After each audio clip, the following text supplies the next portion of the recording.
If a person's time was reset every day and life was stuck in one place, then what could happen? At first, it will seem that you are very lucky. You can spend money without thinking and stop worrying about it, because the next day, everything will return to normal. But such a life will quickly become boring, so a person will begin to commit crimes in search of thrills, doing whatever he pleases and not worrying about the laws. But soon it will be boring again, because no matter what action is performed, time will still be reset. A person begins to try to escape from such a life and commit suicide. But with each awakening, he returns again to 7 in the morning on the 7th of July, 2020. Thomas took a sip of alcohol and added that this was his personal experience, and almost 1,000 years had passed. Laura replied that the guy's story was quite interesting, but she didn't believe in it at all. And if he came up with it just to flirt with a girl, then that's pretty old-fashioned. Thomas said it was true, and during this time he learned more than 100 languages, mastered hacking techniques, and became the best in the world. And then he added that if a girl wants to know why he flirts with her, then the reason is simple. He just wants to sleep with her. Laura took out her phone and asked her friend in a message why she still hadn't come, and was angry that her friend was taking so long to respond. Thomas took another sip of alcohol and said that she would not come. Laura looked at the guy in surprise and asked how he could know this. Thomas replied that her friend's fiancé had suddenly returned, and she needed to accompany him, so she could not come. The girl grinned and said that she didn't believe him, and therefore stopped lying. Thomas pointed to the wall clock and said that in 9 minutes and 13 seconds her friend would call her. Laura became even more angry, and jumping up from her seat, said that if there was no call after the specified time, then he was dead. She didn't even notice how at that moment she hit the guy sitting next to her with her elbow. He grabbed her wrist sharply and said that she had just nearly hurt him. And then he added that if the beauty drinks with his company, he will forgive her. The girl asked him to let her go and tried to pull his hand away, but the stranger insisted on his own. Thomas coughed loudly to get attention and told the guy to stop. He then motioned for him to come closer to him. The guy let go of the girl and switching to Thomas asked what he was going to do. He then snapped his fingers and his cigarette butt flew towards Thomas, but he managed to dodge it. The next second, the stranger pounced on Thomas and swung to strike him in the jaw. But the guy easily dodged the blow. The stranger was shocked, because the guy acted as if he had foreseen the blows. For Thomas, who had studied many self-defense techniques, it was not difficult to deliver such a blow that the stranger was thrown aside by his friends. Falling to the floor, he told his friends to deal with this bastard. One of them said that how could he touch his man, and now he is dead. Thomas told him that Sam Lee was too rude. Is this really how Bob Lee trains his subordinates? Sam shouted, how did this bastard know his older brother? Thomas took out his phone and dialing someone's number, said that he was too bold if his brother had just provoked him into a fight. Bob Lee asked in surprise how the guy knew his number, and Thomas said if he didn't want problems, he should follow his instructions and get ready for the meeting in May. Sam looked at the guy in surprise and couldn't understand how he knew about their May meeting. Thomas added that Bob should get his people to behave, because next time it won't be a simple call like now. He then tossed the phone to Sam, saying that his older brother wanted to talk to him. Sam listened to Bob for a while and then replied that he had made a mistake and would apologize immediately. He then handed the phone to Thomas and asked forgiveness for himself and his entire company. Thomas replied that he was in a good mood today and was too lazy to bother with them, so they could leave. All this time, Laura watched what was happening in surprise and could not understand who he really was. The next second, she heard the phone ringing and looking at the screen, realized that it was her friend calling. As Thomas said, the girl said that her boyfriend suddenly returned to her, so she could not come to the bar, asks for forgiveness, and as an apology, will treat her with food tomorrow. Laura looked at Thomas in surprise and said that this was impossible. Thomas grinned and replied that nothing was impossible, and she would be convinced of this if she went with him. The girl decided to believe him, and together they went down to the underground parking lot. When they approached an expensive red car, Laura asked if it was his car, and Thomas replied that it was not. She reproachfully said that Thomas was now stealing, and the guy replied that there was nothing to be afraid of, because tomorrow the car would return to its place. When Thomas started the engine and did not invite the girl, Laura asked in surprise whether he could really allow a drunk girl to return home alone. When the guy replied that he was not interested in girls whose appearance looked like an 8 only after makeup, she became very angry. Laura asked to wait a minute and quickly reached into her purse. She took out wet wipes and began to wipe off all her makeup. She then turned to Thomas and asked how she looked now, to which he grinned and said that she looked like a 10. Thomas asked if she wanted to come with him to make sure he wasn't lying, and then he smiled and added that he had a big bed. The girl replied that she would go with him, but if he did anything strange, she would immediately call the police. Thomas looked at her slender body and opened the door to the salon. A second later, the car was already racing at high speed through the city at night towards his house. Waking up from the morning rays, Thomas saw that he was alone in the bedroom and sighing, thought that it was all over again, and mentally said goodbye to the beauty. The next second, Laura, who had been in the shower before, came into the bedroom and pointing to the phone said that today was the 8th of July, and he lied to her. Thomas looked in surprise at the alarm clock standing next to the bed and thought, "What the hell, this can't be happening." The girl stood resolutely opposite the guy, and it seemed she demanded an explanation. Thomas, not understanding anything, looked at Laura and asked if today was really the 8th of July. A minute later, Laura knocked on the closed door and asked to explain everything. Thomas stood under the hot shower and could not believe that this was not a dream. And time really continued to move on. Finally, realizing what was happening, he was glad that he had finally escaped the cycle of space and time. And at that moment, a halogen inscription appeared in space, saying that the owner had passed 1,000-year tests, and the system of space-time reincarnation was activated. Then the inscription changed, and Thomas read that he had access to reset space and time, as well as a point limit of 365,000. He would really like to know what this reset is and if he can use it whenever he wants. From the following inscription, Thomas realized that if he reset the time a couple of times a day, then everything would be fine. In addition, he could control when to do it. Before reincarnation, he was an ordinary student with no special talents. But now driving, cooking, shooting, and hand-to-hand combat have reached almost the maximum. Finally, Thomas opened the door and seeing the surprised Laura, said that everything was fine with him, and this was the best day in the last 1,000 years. The girl answered displeasedly that he should stop talking about this nonsense. At that moment, loud knocks were heard on the door, as well as voices that the boss's car had been stolen, and it was the end for them. Laura quietly walked to the front door and looked through the peephole. There were 3 guys standing there, and one of them shouted that he would now knock down the door if they didn't open. She attacked Thomas and screamed that it was his fault, that he had stolen the car and now they would both be killed. The guy replied that it so happened that he stole the car of boss Ronald Wilson, and the girl asked how dangerous he was. Thomas said that Ronald studied at the Faculty of Technology. He was predicted a promising future, but his parents were maimed due to the demolition of housing, and in response, he beat these bandits and received 3 years in prison. After Ronald was released, he decided to make a career in criminal circles and made a name for himself thanks to his high intelligence. Laura replied that if Thomas crossed the road to such an important person, then this is complete suicide. The guy replied that Ronald is still a small problem, and the fact that he called himself yesterday by the name of Mr. Lee is really bad. If he is used unreasonably, then he will be chased all over the city. Laura looked at the guy with concern and asked what he was going to do now. Thomas replied that it's okay, now he will reset the time and that will be enough. He reached out and touched the invisible screen, saying that he wanted to use the time reset. The system reported that the owner resets the time for the first time on July 8th, 1920. This was followed by information that 1 point of space and time had been spent, and the reset process began.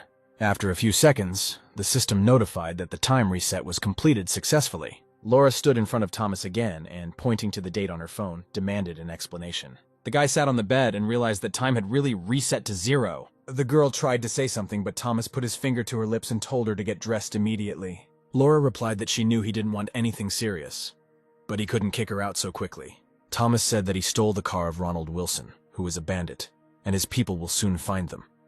Given her status, she is in no danger, but he cannot afford to anger this man.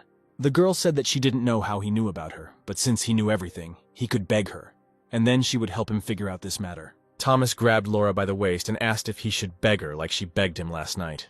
The girl slightly pushed Thomas away and, calling him an idiot, said that he would wait, and they would definitely kill him.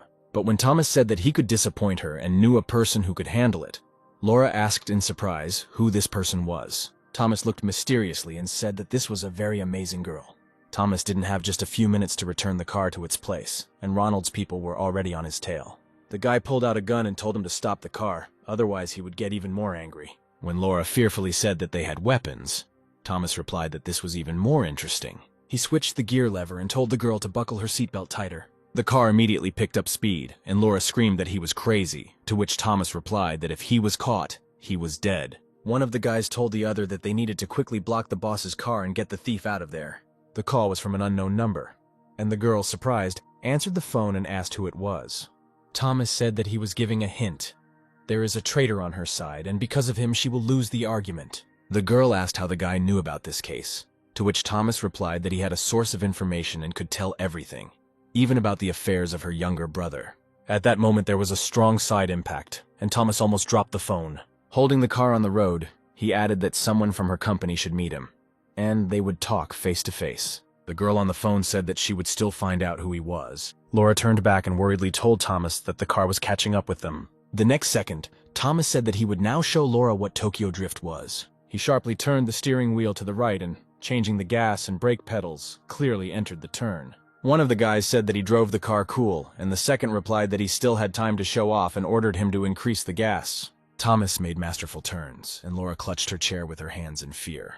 When they managed to get away from the chase, Thomas stopped the car near the house and said that Laura could get out. The girl looked at the guy in surprise and asked how he knew where she lived, but she immediately said that she didn't care, and she didn't want to hear any more about 1,000 years and the like. Getting out of the car, she said that he drove a car great, and then asked where he learned it. Thomas replied that he had to die several times before achieving such professionalism. Then he added that she should not even try to learn to drive, because he has many attempts, and she only has one life. Laura said he was lying again and then asked for his phone number in case she was in a good mood. But Thomas had already stepped on the gas, and the girl thought that he simply infuriated her because they spent the night together, and he did not even leave his phone number. Laura couldn't understand how he knew her address and decided to ask her friend about everything so that he wouldn't outplay her. Everyone knows Lee Jobina as a famous entrepreneur in Donghai, but few know about her complicated past. Young Master Lee, who controls all affairs in the city, is none other than her own younger brother. She was a very impressive and beautiful girl, but Thomas knew a lot about her. When Lee Jobina was informed that she had a visitor and Thomas entered the office, she told the assistant to go out and leave them alone. The girl looked at the guy and said that his name was Thomas. He was 22 years old. He graduated from the Faculty of Computer Science. His father Steve and mother Clara owned a small restaurant. She then added that he has a younger sister, Sophia, who is in high school. Thomas looked at Lee and said she did a good job of finding out so much information in just one call. The girl tore up the documents and then said that he was an ordinary person who could not know about the dispute. Lee stood up from her chair and asked menacingly who he was. Thomas replied that he was an information dealer. He knew a lot about things that were interesting to her. For 10 million, he would name the traitor, believing that this was a fair deal. Lee began to quietly open the desk drawer, and she said that some commoner came to her office, chatting about a traitor and asking for money. The next second, she pointed the gun at Thomas and said, "Does he really think that she will agree to this?" and warns that if he does not tell anything necessary, he will give up his life right now. Thomas calmly replied that he knew she had a gun, but could she shoot him without bullets? The girl looked at the missing magazine and could not understand how he did it, because the weapon was under the table all the time. Thomas took the gun and said that, as he already said, he is an information dealer, and the fact that he was able to take the magazine is an indicator of his intelligence. He inserted the magazine back, and added that he asked you to trust him and his ability to gather information. Returning the gun to the owner, Thomas said that he did not wish her harm, and was here only for the money. He understood that in order to get close to Lee, some kind of motive is always needed, and it is quite logical to do it for money. Their mention will reduce her psychological defense. The girl did not take the weapon, and looking at Thomas in disbelief, asked what else he knew. The guy said that she was the eldest daughter of the Lee family, but since she was treated differently as a girl, she was determined to fight to prove that girls could be stronger than men, but could not escape the curse of being in her brother's shadow. He added that her mother always helped her, but after her divorce from her father, she began dating other men, and then threatened to kill her if she did not marry Drake Simonovsky. Thomas said that in order to get Drake to give up on her, she had 3 fake boyfriends, and each one was worse than the last. The first of them committed suicide, the second was sent to a mental hospital, and the third was sent to prison, and perhaps he will never come out. Drake was a careful man, and he did all this with her boyfriends and also spread rumors to prevent any man from approaching her. Thomas added that to avoid the fate of marriage, she and Drake entered into a secret dispute. Each of them opened a business, and the one whose business was more successful for more than 5 years would win. However, Lee did not know that Drake had lured someone from her side to himself and made him a secret spy, and on the most important day, he would ruin everything. Thomas looked at the girl and asked if what he said was enough. Lee was silent for a moment, staring into space, and then she picked up her checkbook and pen. Having written quite a round sum, she snatched the check and, handing it to Thomas, asked him to tell him who the traitor was. The guy wanted to answer her, but at that moment there was a knock on the office. Thomas turned and saw an employee asking the lady to sign some papers. The guy recognized him. It was Chief Mate Bill Schumann. The next second, Thomas sharply grabbed the assistant's head and, pressing him to the table, said that this was exactly him. The guy put a gun to his head and asked how he got $5 million in a Swiss bank account. Bill tried to object, saying that he did not know about any money, and perhaps he was confused with someone else. Thomas took the phone out of his pocket and dialed a number, putting it on speaker, and Lee heard that the other side asked if Bill had any more information. The guy threw the employee to the floor and asked if he would still fight back. Then the girl stood up and said that over the years that he had made a lot of money, both openly and hidden. She did not take it to heart because he had been with her for so many years, and she did not think that he would sell her for only $5 million.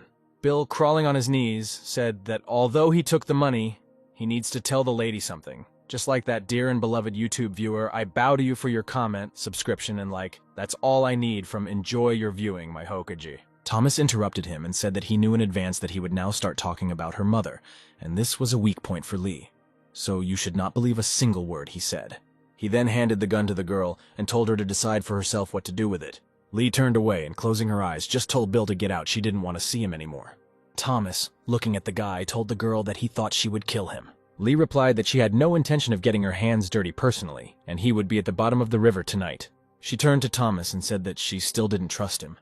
Maybe he was sent by Drake and Bill was just a pawn that was thrown out to make her trust. The guy replied that she was extremely distrustful, but he had a way to dispel all her doubts. Thomas looked into the girl's eyes and asked her to let him become another fake guy to prove he was right. He added that Drake cares about his reputation and will not take risks for the sake of his victory, and his offer to become her boyfriend may indicate the sincerity of his intentions.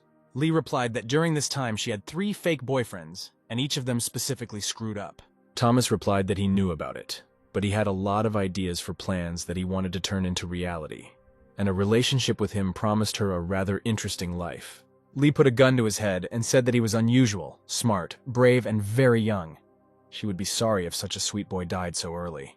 The guy calmly replied that he had nothing to be afraid of, because if she wanted to kill him, she would have pulled the trigger long ago.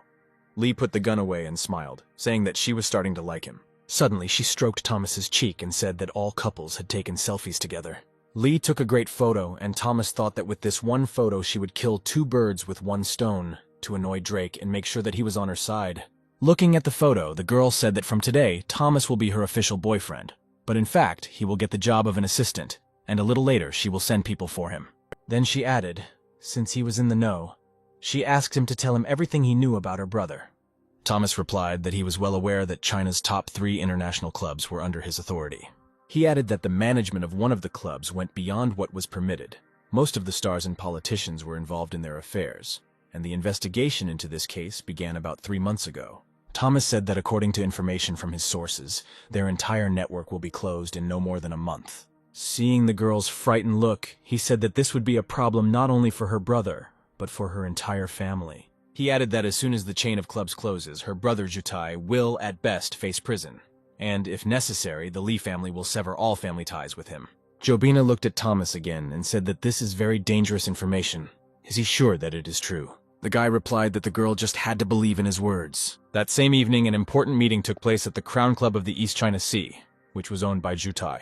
One of the guys told about everything that happened last night in one of the bars. Ronald Wilson, who was the right hand of Creepy, said that if that guy maimed his people, stole his car, and also discredited the name of Mr. Lee, then he was probably tired of living. Bob, who was Sam's older brother and Creepy's left hand, asked how this brat knew his number and how he knew about the May meeting. Jutai, after listening to this whole conversation, said that whoever he was, his people should bring him here, and he would strangle this bastard with his own hands. At that moment, Jobina entered the office and resolutely walked towards her brother. Jutai immediately ordered everyone to put out their cigarettes, since his sister could not stand the smell of smoke. Trying to dispel the remaining smoke, the brother said that if his sister decided to visit him, then something important had happened. The girl replied that she wanted to introduce him to someone, and Thomas followed her into the office. He was the first to start the conversation, telling Jutai that yesterday he took his car for a drive, and it is now in the underground parking lot, so he asks without offense. But before he had time to hand over the car keys, one of the guys exclaimed that this was the one who introduced himself yesterday with the name of the boss. Thomas knew that Jutai is the most beloved spoiled child. He spins the fortune of his clan as he wants.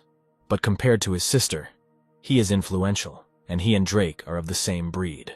Jobina was very cruel from childhood. Although she protected her brother, she treated him quite harshly. Therefore, the younger brother fears and respects her. Jutai looked at Thomas and asked his sister who this guy was. Jobina patted her brother's ear and said that this was his brother-in-law, and he should admit it. Jutai replied that his sister had decided to put on a performance again, and this was probably a new fake guy, and asked to give at least one reason why the choice fell on him. Jobina pretended to cough and replied that she had not been feeling well lately. She turned to Thomas. and hitting him in the chest with her fist, said that it was only his fault. Thomas quietly whispered in her ear that there wasn't too much drama for such a small scene. He then quietly added that the news seemed to come as a blow to her brother. Sadly, when he heard that his sister was unwell, the first thing that came to his mind was that she was already pregnant from this rogue. Then he looked at this couple and was surprised, because he was not her type at all. As far as he knew, his sister always liked older men, but not such brats. This guy was probably barely 20 years old. The thought occurred to Juta that this guy simply decided to take advantage of his sister. He decided that his sister needed to be rescued urgently and asked Thomas how they met. The guy replied that 3 months ago his sister was looking for employees for the company among graduate students at the university. Jobina was surprised because it really was like that. But how does Thomas know this fact? Jutai exclaimed that his sister really managed to recognize this guy in such a short time. In addition, he was told that yesterday he left the club in the company of some girl. Thomas calmly replied that this girl's name was Laura, and she was the daughter of the owner of the Eastern China Biomedicine Group. Then he added that they should thank him, and looking at one of Jutai's guys, said that if he had not then stopped this idiot from attempting to kill her, something irreparable could have happened. After all, this company is one of the most influential on the entire East Coast. Their clan has many connections in politics, as well as countless billions in their accounts. Jutai was silent for a while, comprehending what he had heard, and thanked Thomas. Finally, Jobina said that they came here on business and said that someone wants to take over the Crown's network of clubs. The brother exclaimed in surprise that this could not be, since he would be the first to know about it. Thomas said he shouldn't have sent those videos to anyone over the dark web. And besides, his relationship with Martin Brutt should have been severed long ago. Jobina screamed at her brother. Did he really still keep in touch with him? Because she said that this would not lead to good. Thomas added that his sister was right, and Martin was far from a saint. And this time he was the one who stabbed him in the back and threw all the blame on him. Jutai exclaimed that even his sister did not know anything about this.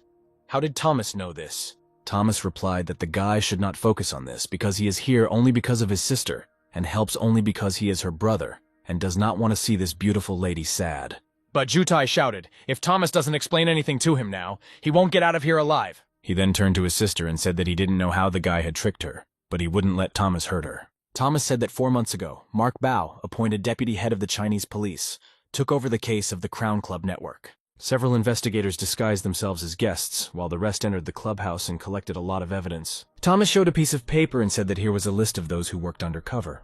Jutai took a piece of paper and studied it carefully for a while. Then he looked at one of his subordinate guys and said to immediately get everyone up and get their weapons ready. Jutai looked at Thomas carefully and said that if he was wrong, then he was finished. The guy calmly sat down on the sofa and asked with interest how much money he was spending. Jutai ignored his question, opened the video camera, and carefully began to study the video. And then he angrily hit her on the table and ordered to immediately catch all the people from this list. But Thomas replied that they should not be touched, because if even one person goes missing, the police will immediately begin a raid, and they have evidence on both them and their casino, so they need to be careful. Jutai asked what he could do then. Thomas responded by saying that if he doesn't want to end up in prison, he should finally turn his head on. He then added that Jutai ordered his men to return. He replied that their return would not solve the problem, and what should be done then. Thomas told him that if Jutai apologized to them and asked for forgiveness, then he would settle everything. Time passed, and Thomas just sat and waited to see how Jutai would behave next. Jobin turned to him and asked what he was doing. They were one family, and asked to help her brother, to which she received the answer that Jutai did not perceive him as a family member. He immediately jumped up to Thomas and said that everything was fine. Of course, he considered him his man. The brother then added that he was just thinking about him cheating on his sister. Thomas replied that he doubted the sincerity of his words, but only because of his sister would help him and give him an idea. The first thing Thomas suggested was to kill Martin Brutt. He knows a lot. As long as he is alive, everything will go awry. He then added that Martin often visits the villa in the Lotus Estate, where he likes to have fun with his mistress and drugs, so that if he dies from an overdose, no one will suspect Creepy. The brother replied that this was a great and safe idea. Thomas said that then he will need to get all the evidence that Mark Bao has, then he will definitely be safe. Jutai replied that he was ready to order people, and he would be captured. Thomas replied that Mark was too important a figure and there was no way to act directly. Then he added that incriminating evidence on his brother was in the safe, which was located in room 501 on VU Street in the 3rd building, and also provided the password to the safe. And when Thomas said that due to the importance of the case, there is only one copy of it, Jutai asked in surprise how he knew everything, right down to the password. But Thomas only continued, saying that thirdly, It is necessary to tell everything to the old man in as much detail as possible, especially about Martin's case. In the end, this also applies to the Vi family. The Wei and Li clans have been feuding for a long time. Because of their squabbles, a full-scale war broke out, and many people were already in prison. But since the Wei clan had an advantage, the head of the Li family wanted to unite with the Ding clan in order to be able to give a worthy rebuff. When Thomas added that the Wei family had been given a good opportunity to deal with them, and when the matter was over, they would still have to deal with all the consequences. So the old man should know about it, and Jutai promised that he would talk to him. And the last thing Thomas ordered to do was to burn the Crown Club. Seeing Jutai's surprised look, he added that if they fulfill all these conditions, then he guarantees success. The sister grabbed her brother by the ear and asked if he understood everything, and he replied that he understood and would do everything as Thomas said.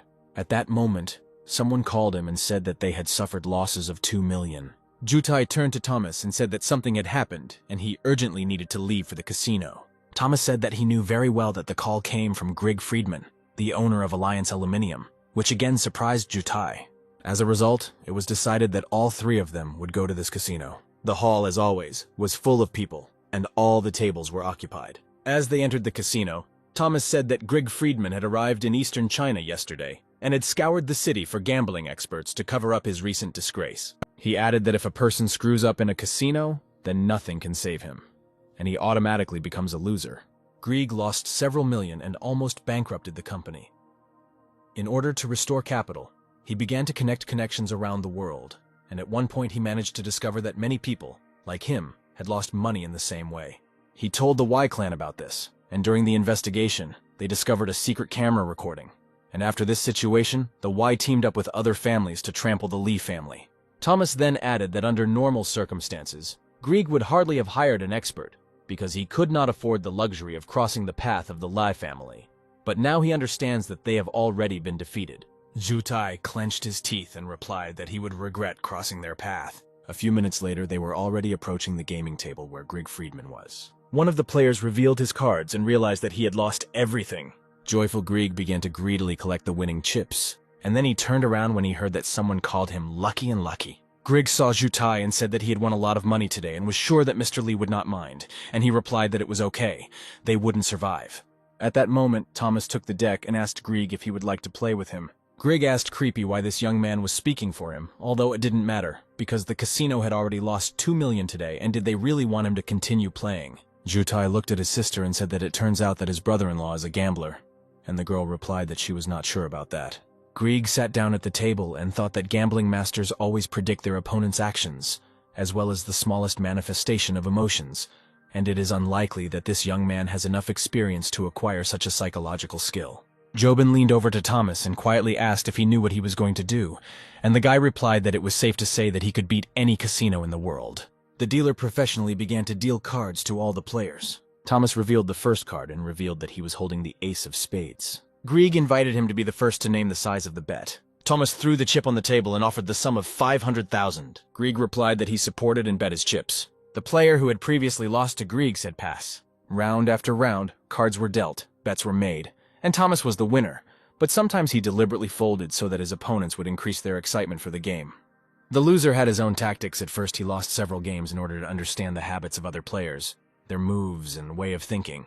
The 30th round began and the dealer asked everyone to place their bets. Thomas said he was betting 1 million. The cunning player looked at his cards and added that he supported. The next minute he said that he was going all in, and he himself was already imagining how he would take the entire gambling jackpot. Jutai watched the game with interest at first glance. The son-in-law had more chances, but he had not yet seen the top cards, so the outcome was still in question. Thomas was silent for a while, and then he also said that he was going all in. The sly man grinned and asked if there weren't enough millions on the table. Thomas asked if there was one more or several at once. Girls approached the table, ready to exchange the player's cash for gaming chips. It seems that Grieg's proposal was the most daring. He proposed raising the stakes to 100 million. Unexpectedly for everyone, the sly one threw away the cards and said that they were too greedy, and he folded. Jobin quietly asked Thomas if he was so determined, then his card was definitely an ace. And then he threw a card on the table, which turned out to be only a 2.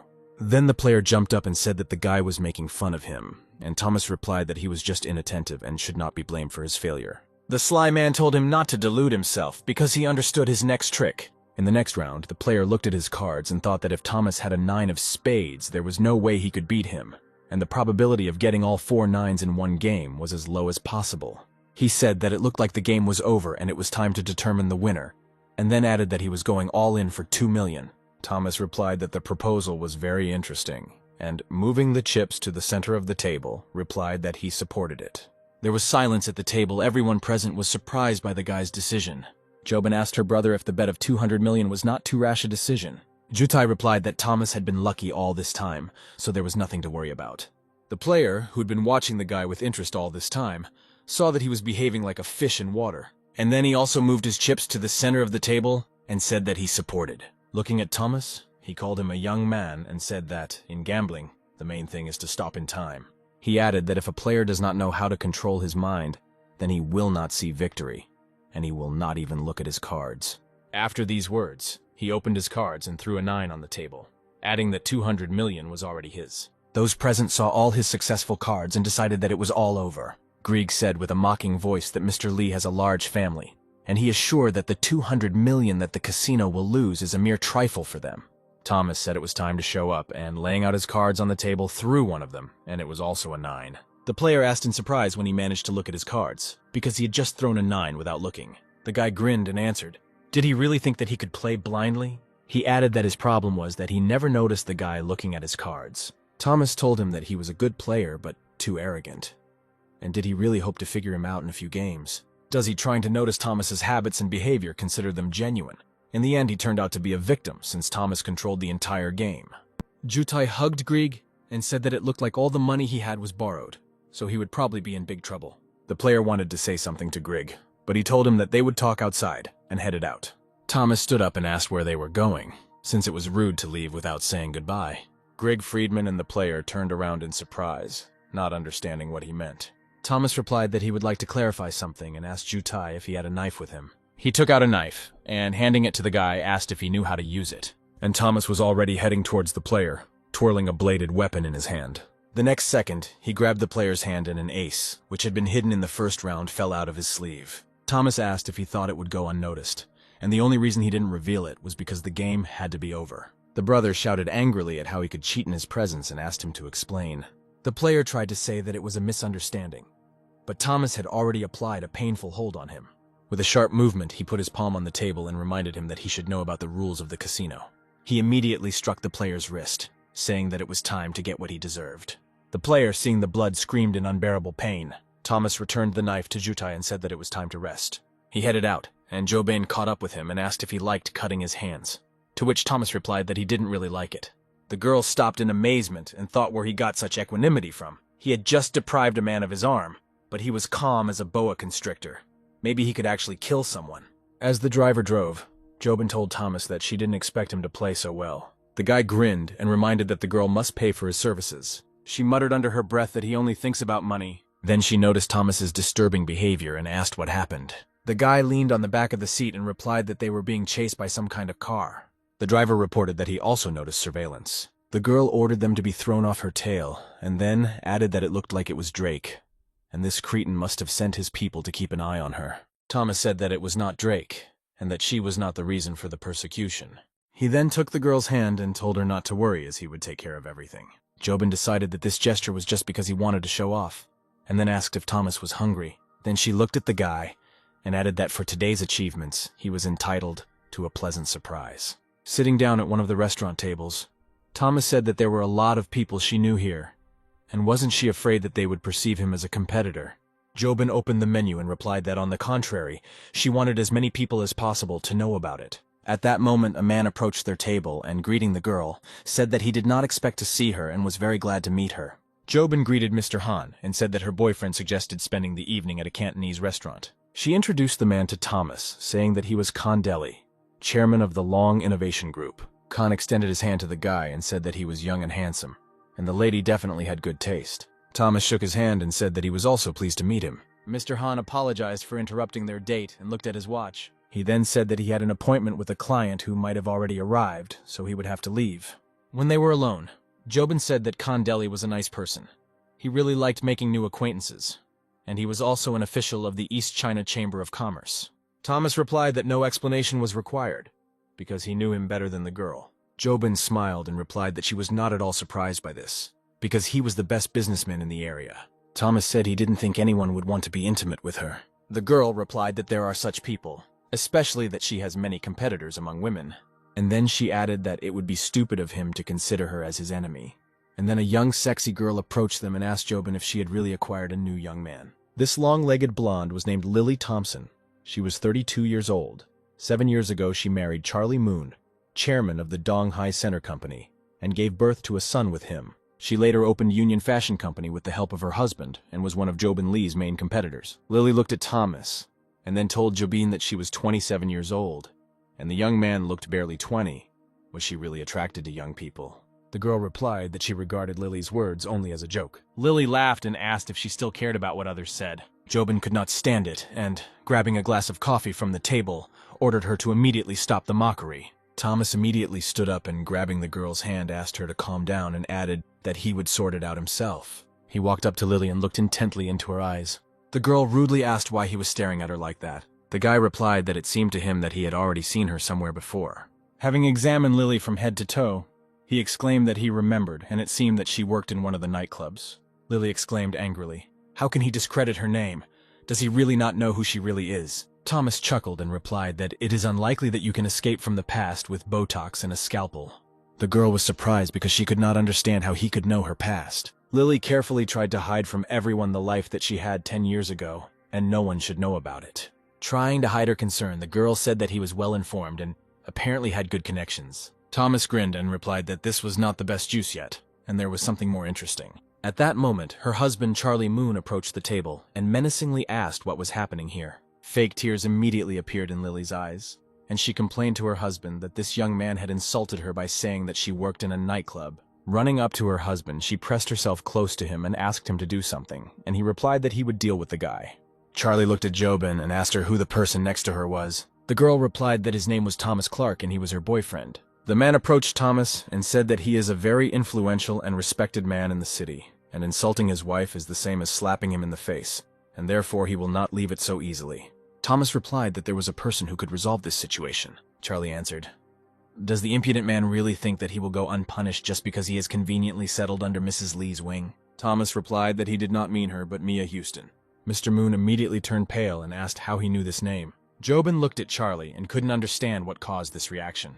Thomas pointed to the exit and asked if he and Mr. Moon could talk separately. As soon as they left the table, Thomas said that he had a couple of interesting stories to tell him.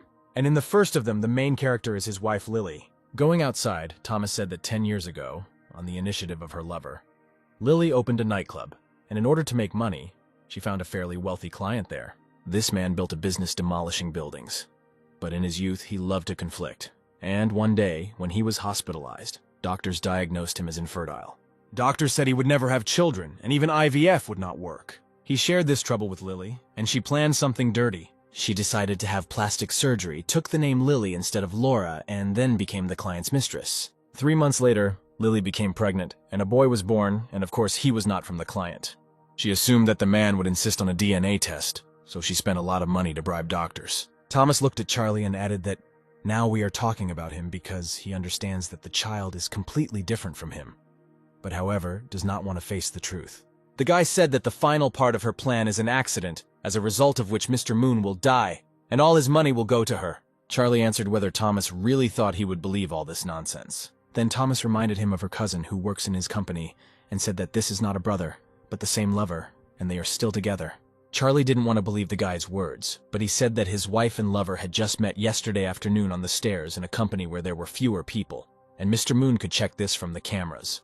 And then Thomas said that Charlie can ask her about it himself. Unless she's lying, of course. While the men were talking, Jobin could clearly see that Lily was very nervous. At that moment, Charlie entered the restaurant and immediately asked his wife where she and her brother were yesterday. When Lily responded that they had spent the entire day in the office, Charlie said that her brother had said otherwise, that they had gone to a meeting with a client and were not in the office. Charlie said that he would now call her brother and clarify everything. And then Lily remembered that they had gone out for a meeting, but then returned to discuss further advertising promotion. She decided that the best defense was attack, and immediately asked her husband why all these questions. Did he really not love her and their son? And then Charlie slapped her hard, saying that she really didn't think he knew about their affair, and ordered her to shut her mouth. Charlie looked at his wife menacingly and said that they would talk later, but now she should get out of his sight. He then turned to Jobin and apologized for the whole scene happening in front of her. The girl replied that he should not worry, and they would not tell anyone about it. Charlie looked at Thomas and said that he would never have thought that someone would also cruelly take advantage of his desire to have children. Then he paused and, sighing, added that he accepted his fate, accepted that he would never have a child. Thomas replied that Mr. Moon has a wonderful son. Charlie raised his eyes and looked at the guy in surprise. Then Thomas reminded that he had several stories in stock. Thomas said the two had been friends since childhood and then grew up, fell in love, and could have spent their entire lives together. Then, according to the law of the genre, the guy got on his feet, became rich, and began to move to the left. In the end, he ran away with money and mistresses, never knowing that the girl was pregnant, who, despite everything, decided to keep the child, raised the boy herself, saying that his father had died. The boy grew up, built a successful career, started a family, and now lives quite happily in peace and tranquility. At the end of his story, Thomas added that Mr. Moon may well have children. In addition, he has a granddaughter. Charlie excitedly asked if Thomas knew his son's name. The guy replied that his mother's name was Willie Gibson. Hearing the familiar name, Charlie was surprised that she did not get married after their separation. Thomas added that after meeting such a freak, she was forever disappointed in men. Thomas then said that she lived in Donghai and knew that he had become rich. Melinda is a strong woman and doesn't even want to hear from Charlie, because he brought her too much pain. Thomas took a piece of paper out of his pocket and told Mr. Moon that this was her address, and whether she would forgive him or not depended entirely on him. Charlie took the piece of paper and said that if he could get her forgiveness, he would be very obliged to Thomas. When he left, Jobin told Thomas that Mr. Moon already owed him, to which the guy replied that that was great and he would be useful. The girl drove him home, and Thomas, closing the car door, said that they would see each other tomorrow. But Jobin called him and said that she wanted to tell him something. Thomas returned to the car and leaned towards the open window. The next second, she pulled Thomas towards her and kissed him on the lips. Then she looked the guy in the eyes and said that Drake often sends his people to spy on her, so let him choke. Thomas said that her kiss was too strong, to which Jobin replied that it was nothing personal. It was just part of the deal. After her words, Thomas waved goodbye and headed towards the house. Laura said that she was hungry and offered to eat somewhere, but her friend replied that she needed to wait for this asshole. Alina screamed that this guy had simply brainwashed her, and she would not leave it so easily. Coming around the corner, Thomas immediately recognized Laura and her friend, who could not come to the bar. Approaching the girls, he asked if it was too late for a visit. Alina immediately replied that the guy acted cruelly, trying to make Laura believe his tales. With these words, she took out a stun gun and told him to stay away from her friend. Thomas calmly replied that he was just going to open the front door. Alina did not expect that the guy would ignore her. She got angry and, turning on the stun gun, stuck it in the guy's back. Thomas, without reacting to her actions, only said that Kelvin was cheating on her. Then he turned to Alina and, saying that the guy returned 4 days ago and immediately went to his mistress, gave the address. And after the meeting, he went to have fun with friends and returned to her yesterday only because he ran out of money. Alina asked in surprise how much he knows that this is true. Thomas grinned and replied that if the girl didn't believe her, she could call him right now. Alina said that this was not true, but she would call her boyfriend just to make sure that Thomas was lying. She asked where Kelvin was, and he replied that he was at home. But when Alina asked to get 10,000 from the chest of drawers, the guy hesitated and said that he would call back in half an hour. The girl realized that the guy was not at home. And with the words that this bastard could not live, she rushed out, and Laura shouted that she would go with her. But Thomas immediately grabbed her in his arms and asked if she wanted to talk. The girl tried to resist, saying that she could walk on her own, and asked to let her go. But Thomas had already carried her into the apartment, slamming the door with his foot. Thomas got dressed and said that Laura had been sleeping too long. The girl opened her eyes and replied that because of him, she didn't get much sleep. He threw a crumpled piece of paper on the bed and said that this was his number. If she wanted to see her, she could call him and not wait here. Going out onto the street, Thomas noticed out of the corner of his eye that he was being watched from a parked car. After walking a little down the street, he took out his phone and dialed someone's number. Thomas said that once they finished their surveillance, he could find him at the nearest gym. He had been practicing martial arts for centuries, but he believed that he was still not good enough. He understood that he had managed to annoy Drake, but he did not know how much trouble this could bring. After some time, he turned around and saw a guy watching him from the car. Previously, Ronald Wilson was the second rank, but he was gradually able to expand his influence and became the youngest of the 4 bosses in just a few years. They control almost all areas of entertainment in Western China, and also have influence in industry and logistics. Ronald approached Thomas and said that he must have misunderstood him. He only sent the man to ensure his safety. He added that the guy knows very well that Jutai cares very much about his sister, and if he finds out something unkind, then he will be finished. Then the guy looked at Thomas and asked for what purpose he made an appointment with him. Thomas replied that he intended to make friends because he had a lot of people, and he might need his subordinates. When Richard replied that he was ready to cooperate, Thomas thought that he knew a lot, but with the help of people it would become easier for him. And then a call rang on his phone. He was informed that something important had happened, and Thomas replied that he was leaving urgently. Richard handed him the keys and said that Thomas could take his car, adding that it contained a change of clothes. Thomas took the keys and said that he was not against such a service provided. When he entered Joben's office, he saw that all the employees were vying with each other on the phone, but he still didn't understand what the problem was. He heard only a fragment of the conversation when Joben asked if she really felt so bad that she would not be able to come to the conference. She turned around and, seeing Thomas, said that the face of their company, singer Dolores Hamilton, had been in an accident. Thomas said that yesterday he helped her find the traitor, and Drake learned that the plan to steal information was revealed, and today Dolores had an accident. He looked at the girl and said that this was not a coincidence. The girl was indignant. Is he really such a scumbag that he thinks he can break the terms of the deal and use his family's connections? Thomas took out his phone and said he could find a new representative for the conference. Joben grabbed her head and replied that this was unlikely to happen, since there was very little time left before the conference. Thomas showed her a photo and asked if this top-notch actress, who has tons of awards and a Golden Horse Prize and millions of subscribers, would be suitable. The girl sighed and replied that a star like Tina Manhwa would not even find time to talk with her, let alone become a representative. Thomas extended his hand to her and told her that if she didn't believe them, they could make a deal. He promised that tomorrow Tina would be in the office and sign a cooperation contract. Tina Manhwa was a top-notch popular actress who became the first Chinese star to reach the global stage. She received an award at the main film festival for the film The Sword in Autumn Waters and has since become the most sought-after and highest-paid Chinese actress. Joben could not believe Thomas because the actress refused even to foreigners, and thousands more wanted to run after her. But nevertheless, she once again decided to trust Thomas and agreed to the deal. Thomas replied that if he lost, he would not only give up his entire salary, but also pay $20 million.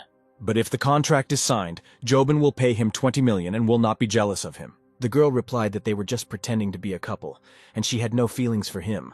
Thomas grinned and headed for the exit, saying that Joben could immediately credit $20 million to his account. Going outside, Thomas dialed Richard's phone number and said that he had a small request. Richard's people reported that, on his instructions, the game Lord of the Legendary City was downloaded and installed on all computers. Richard told Thomas that his boys were good at games, but still did not understand the meaning of his request. Thomas told the players to register and write Hegemon King at the beginning of their nickname, and enter the arena at 5 o'clock. He then added that they would have to wait for him in the arena while he donated money to create a clan. A few minutes later, Thomas was also in the game. It was the 4th hour of the game, and Ronald's men were delighted, fighting together for the first time in one expensive, paid-for clan. One of them exclaimed that it was the first time he was playing on an account with 1,000 cryptos, and the second exclaimed that only thanks to this, they had opened a new card. After another victory, the players rejoiced at their achievements and discussed the game. Richard told Thomas that they had bypassed the first chapter of the Dragon server that enslaved the world, but now they needed $8 million to purchase new equipment. Thomas replied that there were no more regular players on the server, only them and the dragons remained, so it was time to start the second stage. By pressing the ready button, a map of the city square opened in front of the players, and Thomas shouted for everyone to attack. Having won the next mission, Thomas ordered everyone to move to the next location, where the Dragon clan was located. The leader of this clan was Aragon the Tyrant, who said that their guilds were equal in strength, but who would win was still unclear. But Thomas replied that he did not plan to win and the Dragon clan should win. The clan leader replied that it was too suspicious to invest so much money and then give up the victory. But Thomas the next second ordered all his players to take off their equipment and leave the game. Aragon shouted in horror that he should not do this and leave the game. It was dishonest on his part. He tried with all his might to persuade Thomas to stay in the game, because he would no longer have such strong opponents. The leader responded exactly as Thomas needed, and he said that his woman had a problem, and he needed to get out of the game immediately. He said that a company representative crashed her car and urgently needed to find a replacement. The leader of the Dragons replied that this is not a problem. If some actresses are needed, he can easily find a couple of suitable ones. He then added that even if it was Dolores Hamilton, all he had to do was make one call and the contract would be signed. Thomas replied that he no longer had time to stay in the game, since he had business in eastern China, and the leader asked if he was also from the east. The dragon leader tried to stop Thomas, but he had already left the game. Later, Thomas received a message from the leader that he found out his number by paying 10 million to the server owner. He wrote that the server owner stopped the game, and he would be able to return when they were done with their business. Thomas replied that his woman is very worried, but if the leader has some kind of plan, then he is ready to listen to it. Thomas thanked the guys for a good game and, having received the address where he should come, thought that everything was turning out as he had planned because he knew perfectly well who the leader of the dragons was. It was 42-year-old Harry Clark, the second son of the Clark family. The guy came to the specified address and, entering the room, said that his name was Thomas Clark. Surprised that they had the same last name, Harry asked what family he was from, but Thomas replied that he was aware of his family's ownership of the Alliance East industry and its reputation as a storm.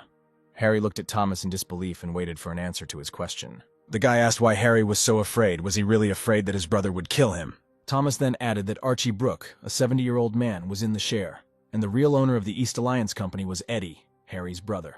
He then added that any family who wanted to come into contact with Harry would be considered a traitor to Eddie, who wanted his life in his hands. Harry listened at home and asked again what family he was from. Thomas replied that he should not panic. He did not belong to any family at all, and the fact that they met was truly an accident. Harry looked at the guy with interest and wondered if he had been sent by Eddie's brother. Although he was too young and looked more like a pizza delivery guy, he was silent for a while, and then asked Thomas to tell him about his request because he had thrown so much money into the game, but could not find representatives for his woman. The guy replied that someone had done this on purpose. He did not expect the representative to be hit by a car, and this was some kind of horror. Harry replied that it looked like Thomas was playing the game to blow off some steam. Then he poured himself some tea and added that Thomas should not worry, and he could find a representative for him. And Thomas added that his woman's company dealt in cosmetics. Then Harry laughed and said, "Is it really possible that Jobin from the Lee family is his woman?" And he was already imagining things for himself. Thomas replied that he did not want to be called part of their family, since Jobin did not have a very good relationship with the family, and then dialed the girl's phone. Jobin nervously answered whether he really spent the 10 million she sent him on some kind of game. Thomas replied that he would not explain anything, but only added that he wanted to raise the stakes, and the one who loses would beg on his knees and ask for forgiveness. Harry was surprised by the tone in which Thomas spoke to Jobin, and acted as if he had an entire army. Thomas grinned and replied that they had made a bet, and the girl reacted sharply to it. Harry handed the guy another cup of tea and asked what kind of bet it was. Thomas replied that they were trying to annoy her, and he just wanted to help, but she forbade him, and then asked if he knew Drake Simonovsky. Harry replied that of course he knew him, and was surprised that it was his doing. Then Thomas stood up and firmly stated, "Does the guy really think he's a coward? He won't just sit back while Drake tries to ruin Jobin's life. If he doesn't do anything, he won't call himself a man."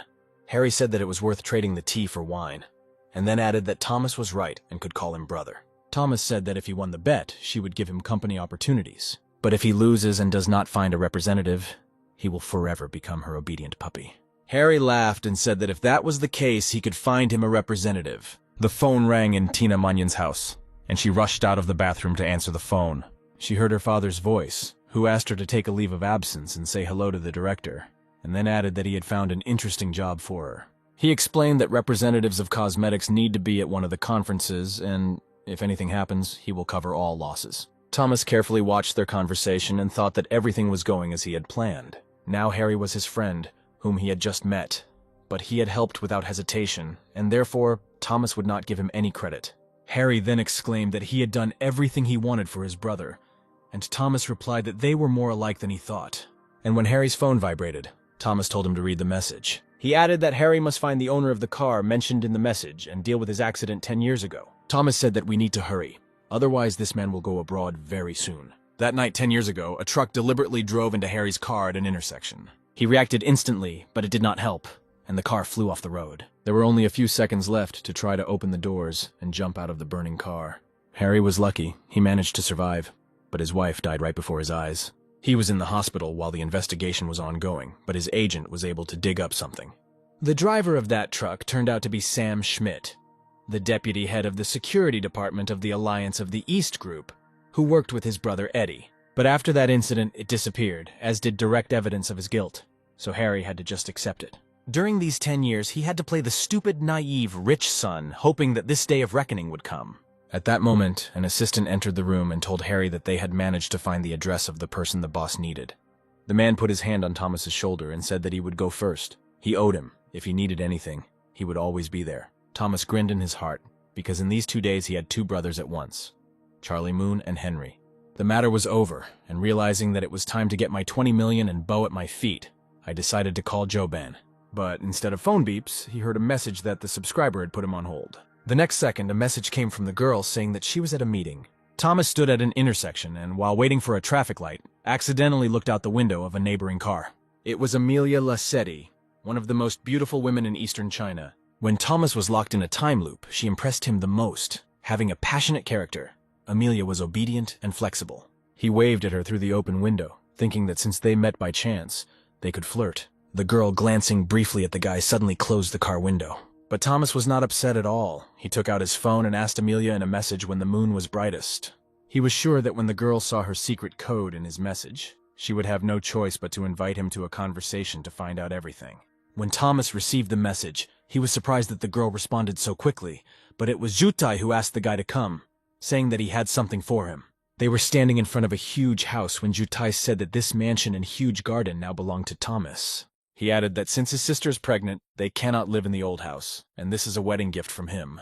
Thomas looked at Creepy with great surprise, but he only smiled back at him. The next morning, Tina, as agreed with her father, was already in Jobin's office. She said her name was Tina Manyun, but the front desk said she was not on the guest list. The secretary replied that there was a meeting going on, but she would try to contact the director. Jobin was furious, reproaching her subordinates for the fact that the conference would be in 2 weeks, and they had not found anyone. And when she was informed who was waiting for her in the reception room, she ordered to immediately invite the guest to the meeting room. Jobin knew that no one from the company invited Tina, so only Thomas could do it. When the famous actress entered the office, Jobin apologized for not notifying the reception about her arrival. And Tina replied that she looked great, and her husband Thomas was a very nice person, and they were a great couple. Jobin smiled and asked under what circumstances she was unable to meet her husband. The actress replied that they did not know each other personally, but her godfather Harry Clark and Thomas were good friends, and so her father asked her for this favor. Jobin smiled politely and asked one of the employees to bring the contract for signing. Thomas looked out the window for a while, and then asked Jobin if she would like to fulfill her part of the bet since the contract was signed. The girl turned around and asked how Thomas knew Harry Clark. The guy smiled and said that a good magician will never reveal his tricks. He asked the girl not to go off topic and added that it was time to apologize. Jobin looked at Thomas and began to take off her jacket. Then the girl took off her shoes and slowly walked up to the guy. Jobin knelt down in front of Thomas and said that she was sorry and asked for forgiveness. The guy was very surprised. He did not expect Jobin to do this. He immediately extended his hand to the girl and asked her to get up from her knees. At that moment, an employee entered the office and told Jobin that someone was digging under Thomas Clark. And then she added that this family is Lazzetti. When the girl asked Thomas why this family was suddenly so interested in him, the guy replied that he would figure it out himself, and she should stay away from them. Jobin said that Thomas is acting mysterious again, and if he wants to attract attention, then in vain. Has he really fallen in love? Thomas replied that although she was beautiful and rich, she was not as rich as anyone he had met, and her face was always arrogant, so there was no reason for him to fall in love with her. The girl displeasedly called him Don Juan, saying that since he could find someone richer and more beautiful. Thomas smiled and said that, of course, they were richer and more beautiful compared to her, to which the girl asked to give an example. The guy replied that if Jobin is trying to find out something from him in this way, then she will not succeed. The girl grinned and replied that she was not very disappointed after all. He did not have to talk about everything. And then a phone call rang on Thomas's phone, and seeing who was calling him, he said that what he expected had begun. It was Amelia. She said that they urgently needed to meet and talk, and refusals would not be accepted. She added that some things are better discussed in person, so she'll book a private room at the club and call when she's there. Jobin heard perfectly well who Thomas was talking to and asked if he wanted to say that she was his real girlfriend. The guy replied that not yet, but in a couple of days everything could change. The girl did not know Amelia personally, but she had heard some rumors. Her father was a businessman, so he married late, and Amelia became a late child. He raised her as befits an aristocracy, in severity and discipline. Even while living abroad, she went with guards who made sure that Amelia under no circumstances made any romantic connections. When the old man fell ill and lay ill, he continued to worry about the future of his daughter and a suitable groom, who should not be too old and not too young, should have at least $1 billion in his account, and most importantly, joining their family after the engagement. Jobin told Thomas that Amelia had always been an obedient girl, and her father would not tolerate violation of conditions, so he was unlikely to succeed. The guy grinned and replied if she wanted to make another bet. The girl, looking at Thomas, decided that this time she would win and agreed. She added that she was giving Thomas 30 days, but the guy said that 3 days would be enough for him, and she would kneel before him again. Then he hugged Jobin and said that if she lost, he would fulfill her every wish. The next morning, Amelia called Thomas, and he arrived at the address provided. The club employee told him that Mrs. Lassetti was already waiting for him, and led him to Amelia. The girl was on the golf course and seemed very interested in the game. She looked at Thomas and asked him to name his price. The guy looked at the ball that stopped near the hole and said that this is not what he came here for. Amelia waved again and said that if he didn't take the money, he would lose her trust. Thomas replied that if she did not believe that his reason was not money, then she could set her bodyguards on him.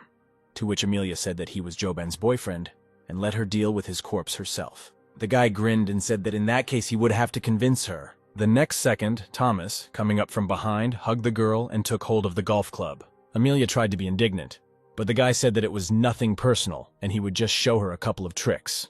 The girl knew that Jobin was a cruel and ferocious woman, and she was unlikely to believe this nonsense about teaching golf, and would tear him to pieces. Amelia decided that she had nothing to fear and decided to relax and succumb to Thomas's training. The security tensed a little, not understanding whether to regard the guy's action as a threat.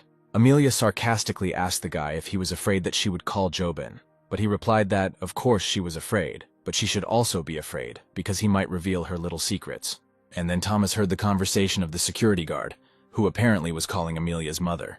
The girl, suspecting nothing, asked Thomas if she was standing in the right position for a successful strike. The guy slapped her on the butt and said she was sticking her ass out too much. Amelia hit the ball again and asked if she had done everything right. Thomas replied that she was a good student, but he would not be able to teach her any other techniques. He added that one of the guards complained to her mother that Thomas was behaving indecently, and it seemed that she had already called the police. Amelia's mother answered the guard to keep an eye on them and not let the guy leave. She was on her way.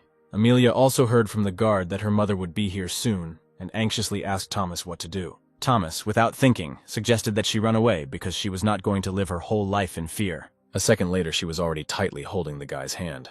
Thomas told her to just run and not think about anything. The security did not expect this, so they did not react immediately, but Thomas and Amelia were already running to the car. The next second, they were already rushing away at high speed. The out-of-breath guard immediately called the lady and said that the lady had run away with the boy. Thomas stepped on the gas and asked Amelia if she was scared, to which the girl replied that she was not afraid of speed. And then the phone rang, and the girl told Thomas that her mother was calling. And the guy replied, "Can't Amelia be left to herself for at least one day?" The mother, with concern in her voice, asked where she was and with whom, to which the girl replied that she was with a friend and that everything was fine with her. And then the mother screamed into the phone, "Who is this friend and where did they meet? Does she know who he is? And did she really raise her so that she would run away with all sorts of garbage?" And when the mother told her daughter to come home immediately, Amalia turned to Thomas and said that today she chose to be with him. Then she held up the phone and firmly told her mother that she was alive, she was a person, and not some puppy of hers. After these words, the girl hung up, and Thomas said that now her mother would connect the whole family to find them, to which the girl replied that her mother was too concerned about her reputation and would not make a fuss. Tears appeared in Amelia's eyes, and she said that she was never considered a person. She always lived someone else's life. As a child, everyone admired her achievements, and when she opened her own business, everyone began to care only about profit. The girl told the guy that once as a child, her mother did not allow her to eat a second bowl of soup because she might get fat, but she had to be perfect. Amelia looked at the guy and said that running away with him was perhaps the only chance. And besides, she was very comfortable with Thomas. The guy replied that he hoped that her choice would be correct. The next second, Amelia unbuckled her belt and asked if Thomas was afraid that Jobin would find out everything. Before Thomas had time to answer, the girl pulled him towards her and kissed him passionately on the lips. From surprise, the guy almost lost control. He slightly pulled the girl aside and asked if she was afraid that they would crash, since he was driving. Amelia replied that she couldn't help herself, and Thomas asked her to sit still. The girl made an offended face, but in the end she obeyed the guy. Thomas remembered something that perhaps only he knew, and no one would ever know about Amelia. Her fetish was truly entertaining. He was able to pick her up on one of the Groundhog Days, the most beautiful girl on the East Coast. One day he asked her a question how she became a high-quality human model, and Amelia, opening her laptop, showed him her account on one of the forums. From her messages, Thomas learned a lot about taboos and a harsh upbringing, about the inability to love and that she wanted to be happy, like a normal, ordinary woman. And then he realized that she was a shining picture in a beautiful wrapper, bound by chains that were pulling her to the bottom. Now Thomas knew everything about Amelia and understood perfectly how to behave with her. Thomas, looking at the road, asked the girl where they would go. Amelia replied that if he didn't mind, then they could go to her. 4 hours later, Thomas's phone suddenly rang. He was told that the first thing the lady did was ask who was driving, to which Thomas replied that he had a little problem, but asked not to get involved, and then told him to have a call on the other line. It was Jobin who called. She said that she knew that he had some problems with the Lazzetti family, and asked him to tell him what happened. Thomas handed the phone to Amelia and asked her to say something into the phone. The girl picked up the phone and heard a female voice asking who Thomas was with and whether everything was okay with him. Amelia greeted her cautiously, and Jobin asked who she was. Hearing the question about her relationship with Thomas and what she was doing around him, the girl replied that they were friends and were just chatting about work. Jobin nervously said she was sorry for interrupting the conversation and asked her to pass the phone to Thomas. When the guy answered the phone, she asked where he was, and Thomas replied that he was in the house that her brother gave her. Jobin said she would arrive soon. Thomas turned off the phone and said that with Jobin's arrival, the fun would begin, and the girl asked if he was afraid that she would find out everything. The guy stroked Amelia on the cheek and said that they were not in a relationship, but it was their secret. He added that her younger brother didn't even know about this, and therefore asked her not to talk, and the girl replied that she didn't need problems. She said that now she understands why he behaves so fearlessly and is not afraid of Jobin, agreeing to come to her home. Thomas hugged Amelia to him and asked if she really regretted it, to which the girl replied that she did not regret it at all. At this time, Jobin rushed to Thomas's house at full speed and considered everything that was happening to be nonsense. After all, Amelia was not that kind of girl, and Tina easily signed the contract, which means it's all about Thomas. She mentally compared him to some kind of deity who certainly attracts girls to himself. Less than an hour later, she stood on the threshold of the house. Without even greeting the guy, she quickly began walking around the rooms looking for Amelia. Not finding the girl in any of the rooms, she turned to Thomas and asked where she was. The guy silently pointed towards the kitchen. Amelia stood near the stove in an apron, and turning, politely said that she was very glad that the mistress had already arrived. Smiling sweetly, she added that they had not seen each other for a long time. Jobin looked at Amelia in surprise and could not understand why she was cooking for Thomas. And the girl closed the pan and said that dinner was almost ready. Jobin broke down and asked what the hell was going on here, and Thomas replied that it was nothing special, just that Amelia was his woman. The girl could not believe his words and asked when this happened. Thomas looked at Amelia and then told Jobin that it happened today, and in case she was wondering, they didn't know each other until today. The girl looked at Thomas in surprise and, knowing Amelia, did not understand how this could happen so quickly. At this time, Amelia asked Thomas for a pan and said that she was going to take a shower. Passing by Jobin, she told her not to be shy and she would soon set the table. Then the girl turned to Thomas and said that the laundry was also finished, and she would hang the laundry on the balcony later. Jobin watched with a downcast gaze as Amelia fussed, but could neither say nor do anything. When everyone sat down at the table, the girl politely wished everyone a bon appetit.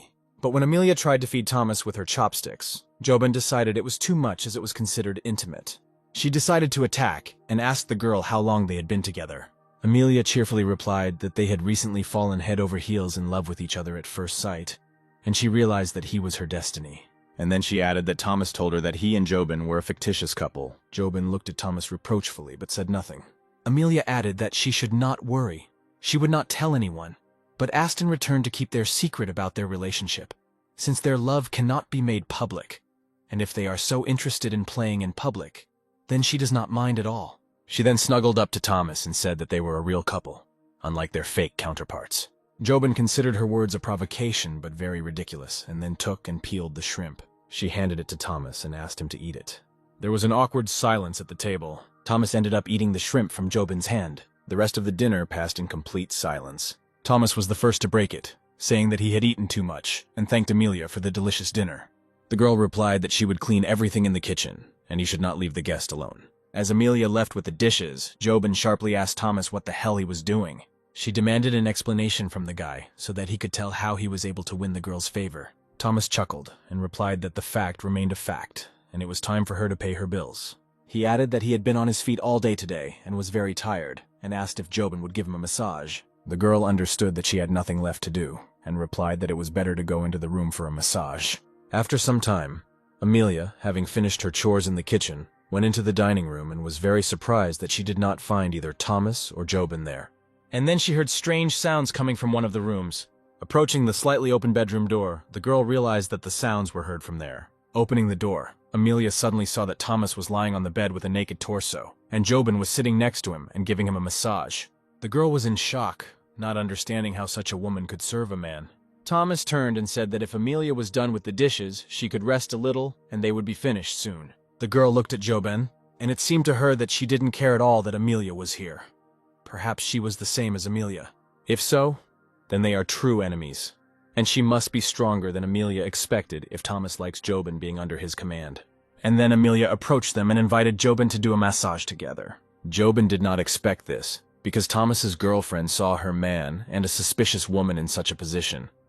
And instead of being hysterical, she offered to do a massage together, and even called her sister. Thomas turned and looked at Amelia, told her not to strain herself, and then reminded her about the medications. The girl obediently removed her hands and replied that she would go downstairs and bring what he needed. Jobin looked after Amelia and decided that she was definitely sick in the head. She told Thomas that there was something wrong with his girlfriend and asked him to explain everything, because she would never believe that anyone could fall in love with him at first sight. And besides, her family began to dig under him. The guy sat on the bed and said that Jobin owes him $1 billion, and no one is digging under him. Amelia just ran away with him and they are looking for her. The girl asked if he was going to marry her and join the Lazzetti family, because she wouldn't leave him so easily. Thomas replied that marriage was not part of his plans, but he was not going to lose such precious connections. Jobin asked if he would really leave it like that, and then reminded her that he was still considered her boyfriend. Thomas, getting dressed, replied that he and the girl would handle this situation, and Jobin, guessing that her family was not in the know, said that she was the only option to get out of this ass. Then she added, since they are in the same boat, would the guy tell the reason why the girl ran away with him? In response, Thomas told what kind of life Amelia lived, and that she decided to change everything now, and he simply did not refuse her. And then Amelia called from downstairs saying that her family was already here, and Thomas answered, not to worry, he would solve everything. Jobin, overhearing this conversation, said that Thomas knew that the Lazzetti family would come here today, and that's why he called her. She added that she understands his actions perfectly, but the manipulation and deception hurt her feelings. Thomas replied that the Lazzetti family and Jobin were here at the same time. It was a simple coincidence. The girl said she didn't blame Thomas, she just didn't like the feelings she was experiencing.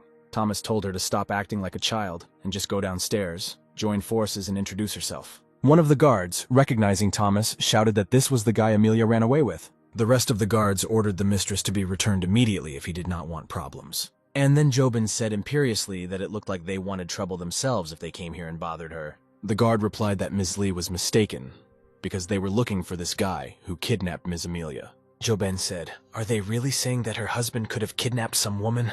At that moment, Amelia jumped out onto the porch and screamed what kind of circus they had staged, and where did they get the idea that she was stolen. One of the guards tried to justify himself by saying that they had been sent there by her mother. The girl told them to stop looking for excuses for their actions. They were not at all concerned with what was happening between her and her mother.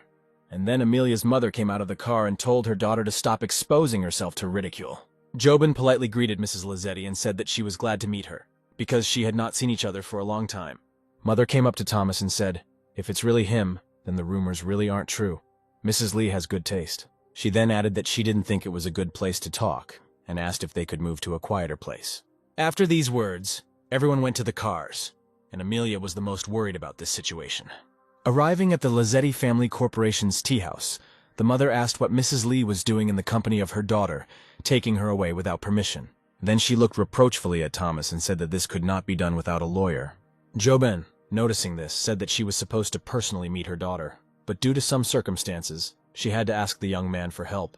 The mother incredulously asked where the information that her daughter had been forcibly taken from home could have come from. The girl replied that Amelia was already 27 years old, and it would be enough for her to refuse in order not to go anywhere. So she got the impression that Mrs. Lazzetti wanted to meet for more curious reasons. When the mother wanted to answer that she just wanted to know all the circumstances, Jobin said that her daughter was like a doll who could not even decide on her own how many cups of rice she should eat. She then hugged Amelia and said that was why the girl was with her. A moment later, Jobin held the package in her hands and asked Amelia if she knew what it was. To which the girl replied that it was the medicine that she bought at the request of Mrs. Lee. The mother, not understanding her daughter's actions, asked why she did it. But Jobin answered her herself, saying that the girl had never bought anything at the pharmacy in her years, and for her, it was an exciting and unusual experience. In addition, she said that she became happier by buying medicine for her. Thomas tried not to take part in their conversation, but was only proud, considering Joban's assessment of logic and prudence to be at the highest level. And Joban continued to reproach her mother and say that she really doesn't understand how upset her daughter is. Today, Amelia was able to go out for medicine herself, and this was only thanks to her request. It may happen that Amelia will have to carry out such simple tasks on her own, and if no one is around, will she be able to cope on her own? There was silence in the tea room for several minutes, but then the mother suddenly asked if they thought she should thank them for this.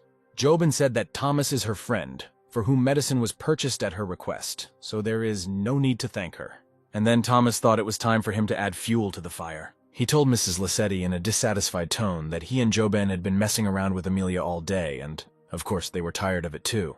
Joban understood Thomas's game and said that she couldn't say that because Amelia was her friend. Thomas replied that she wasn't tired yet, jumping around her family like crazy, worrying about Amelia like her own daughter, but getting nothing in return.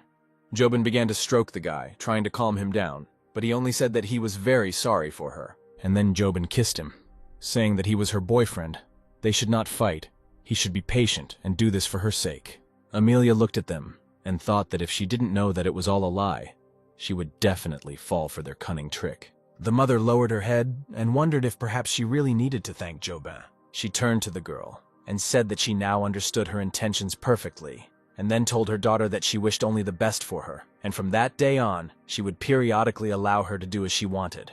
When she added that her daughter was very lucky to have such a friend, Joban said that Amelia is a very good girl and is loved by many. After these words, Mrs. Lassetti stood up and said that she would no longer bother them. Turning around, she told her daughter that if she wanted to stay with Mrs. Lee today, she wouldn't mind. When the woman left, all three of them breathed a sigh of relief, and Thomas thought that the mission was a success and that the first stage of his plan was over. Looking out the window, Amelia said that her mother had left and did not even leave security. She then rushed to Thomas and said that he was angry in a very realistic way, and the guy replied that it was just a game. And then Thomas took out his phone and said that his plan had a continuation. Joban tried to snatch the phone from the guy's hands, shouting that there was no point in doing anything and not making any noise. She added that there was no need to run into trouble because Mrs. Lassetti had already retreated, and therefore he could meet with Amelia as much as he wanted. Thomas looked at the girl and asked if she really liked the prospect of always keeping their relationship a secret. He added that if she followed him, Thomas would make sure that she would not have to be torn between family and love, and would not be under pressure again. Thomas said that he would need Amelia's help, and all he had to do was call, and all the power of her family would be in her hands. She would take control of the entire Vostok Corporation. Then her word would be law, not only in the company, but also in the family. He added that then her mother would not be able to control her in the future because her words would not carry enough weight against her power, and her father would be very proud of her. Thomas asked Amelia if she wanted such a future for herself, to which the girl decisively agreed. After her answer, Thomas dialed the desired phone number. Amelia watched with envy how close Mrs. Lee and Thomas, who was considered her husband, were. She resolutely sat down next to her and took the guy by the arm, and Thomas said if she wanted to listen, he could turn on the speakerphone. When asked who was calling, Thomas said that he had had nightmares lately. Perhaps he had been sleeping poorly and had dreams about the Nankin warehouses, and John Cuddy asked him to clarify because he had earned a lot of money. There was silence on the phone, and Thomas, adding that in an hour he was waiting for him in a private room in one of the tea houses, turned off the phone. When Joban said she didn't understand anything from the conversation, Thomas explained that it would be an internal split. When the girl answered warily if he wanted to reconsider his plan, Thomas grinned and asked if she would like to make a new bet. When they entered the tea room, Thomas told them to stay in the hall and drink tea, while he went to the private room. It was Teddy Holland, a director and shareholder of the Corporation of the East Company, and the owner of almost 4% of the shares. When Thomas sat down and took a cup of tea, Teddy decisively approached him and asked where John Cuddy was and how much he paid him. He said he wouldn't let himself be manipulated just because the kid found something out about him, and then added that if he could tell where John Cuddy was, he'd get more money than he could ever spend in his entire life. Thomas took a sip and replied that he would talk about the money later, but he knows very well that Teddy started it all, both the murders and the fires. The director said that the young man takes on too much, and if he were him, he would not rush to conclusions. Thomas grinned and said that about the money buried on a barren hill, because with such opportunities, even the unsolvable can be solved. The director got nervous and replied that he understood perfectly well that the guy came here for money, and added that he was offering him $155 million, and they would go their separate ways. Thomas said that he had heard that the business had gone down due to attempts to falsify losses, and then asked if Teddy could remind him of the name of his mistress who helped him with this. The director turned purple. I said that I would give him 2 or even 3 billion, but in parts. And at that moment, the girls entered the room. The director was extremely scared when he saw Ms. Lee and Ms. Lissetti here. He turned to Thomas in a panic and asked if they had heard everything. Amelia decisively asked if the information about fires and murders was true. Teddy looked helplessly at the girls and realized that he had absolutely nothing to answer at the moment. At that moment, Thomas poured tea and, suggesting that they should not bring up the past, added that he was not interested in money. The director took the cup with shaking hands and asked, "Then do they really need his life?" Thomas said that from now on all that was required of him was to support everything Miss Lissetti said at meetings, to which he was surprised if that was all they wanted. When Thomas said that this was all that was required of him, Teddy instantly smiled and said that he could not but agree with Mrs. Lissetti anyway, and the young man's help was absolutely not needed here. The director took a sip and added that Amelia is now the only heiress of the company, so sooner or later she would still become its head. Placing his empty cup on the table, Teddy said that he could turn any crisis into a benefit through his contributions. When Thomas replied that their conversation was over, Teddy sighed with relief and, waving his hand, said that he would carry out any decision of his mistress, and she would always be his leader. When he came out, Jobin told Thomas that this was only one vote among all the directors, and there were a whole dozen more, and not everyone would buy his threats. Thomas just grinned, and the girl said that she was not joking, everything was very serious. She had no idea who else he was going to blackmail. Did he really think that this method would work on everyone? The guy replied that they didn't need everyone, but only 6. They were done with 1, there were 5 left, so the girls could continue drinking tea without him. Thomas headed out, and Amelia carefully asked him not to strain himself too much on the way. During the day, Thomas was able to meet with the company's marketing director, head of finance, supervisor, and another director, a shareholder whose votes were important. In the evening, Jobin said that the guy had lured 6 directors to their side, but there were still not enough votes, and having received even half, what was he going to do with the rest? To which Thomas replied that she would see everything tomorrow. And Amelia clung to Thomas and, taking his arm, said that, be that as it may, she would obey him. And then the guy turned to Jobin and said that he and Amelia needed to discuss something, and whether they could stay with her. Jobin also took Thomas by the arm and said that she was against it. Then the guy smiled and, sighing, asked what he should do then. Entering the house, Jobin suggested that Amelia go to the shower first. Thomas asked in surprise why she sent the girl away, and she replied to shut up and dragged him to the balcony. The next second, she grabbed Thomas by the neck and asked him to kiss her. Thomas could not resist, and at the same time understood that Jobin was doing this for a reason, because Amelia could see them at any moment. The next second, he understood everything. The girl was waiting for the paparazzi. In this case, he will play along with her to keep Drake Simonovsky happy. Jobin's idea was a success, and the evidence of their relationship was obvious. A couple of minutes later, Thomas said that he was sure that the paparazzi had already left, and the girl answered, which means he guessed everything, and that's why he was so calm. Within just half an hour, Drake had already received the information. He looked at the photos and videos and was horrified, realizing that they were doing this right on the balcony. The next second, he jumped out of his chair and shouted that he would finish this bastard. A few minutes later, Claude Shepin, Drake's confidant and former member of the Special Forces, stood in front of him. Drake printed out a photo of the guy and, giving it to Claude, ordered him to go east and kill this bastard, making him suffer. Claude looked at the dossier and replied that it would take him 5 days. Drake sternly said that this was too long and he was only giving him 3 days for the guy to be dead. The next morning, Thomas woke up and told Amelia that it was time for them to get up, but the girl asked to sleep a little more. Thomas replied that she needed to be patient a little, and she would be able to sleep as much as she wanted when she left work. He asked if Amelia remembered what he taught her yesterday, and the girl replied that she remembered that her fate would be decided today. At that moment, Jobin entered the room and said that she would give Amelia a ride to the company. No sooner had they arrived at the office than the employees began vying with each other to report on all upcoming matters. Amelia thanked Jobin and, immediately changing her face, ordered an immediate meeting of the executive directors. At 10 o'clock in the morning, screams from the mother could be heard from the meeting room, reproaching her daughter for going to fire Charlie Don and Jan Kowalski. She tried to convey to Amelia that there was no reason for this. The girl replied that she was the deputy president of this company and had the right to convene the board of directors. Then she turned to one of the employees and said that she did not need permission to fire anyone, and told her to notify the HR department. The mother replied, "Doesn't her daughter understand that this will negatively affect the reputation of their company?" Amelia was ready for this conversation, because in the morning Thomas handed her the flash drive and said that all attention would be focused on Charlie and Ian.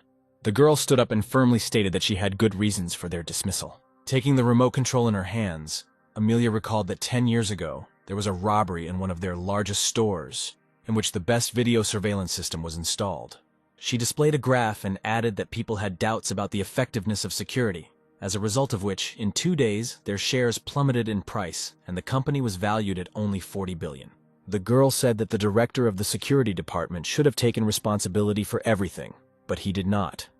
And now their task remains to resolve the issue with the security problem. Amelia added that by firing Charlie Don, they could return the stock to strong performance. His mother eventually agreed with his dismissal, but did not understand why Ian should bear responsibility for this.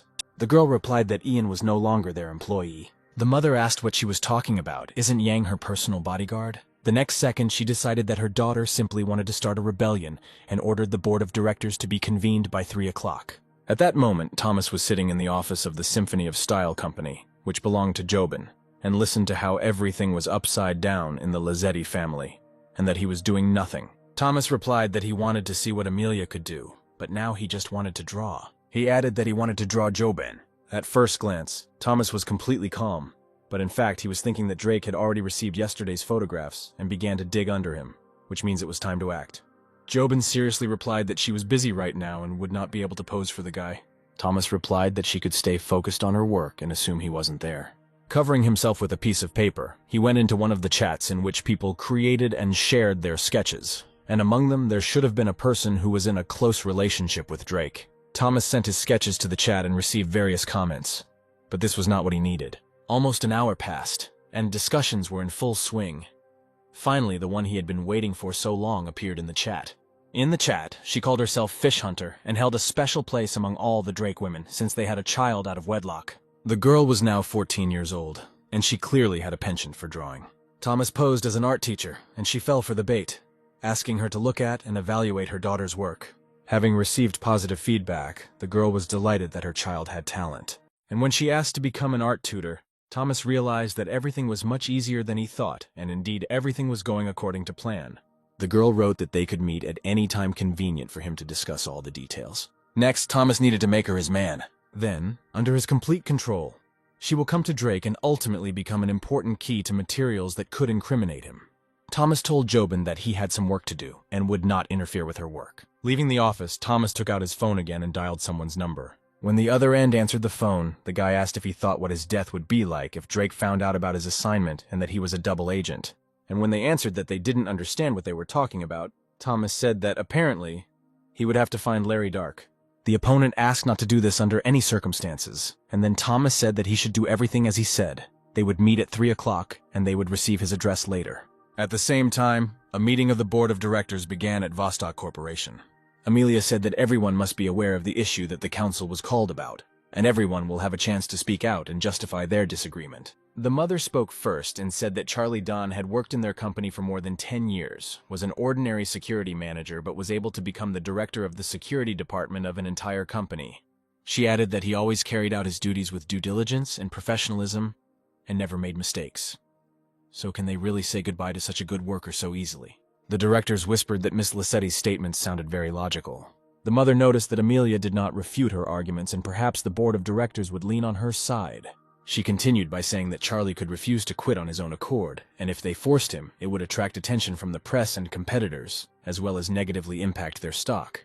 Amelia calmly replied that their disputes were similar, like the master of the house, and proposed a vote so that those who agreed with her opinion would raise their hands. The mother looked reproachfully at those present and said, "Could anyone really go against her?" And the next second, the directors, one after another, began to raise their voices in favor of Amelia's decision.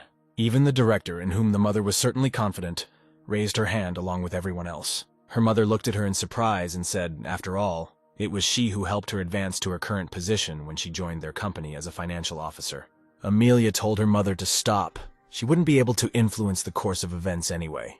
The girl remembered how Thomas told her in the morning that for some, it would be enough to see her attitude and determination, thanks to which they themselves would lean towards her side. Amelia glanced at the directors and asked if there was anyone else who shared her opinion. And then the last director, who was an old-timer in the company and also Mrs. Lassetti's most trusted and close colleague, raised his hand. His mother looked at him in surprise and couldn't believe her eyes. The director said that Amelia has already grown up, and he is sure that Mrs. Lissetti understands everything perfectly well. The mother looked at her daughter and said that she did not understand how, but she managed to win over 9 directors to her side. And then she added that the board of directors needed a 2/3 vote to make a decision, so Amelia needed 1 more vote to win. Thomas said in the morning that victory is not about controlling the directors. Amelia must make her mother give up, and the next step is not to give her the final blow that will show whether they can achieve victory or not. The girl stood up and firmly asked her mother if she really wanted this. Mrs. Lissetti replied that she had nothing to fear. She was her mother, so did Amelia really think that she was no longer able to control her? Amelia said that her mother may not vote for her, because she is the wife of the president of the company, and therefore no one will dare to go against her. But she must answer at least for herself why she is doing this, for the sake of the family, or for the sake of the interests of the company. The directors watched what was happening, and realized that if they did not approve her proposal, then an irreconcilable conflict would arise in the Lissetti family, and the board of directors would split into 2 factions. All this will certainly lead to internal disagreements and reduce the effectiveness of their company. As a result, the shares will collapse, and there will be no hope that Amelia will take over management of the company. And as a result, sooner or later, the company may go bankrupt. The girl looked at her mother and asked her to explain what was happening to their family, but Mrs. Lissetti replied that none of this mattered and left the office. Amelia looked at the directors again and said that the meeting was over. She was fully aware and understood perfectly well that this would be a turning point for the Lissetti family and for the Vostok Corporation. Thomas was driving along a busy highway when Charlie Moon called him. He suggested they have lunch together and added that he needed help. Judging by his voice, the guy realized that something really happened to Charlie. There was still time before the meeting with the double agent, and Thomas replied that he would be there soon. Soon, he arrived in the western part of the city, where the Donghai Center Company had its headquarters. Charlie Moon himself came out to meet him and said that he had no idea what had happened. He pushed his hair back from his forehead, and showing the abrasion, he said that she threw a cup at him and drove him away. The next second, Charlie grabbed Thomas by the hand and said that he knew how to get her and her mother to take him back. The guy replied that in such cases there was no need to rush, and Charlie replied that this was his son, his flesh and blood, and he could not wait any longer. When they sat down at the table and Thomas poured tea, he asked Charlie to tell in detail how this meeting took place. Charlie said that as soon as he received information about where to look for her, he immediately went in search. He even bought a large bouquet of flowers, a diamond ring, and a necklace. In addition, Charlie spared no expense and bought a Ferrari for his son. Thomas replied that she thought Charlie was trying to win her over with money, but she had overcome her difficulties on her own, and now she found his actions offensive and even disgusting. Charlie added that she said if he showed up at their door again, they would move out, and she was even willing to move abroad just so he wouldn't pester them. He looked at Thomas and began to beg if he could help him, perhaps have some advice. The guy replied that there are 2 options, to start with his son, but this will take some time, and for the sake of her son, Mia Houston will certainly forgive sooner or later. And the second, everything can be decided today. Charlie replied that he would definitely choose the second option. He added that money is not a problem and he can transfer the amount that Thomas specifies right now. The guy replied that not everything can be bought with money, and Charlie would need to pass the test, to which he replied that he was ready for any difficulties. Thomas sat closer and told Charlie in detail about the second option. After some time, Charlie was already standing on the threshold of the apartment, and Thomas thought that everything was only in his hands. Charlie knocked and asked Mia to answer, but instead he heard his son, who told him not to come here anymore. He continued to knock, but then Mia came out and told him to get out of here, and this could not continue like this. Charlie handed over the bag and said that he only bought food, the kind that they always ate when they didn't have enough money. But Mia threw away the bag and said that she didn't need anything from him. She repeated that Charlie should get out. Charlie silently knelt down to pick up the bag of food. But then Alex came out and told him not to pick it up, but to quickly get out of here as his mother asked him. Mia strictly told her son to come back and she would sort it out herself, to which Charlie said that there was no need to take out your anger on the child. Apparently, this altercation was so loud that after some time the law enforcement officers arrived and said that the neighbors were complaining about them. One of them turned to the woman and told them to solve their problems inside the apartment, to which Mia replied that they were just in time. She didn't know this person, and he was causing them trouble, so she asked him to get him out of here. The policeman took Charlie by the hand, but he began to shout that he would not leave here. He was just talking to his wife and asking him to let him go. Charlie told them to clean up themselves and not interfere in the old couple's quarrel. If he wanted, he would continue to shout. Seeing that the policeman was in danger, his partner ran up and kicked Charlie in the stomach. Charlie fell to his knee, but continued to shout that they could kill him. But he would not leave here, even under the threat of death. Without his wife and son, he had no meaning in life. Thomas watched everything that was happening on the monitors and admired Charlie's acting skills. Then he thought that if his assumptions were correct, then this should happen right now. At that second, Alex rushed at the police and shouted that they should not touch his father. And Mia, in all likelihood, became hysterical, and she screamed that enough was enough. And then she walked up to Charlie and extended her hand to help him get up. After some time, Thomas shook the police's hand and said that everything turned out as he had planned. But one of them laughed and said that he almost got it from the young guy. Then he looked after them and decided it was time to get down to real business. The guy was already sitting in the car when he received a call from the person Thomas was supposed to meet. The guy replied that he would be there soon and pressed the gas pedal. Walking into the cafe where the meeting was scheduled, Thomas waved and apologized for being late. In front of him, surrounded by his brothers, sat Howard Brahms, the owner of the security organization Dragon Shield, a member of the Council of the Association of the Security Organization, and a representative of the People's Congress of Donghai City. Thomas said that he was the one who called him, but wanted to discuss his dirty deeds in private. Howard jumped up and shouted who the hell was he to tell him. Thomas replied that it seemed that he was not ready for a civil conversation, in which case he had no choice, and with these words he took out his phone. From the conversation, Howard realized that Thomas was calling Larry Dark, who turned out to be this guy's half-brother, and there have been a lot of rumors about him lately. Thomas turned on the speakerphone and told Larry that there was a traitor in his ranks, to which he said that he would deal with him immediately, and the click of the pistol safety was heard. The next second, Howard fell at Thomas's feet. He looked at the guy pleadingly, but Thomas had already given the employee's personal number. The guy then looked at Howard and asked if he was now ready to have a constructive conversation. A minute later, Howard was already pouring an hour for Thomas and realized that he was not worth joking with. At that moment, the phone rang and Charlie Moon's voice was heard on the receiver. Thomas asked what other problems there might be if he had just made up with Mia. He thought that Charlie's influence could be very useful and, saying that he was ready to meet, gave the address where he was now. Thomas invited Howard to sit down and said that his friend would arrive now. He said Howard was an interesting person and started working for Drake Simonovsky 4 years ago, then constantly assigning his people as guards to residential areas in the companies of Jobin and Jutai. But 6 months later, Jutai found out the truth, and Howard miraculously avoided the bullet and sold himself to him. Howard asked to change the subject, and was ready to follow any instructions from Thomas. The guy said that he does not rule out the possibility that Drake will soon send his man to him. Howard replied that collecting information about him, much less liquidating him, was not his responsibility. Thomas said that if Drake or his people contact him in the near future, he must play along with them if his life is dear to him. Howard replied that if he lets them know when this happens, then Thomas can play a setup for them. The guy replied that many influential people in the city did not pose any threat to him, and he only came here because Howard was a little more interesting than them. Thomas then said that Howard would have to deliver something to Drake Simonovsky a little later. At that moment, Charlie Moon entered the cafe. He immediately asked why Howard brought his people here. Did he really want to harm his brother Thomas? Howard replied that Mr. Moon had misunderstood, and Thomas added that they were friends, and Charlie was too quick to jump to conclusions. Charlie looked at Howard and said that if anyone laid a finger on his brother, he would tear him apart. Thomas knew that now that he had such influence and support, he could begin big changes. Howard will be the first to sense this, and his perception of Thomas will change even without the help of Jobin and Creepy. At that moment, Thomas's phone rang again. He asked what happened and then added that he would be there soon. Thomas said that he needed to deal with someone, and adding that they would see each other later, left the cafe. Sitting in the car, Thomas dialed the number again, and a tearful Laura said that they wanted to send her to study abroad, and now she was standing in front of the door of his apartment. He calmly replied that there was no need to cry over such nonsense. Thomas told her to take the spare key, which is located to the left of the electrical panel, and it will arrive soon. Amelia was in a great mood, and was on her way to her husband to celebrate today's success with him. Already in front of the apartment door, the girl remembered that she did not have the keys, and then the security guard said that he could open it, and then call a specialist to fix the lock. Amelia replied that this was a great idea, and the guard got to work. Hearing that someone was fiddling with the door lock, Laura was afraid, because Thomas couldn't come so quickly. And then the door opened and Amelia entered the apartment. She recognized Laura and asked what the girl was doing in Thomas's apartment.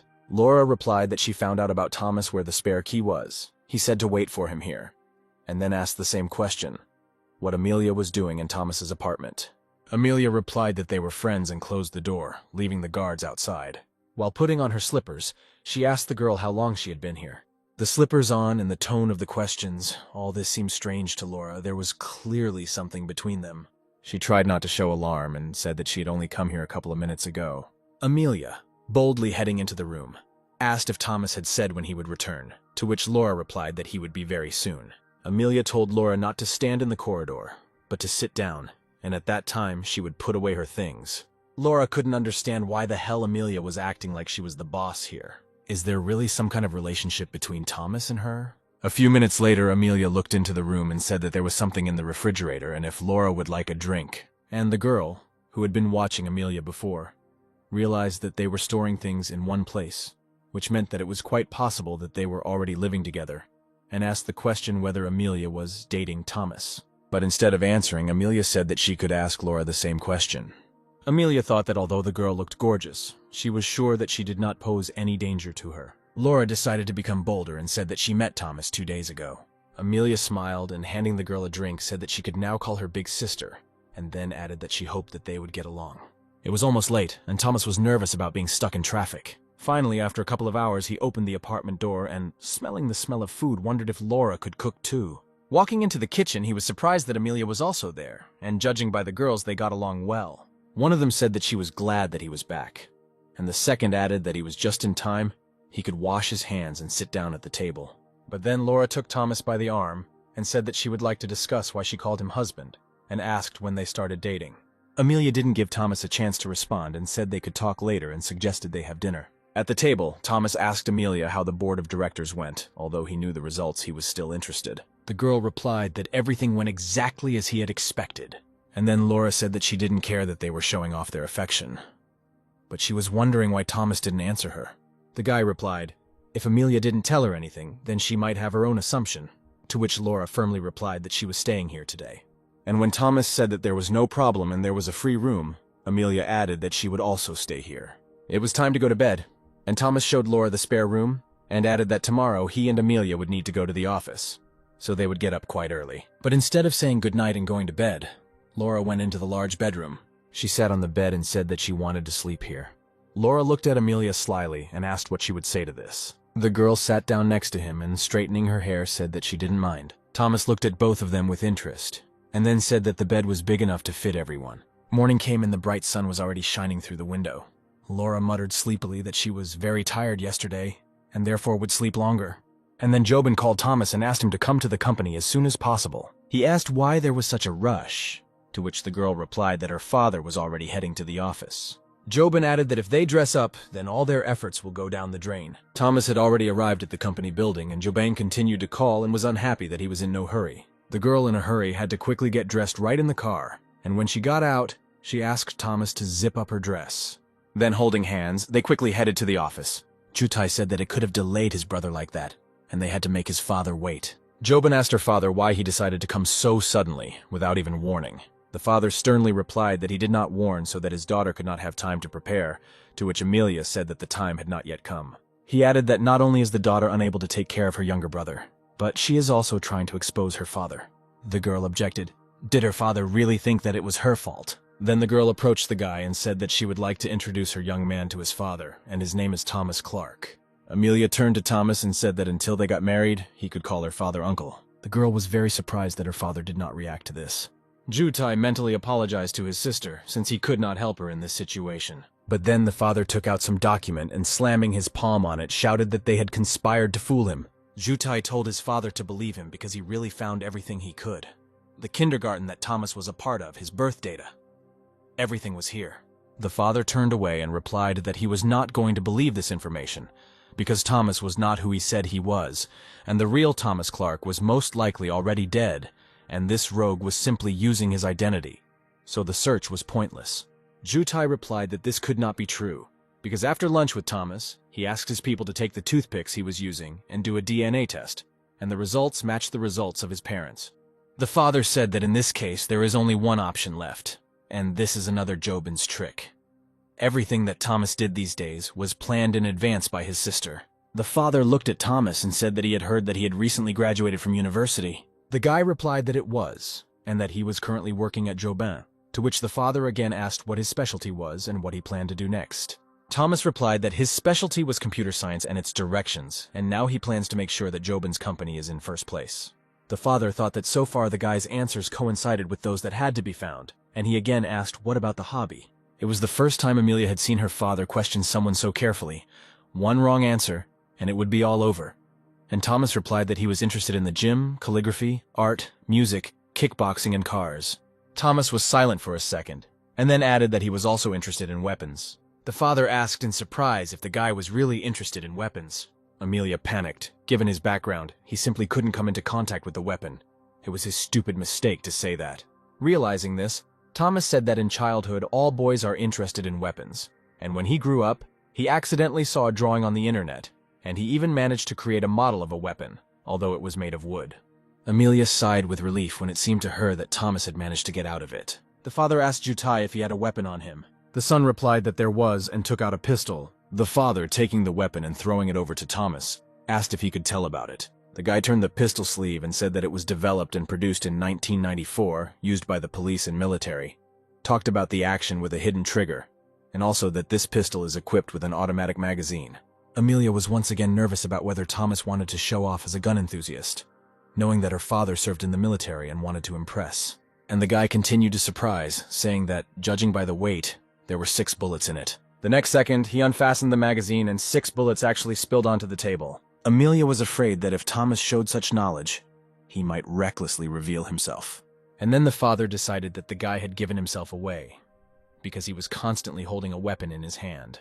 And it's unlikely that anyone would be able to guess the number of bullets. Thomas Clark is a suspicious guy, although it is possible that he's deliberately making himself look suspicious. This is his plan to become Jobin's boyfriend, and for this he must be an outstanding person. All this to prove that his relationship with his daughter is real. But in this case, this is a completely new problem. The daughter's boyfriend is a guy with special forces level training. I wonder what his goals are. The father was silent for a while and then said that Thomas is a very talented young man. The guy smiled and said that otherwise he would have no chance of becoming his daughter's boyfriend, and then invited the father to talk face to face. Amelia was worried again, and taking Thomas by the hand, asked what kind of conversation this could be if she and her father needed privacy. The guy took the girl's hand and said that the uncle would not be able to forget about her feelings, and in this case it would be difficult for them to discuss some issues.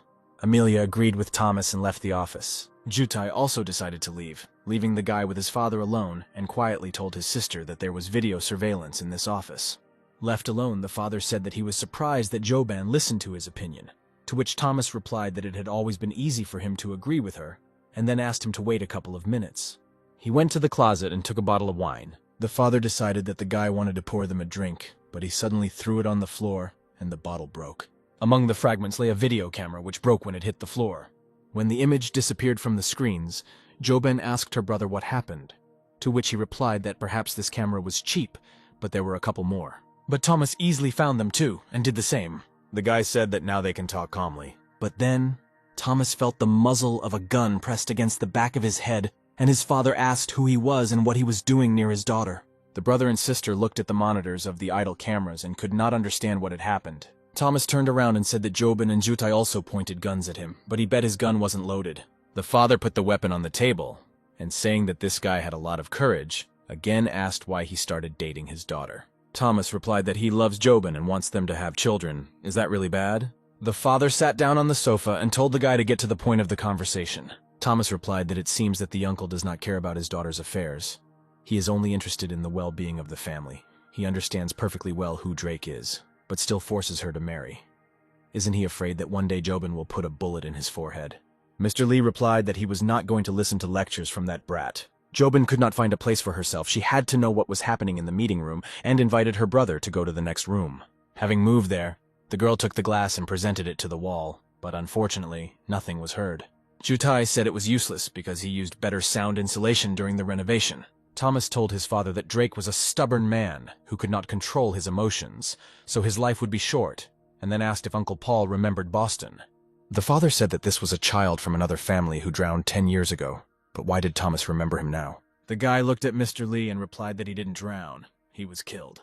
The father replied that this was impossible, because the status of the Boston family was much lower than that of the Simonovsky family, and besides, why would they need the death of a high school student? Thomas said that he was not talking about the family, but about Drake himself, and then took out his phone and handed it to Mr. Lee.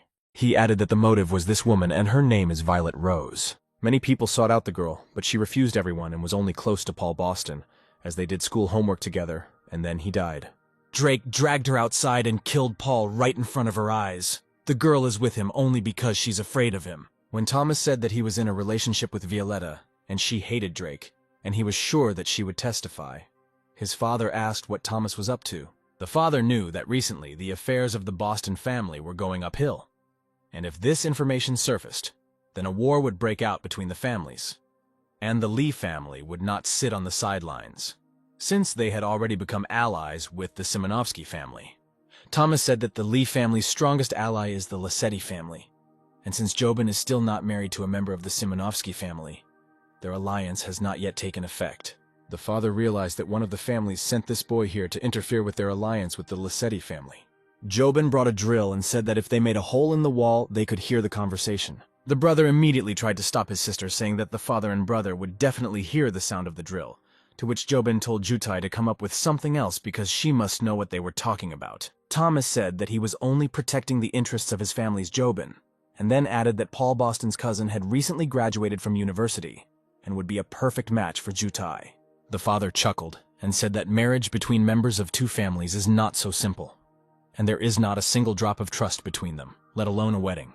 Thomas replied that if he liked this option, then he would organize everything, and they would receive the results next week. Mr. Lee looked at the guy and realized that he was not joking, but now was not the right time to marry the Boston family. He told Thomas that he wanted to know what his purpose was first. The guy firmly answered that he wants Drake dead. Jobin is too attractive, and he has the courage to try to steal her. Drake will kill him if Thomas does not do it first. The father accepted this answer and asked if Thomas had any dirt on the Mori family. The guy replied that there is, and if Mr. Lee promises that he will not disturb him and Jobin for 6 months, then he will tell everything he knows. The girl brought almost all the tools she could find in the office. Jutai said that his brother and his father were returning, so the sister should immediately give up her idea.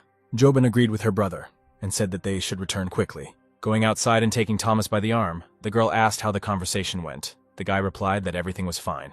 The father turned to them and said that they could calmly go about their business, and he was returning back. A minute later, the helicopter was already in the air and disappeared behind the houses. A couple of minutes later, Jobin tried to find out from Thomas what he told his father and why he flew away so quickly. Jutai decided that he had nothing more to do here and said that he would probably go. The girl didn't even pay attention to her brother's departure and continued to pester the guy, saying that if he tells, they could come up with something together. Thomas replied that he had not been feeling well lately. Laura had been too clingy, and that was why he was tired. Jobin pushed Thomas away capriciously and said that it was indecent to talk like that. The guy pulled the girl towards him and said that, given the previous night, she could also be called shameless. Thomas said he told his father a dark secret about Drake Simonovsky, and they also talked about Maury's family. Jobin learned details about the deceased Paul Boston and the culprit Violet Rose. Jobin said that when all the nastiness of the Simonovsky family comes out, Drake will have new enemies who want him dead. She looked intently into the guy's eyes and said that he was great and was he ready to receive a reward for this. When the girl started kissing him, Thomas asked if she really wanted it right here after all. They can be watched from the neighboring building. The girl smiled, saying that he was amazing, and nevertheless he was probably still in love with her. Thomas replied that he could say the same about her. Jobin replied that she recognizes that the guy is suitable for her in all respects as a partner for life, especially considering his abilities. So he is right, she really is in love with him. But he shouldn't think that because of this she will become an obedient cat. And then, with the intonation of a teacher, she said that he, Mr. Clark, would be obedient. Thomas recalled that she wanted to reward him and asked what about a massage, and Jobin replied that if he begged, she might agree. The guy said that then he would have to find someone else. The girl asked displeasedly if she really meant Laura now. Thomas replied that he was not talking about her now, and he had not yet managed to make that girl his own, but if they could get to know each other better, she would easily give him a massage. The guy took out his phone and added that she was younger and prettier, yes, and her family was much richer. Thomas added that Jobin still wouldn't guess who he was talking about and turned on the speakerphone. The guy said that he is a former student of Donghai University and knows that the girl is interested in songs, so he has something to offer her. When Thomas added that she should like them, the receiver replied that many people say that. The girl added that all the songs that were offered to her were spontaneous, and Thomas said that he was ready for a test run. The girl said that she was ready to meet in a cafe and sent her coordinates. Jobin heard her name, but couldn't remember hearing about her among the dozens of millionaires in the city. She asked Thomas if she knew this girl. The guy replied that her name was Callie and she was Patricia's daughter. Jobin exclaimed, "Is the guy going to meet Callie and ask her for a massage?" She remembered Patricia because she was her idol, and the third millionaire in the city, owned the apparel company, and was the eldest daughter of the Mori family. After divorcing her husband, Patricia received custody of her daughter, and then provoked the death of her husband and received the nickname Black Widow, so everyone was afraid of her in business circles. Thomas replied that he knew about it, and Jobin continued to insist that he not do anything rash. She reminded her that the guy wanted a massage so he could come to her tonight. Jobin added that this is not just about a massage, just so that he does not meet with Patricia's daughter. Thomas replied that meeting Callie and getting a massage was just an excuse. He added that Jobin should not worry. It would not harm her in any way. Thomas, as usual, waved his hand and left the office. The girl extended her hand warmly and said that her name was Callie. Thomas shook her hand and introduced himself as well. The girl asked if his songs were written by hand or on a memory card. Thomas asked her to get a notepad and pen. Seeing the question in her gaze, he added that he would now record his test song there. Callie still didn't seem to fully understand, and the guy explained that it was all in his head. The girl handed him a notepad and pen. When Thomas returned the notebook to her 10 minutes later, Callie called his song Medicine for the Soul, and was surprised that he also listed all the instruments used. Having sung the melody, the girl realized that it was much better than everything she had heard before. Thomas asked if she was willing to buy his song and for how much. And when Callie offered $1,000, the guy grinned and replied that it was worth $100,000. The girl got angry and asked if she really looked like an idiot. Thomas replied that he was not going to bargain with her. Besides, he had a couple more songs and they cost the same. Callie firmly replied that she would not buy it, and Thomas said that then their meeting could be considered completed. He then added that he didn't think she was someone who would steal other people's songs, and he wouldn't take a page out of her notebook. Thomas stood up and left the cafe. Half an hour later, he was already at the music company Mori Production. Thomas said that he needed to record a song, and to do this, rent one of the studios for 3 hours. He knew that this song had proven to be a top hit in each of his incarnations. 3 hours later, Thomas was turning the disc with the recording in his hands, and knew that the meeting with Callie would definitely take place. As he approached the car, Amelia called. She was worried that Thomas was not answering his calls. She said that Laura had accepted a local internship and was not going abroad, to which the guy replied that Amelia had done her job perfectly. The girl said that they wouldn't be able to see each other today if she didn't show up at home. It would be suspicious, Thomas replied, that he had business to do. Already on the highway, he noticed that one car was chasing him and was not lagging behind by a meter. Thomas looked at the license plate and realized it was Drake's men, but he had to publish this song at all costs. The guy pressed the gas pedal and, turning sharply at a traffic light, disappeared from his pursuers. He signed the performer's name backwards, Clark Thomas, and hoped that Callie would understand when she saw it. Now all that was left was to wait. Thomas woke up earlier than usual and hurried to see how many views the song Medicine for the Soul had. And then he noticed that something was wrong in the house. The flower standing on the table was turned the other way. The sofa cushion lies further to the right than usual. Yesterday he didn't pay any attention to those guys, but most likely they managed to install cameras or bugs in his house. Thomas thought if they wanted to play, then he was ready and, dialing Jobin's number, invited her to meet. Sitting in the car, he added that he would be in the office by 9 o'clock. Thomas had a premonition that something would happen today, and everything was in his hands. Suddenly, yesterday's car blocked his way, preventing him from changing lanes or overtaking. The next second, Thomas found himself sandwiched between two trucks, with 2 more cars blocking him in front and behind, a situation in which 1% of 100 survive. He managed to remember the car numbers before what Thomas had planned happened. It was a reboot. He woke up that morning and said it was his turn to play. Thomas immediately called Jutai and told him the make and numbers of the cars that he would be attacked in the near future. When his brother replied that he would take care of everything, Thomas added that he needed them alive. He decided that it would be better to go to the underground parking of the shopping center where they would not get him. The man in the truck reported that Thomas Clark had disappeared into the underground parking lot. Plans had changed and they were retreating. The next second, the van crashed into the truck at full speed. The driver looked out of the cab and yelled, "What the hell? He can't see where he's going!" Jutai replied that he couldn't see. The sun was too bright. Soon all the drivers who tried to attack Thomas were caught. When Drake was informed that Jutai had captured his people, he ordered the second plan to begin.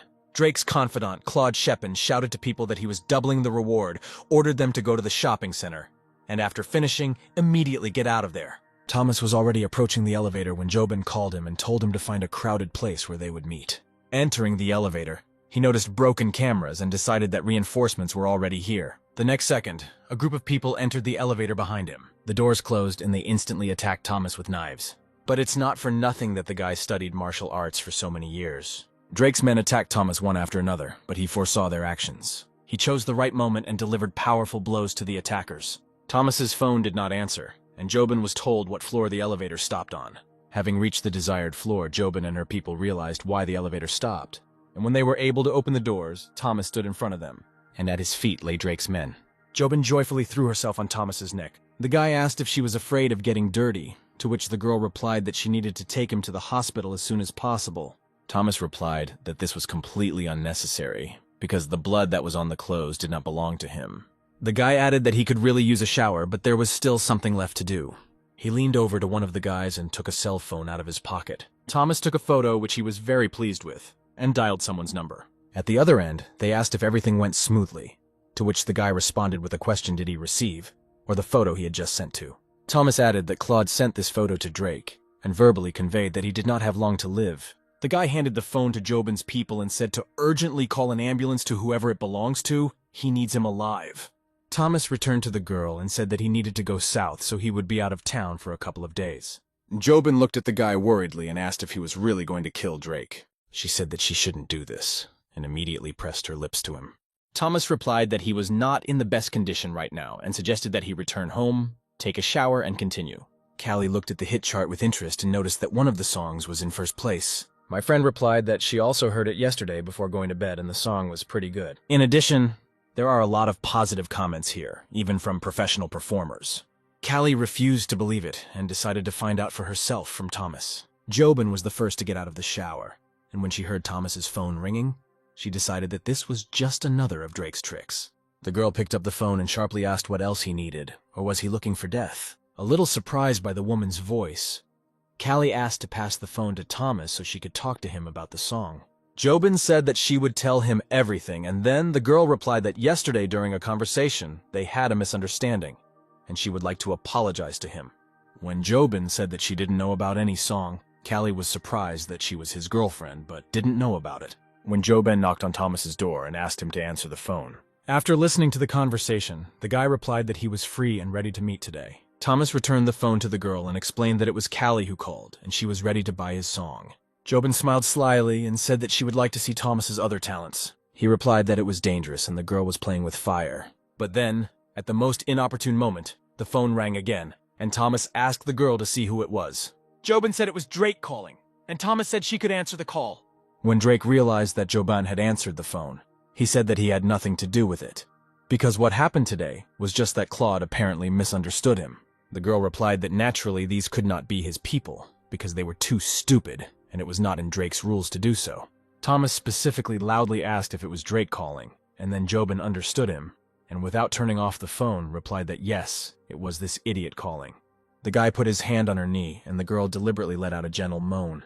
Thomas said that a beautiful lady does not go to use foul language. Jobin replied that the dear one pinched her too much. Drake heard perfectly well on the phone how the girl made moans that meant only one thing, and Thomas continued, saying that if she did not understand her mistake, then she needed to be spanked. Jobin, holding the phone close, replied that she would behave well, but there was no need for a spanking.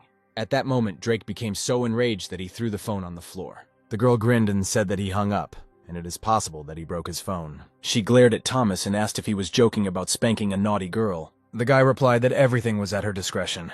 He then added that he would have a request later. He was going to meet Patricia and asked Jobin to play along with him. The girl didn't understand because he was going to meet Callie. Thomas replied that it was, but in addition to Callie, he would certainly meet with her mother. Then Jutai burst into the room and said that what happened was his fault, and asked how many bodyguards Thomas needed.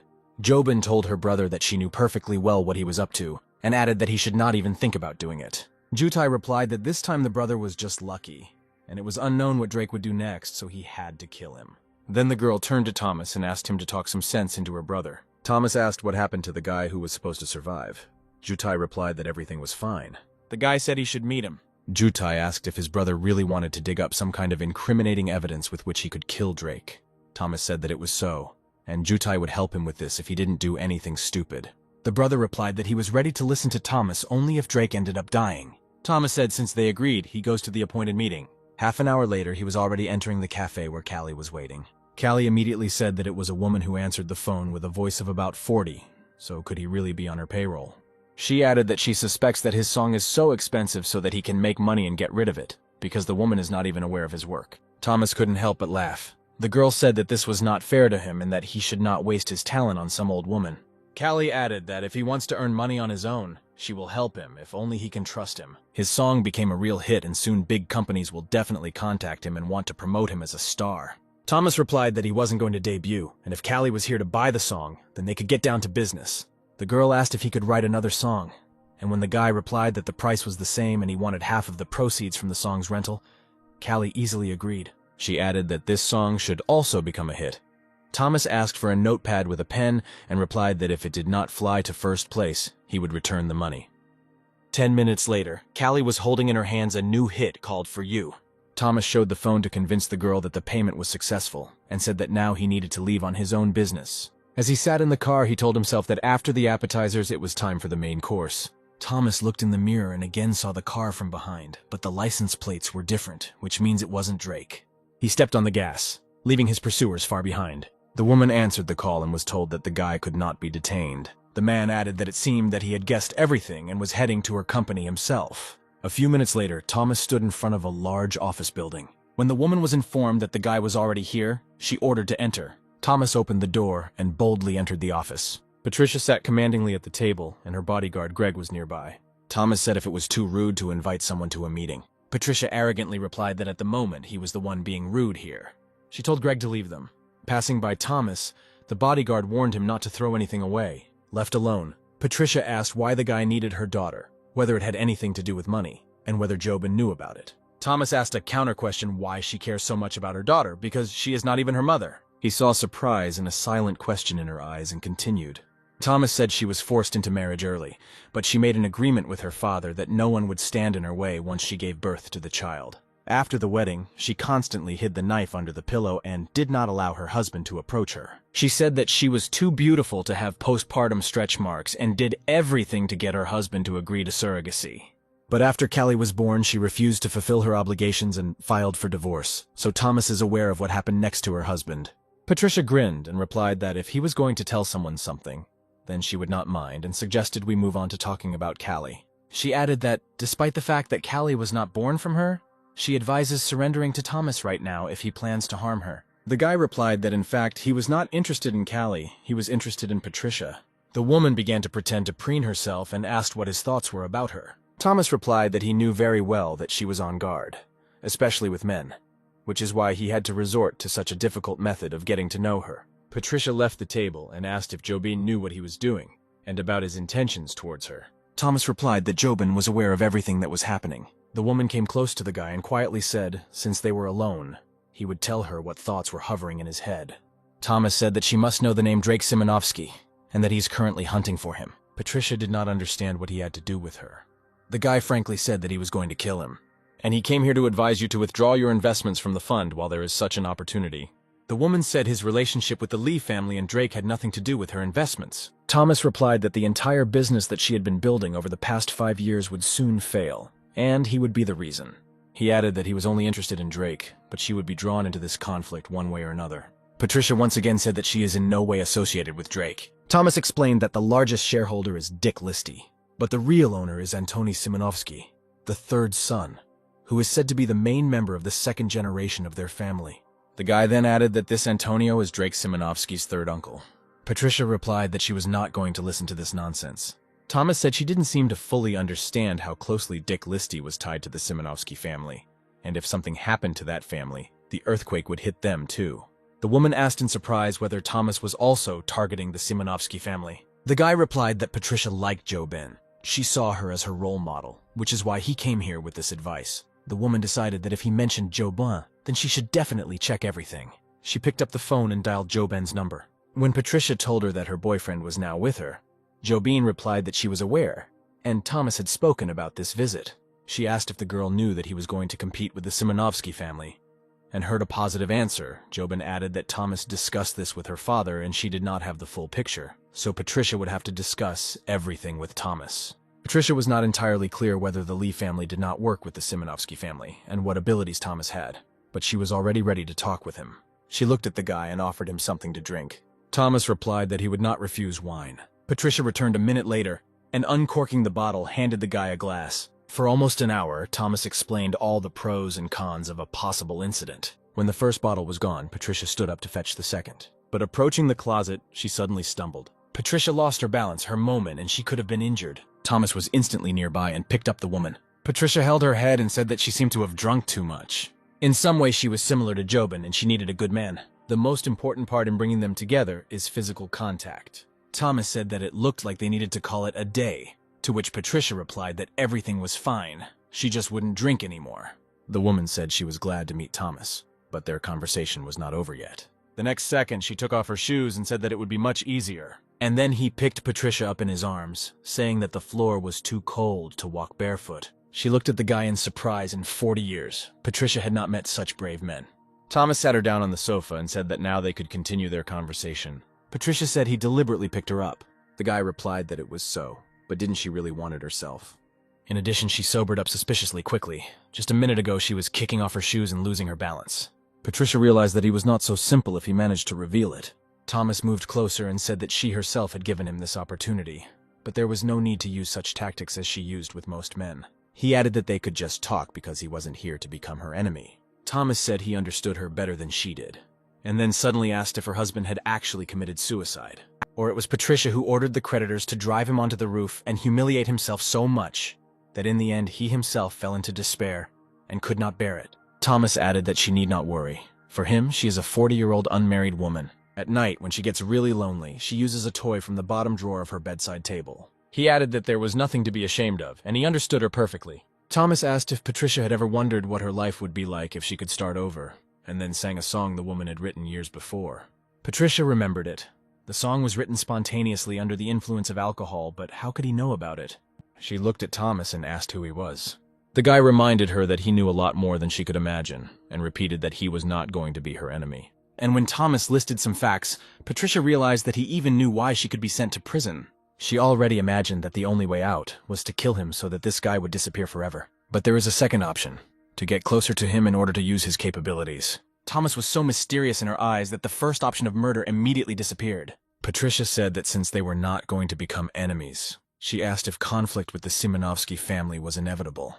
Thomas replied that his plan would soon be in motion, but he could guarantee that her career would advance even further. Patricia said that he was working so hard for Miss Lee's benefit, and wasn't he afraid that she would be jealous because he just held her in his arms? Thomas replied that in addition to Jobin, his woman is also Amelia Lissetti, and Jobin is not at all embarrassed by this, because she is an unusual woman. Patricia realized that if she used the second option, she would not be a stranger in their love relationship. Putting down an empty glass of wine, she offered to go to her place and drink tea to sober up a little. Thomas began to put her shoes on, and replied that if she wanted tea, then they would do so. Patricia asked if Thomas had enough free time, but in the next second, her kiss did not allow Thomas to answer her question. He then said that in such situations the man should be the initiator, and then he asked if she wouldn't mind doing it right in the hallway. But the woman again clung to Thomas with a passionate kiss. He took her in his arms and asked her to be patient, because he had enough time. Thomas threw Patricia onto the bed and began to take off his jacket. Taking off his t-shirt, he added that they should take their time. The woman grabbed the guy by the neck and replied that he would have to try. In the morning, Callie opened the door and was very surprised to see men's shoes on the threshold. The girl called out to her mother and resolutely headed into the room. Hearing her daughter's voice, Patricia became seriously worried. She asked Thomas to hide under the bed, and the next second Callie walked in. She saw that her mother was alone in bed. Callie said she didn't know she had guests and closed the door behind her. Patricia breathed a sigh of relief and told Thomas that he could get out. Then the woman's phone rang, and she answered, although the number was not identified. And then Patricia realized from a woman's voice that she had taken Thomas's phone. She replied that he left the phone near her. She was asked if Thomas really decided to visit her in the morning. Patricia replied that no. The question followed. Had she really found it herself? And the woman answered that this was not entirely true. And when asked where she was now, Patricia replied that they were at her home. A female voice asked if it turned out that she had invited Thomas to spend the night with her. And when asked if they slept, Patricia replied that they did. It was Jobin, and she said that it looked like they should hang out. Although Thomas only heard Patricia's answers, he knew very well that Jobin knew everything. The woman said that she would be here soon and she would have time to take a shower. Having met her daughter in the corridor, she said that she would not disturb them. Callie just asked if she knew the young man who was visiting them. Seeing the question in her mother's eyes, she added that they would have to contact him anyway, sooner or later. Realizing that her mother would not say anything, Callie said that she would meet him another time and left. 40 minutes later, Jobin was already at Patricia's house. She told Thomas that he only had surprises. The guy asked if she was jealous. The girl replied that she knew perfectly well about his talents, but couldn't he treat her a little more respectfully? Suddenly, Thomas hugged Jobin and said he loved her. Knowing Thomas's character and hearing this, she was shocked, but tried not to get emotional. Jobin turned away proudly and replied that she wouldn't be surprised if he said that to someone else. Thomas said whatever he said, and Jobin said she loved him too. The guy pressed the girl to him, and she answered whether he thought that Amelia would make a fuss, and that today's passion would cause him a scandal. Thomas said that he would find an approach to everyone and everything would be fine. He added that he would return home so the women could talk quietly in private. Patricia came in and apologized for keeping her waiting. Jobin replied that they were both busy people, and suggested getting straight to the point. The next second, she said imperiously that Patricia should bow to her and ask for forgiveness. The woman asked what exactly she should apologize for. Jobin replied that if she decided to sleep with her man, she should at least treat her with respect. Patricia replied that Thomas did not propose to marry her and she was not going to marry him.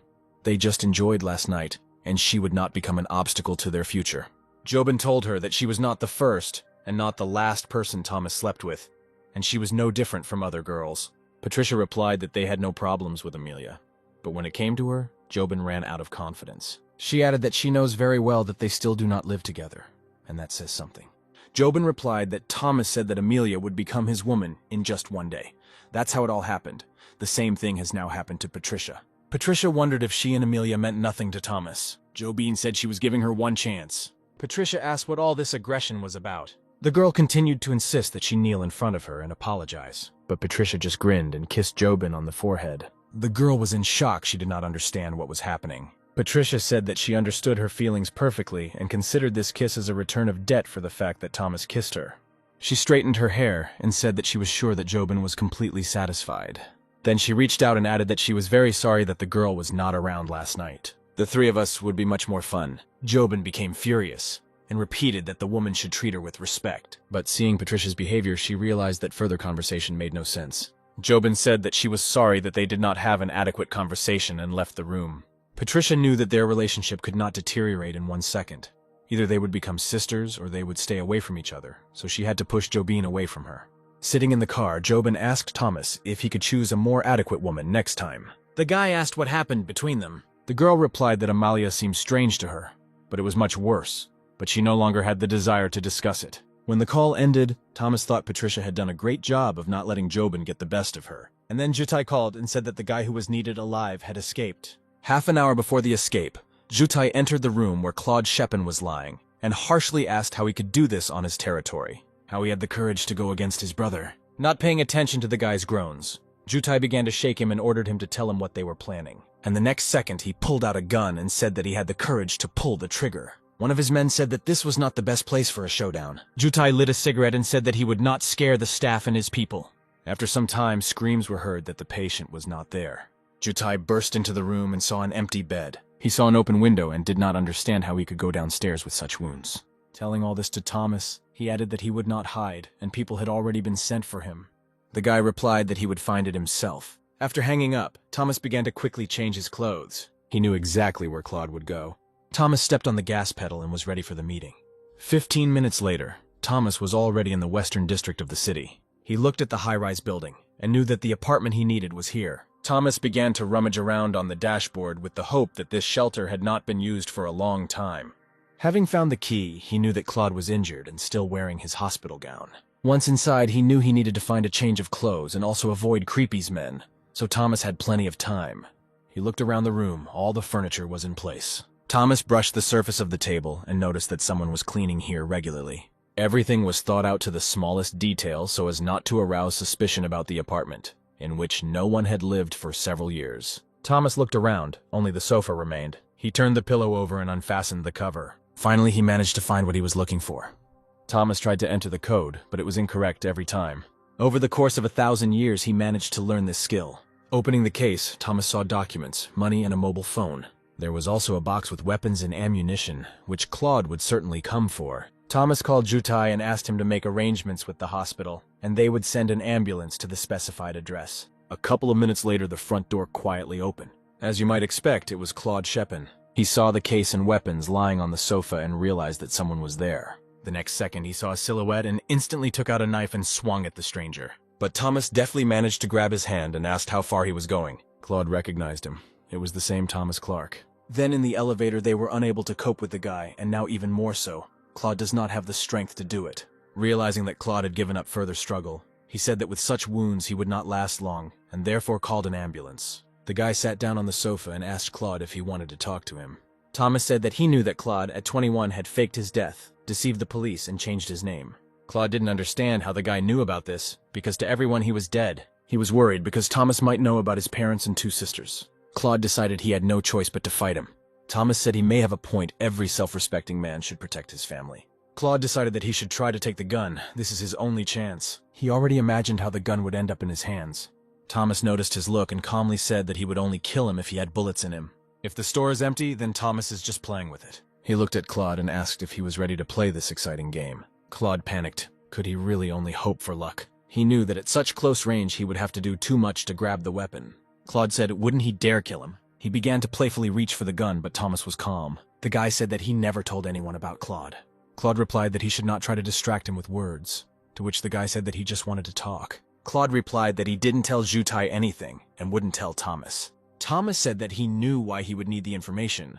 For example, about Mickey Reed, whom he was supposed to kill. Claude was shocked at how much Thomas knew. He told Thomas that he couldn't do anything without evidence and was just throwing around words.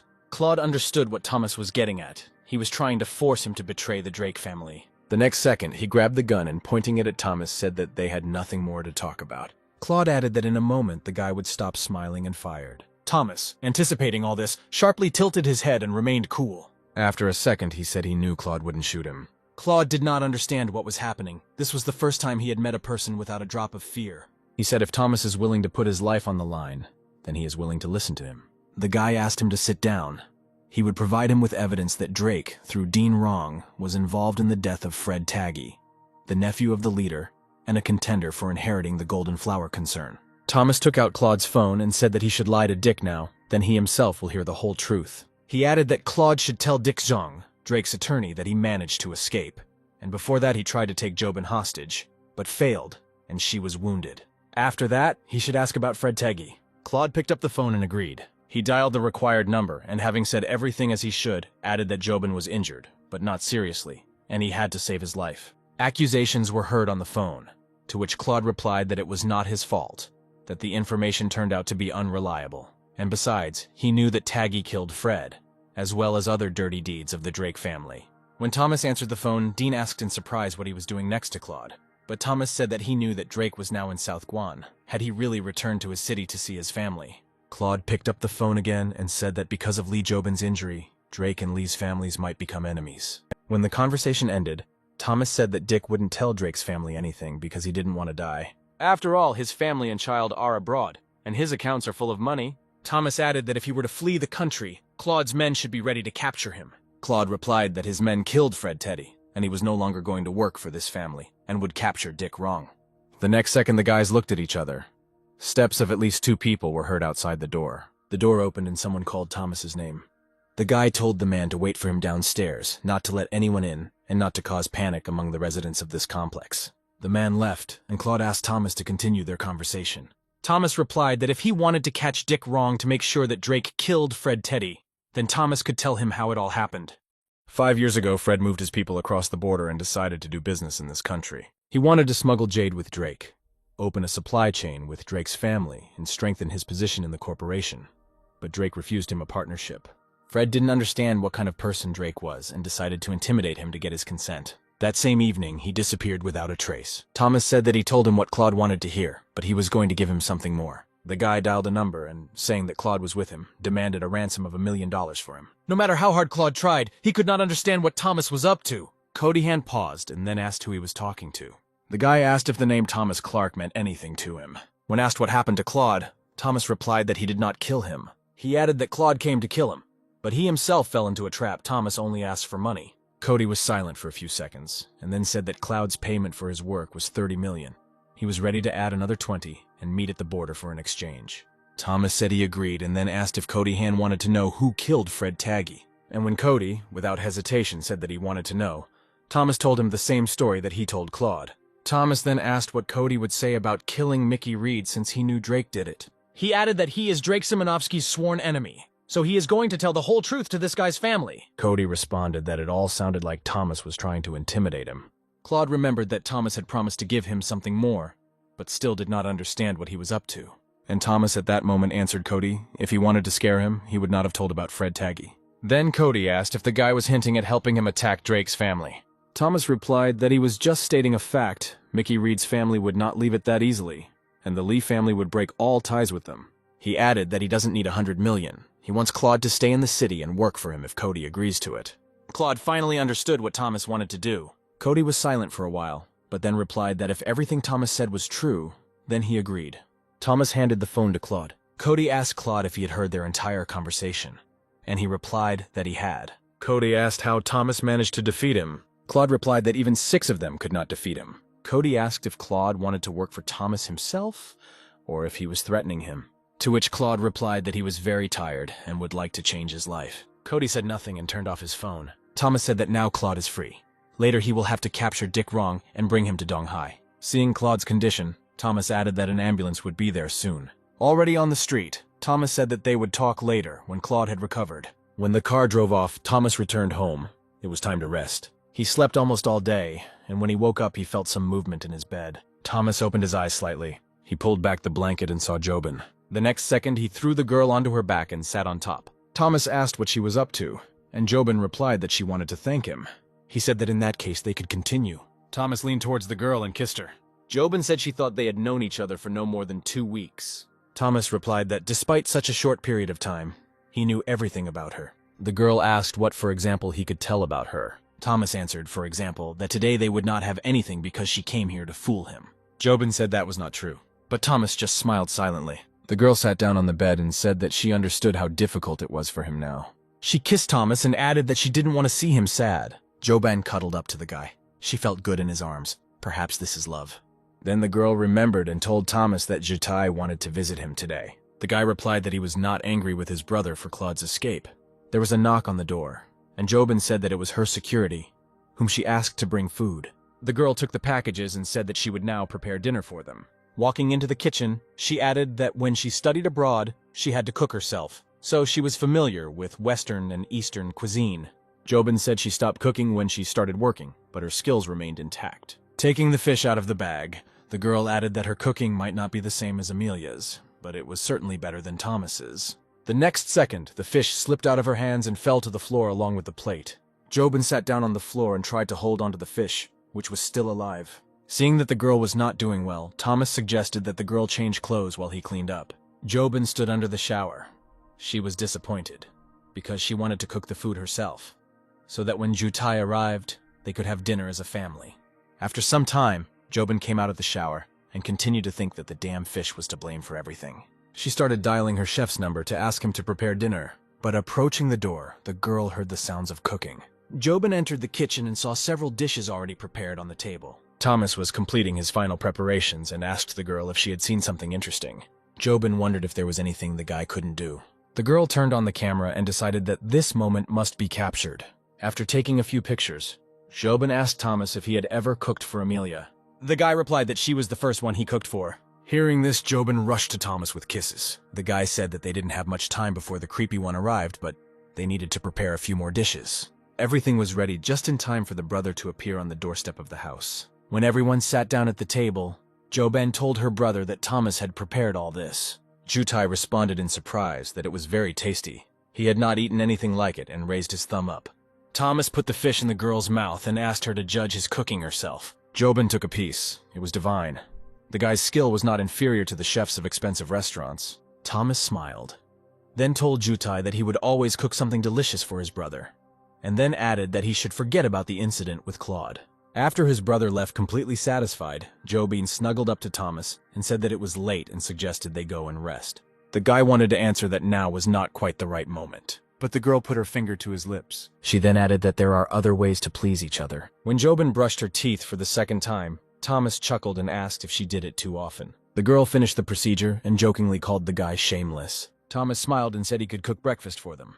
Jobin refused, saying she was in a hurry to get to a meeting, and then asked if he wanted to accompany her to the office. While getting dressed, Thomas replied that he had other plans for today. The girl approached the guy and gently kissed him on the cheek. As she left the house, Jobin winked and told Thomas to be a good boy. After the meeting, Jobin began signing papers. Then her phone rang and she saw that it was Amelia. The girl asked if Miss Lee knew where Thomas had gone. Amelia said that when she called him, he did not say where he was now, saying only that he was not in Donghai. Jobin replied that she would now call Thomas herself and clarify everything. She dialed the guy, and when she asked where he was now, she received the answer that Thomas was busy with business.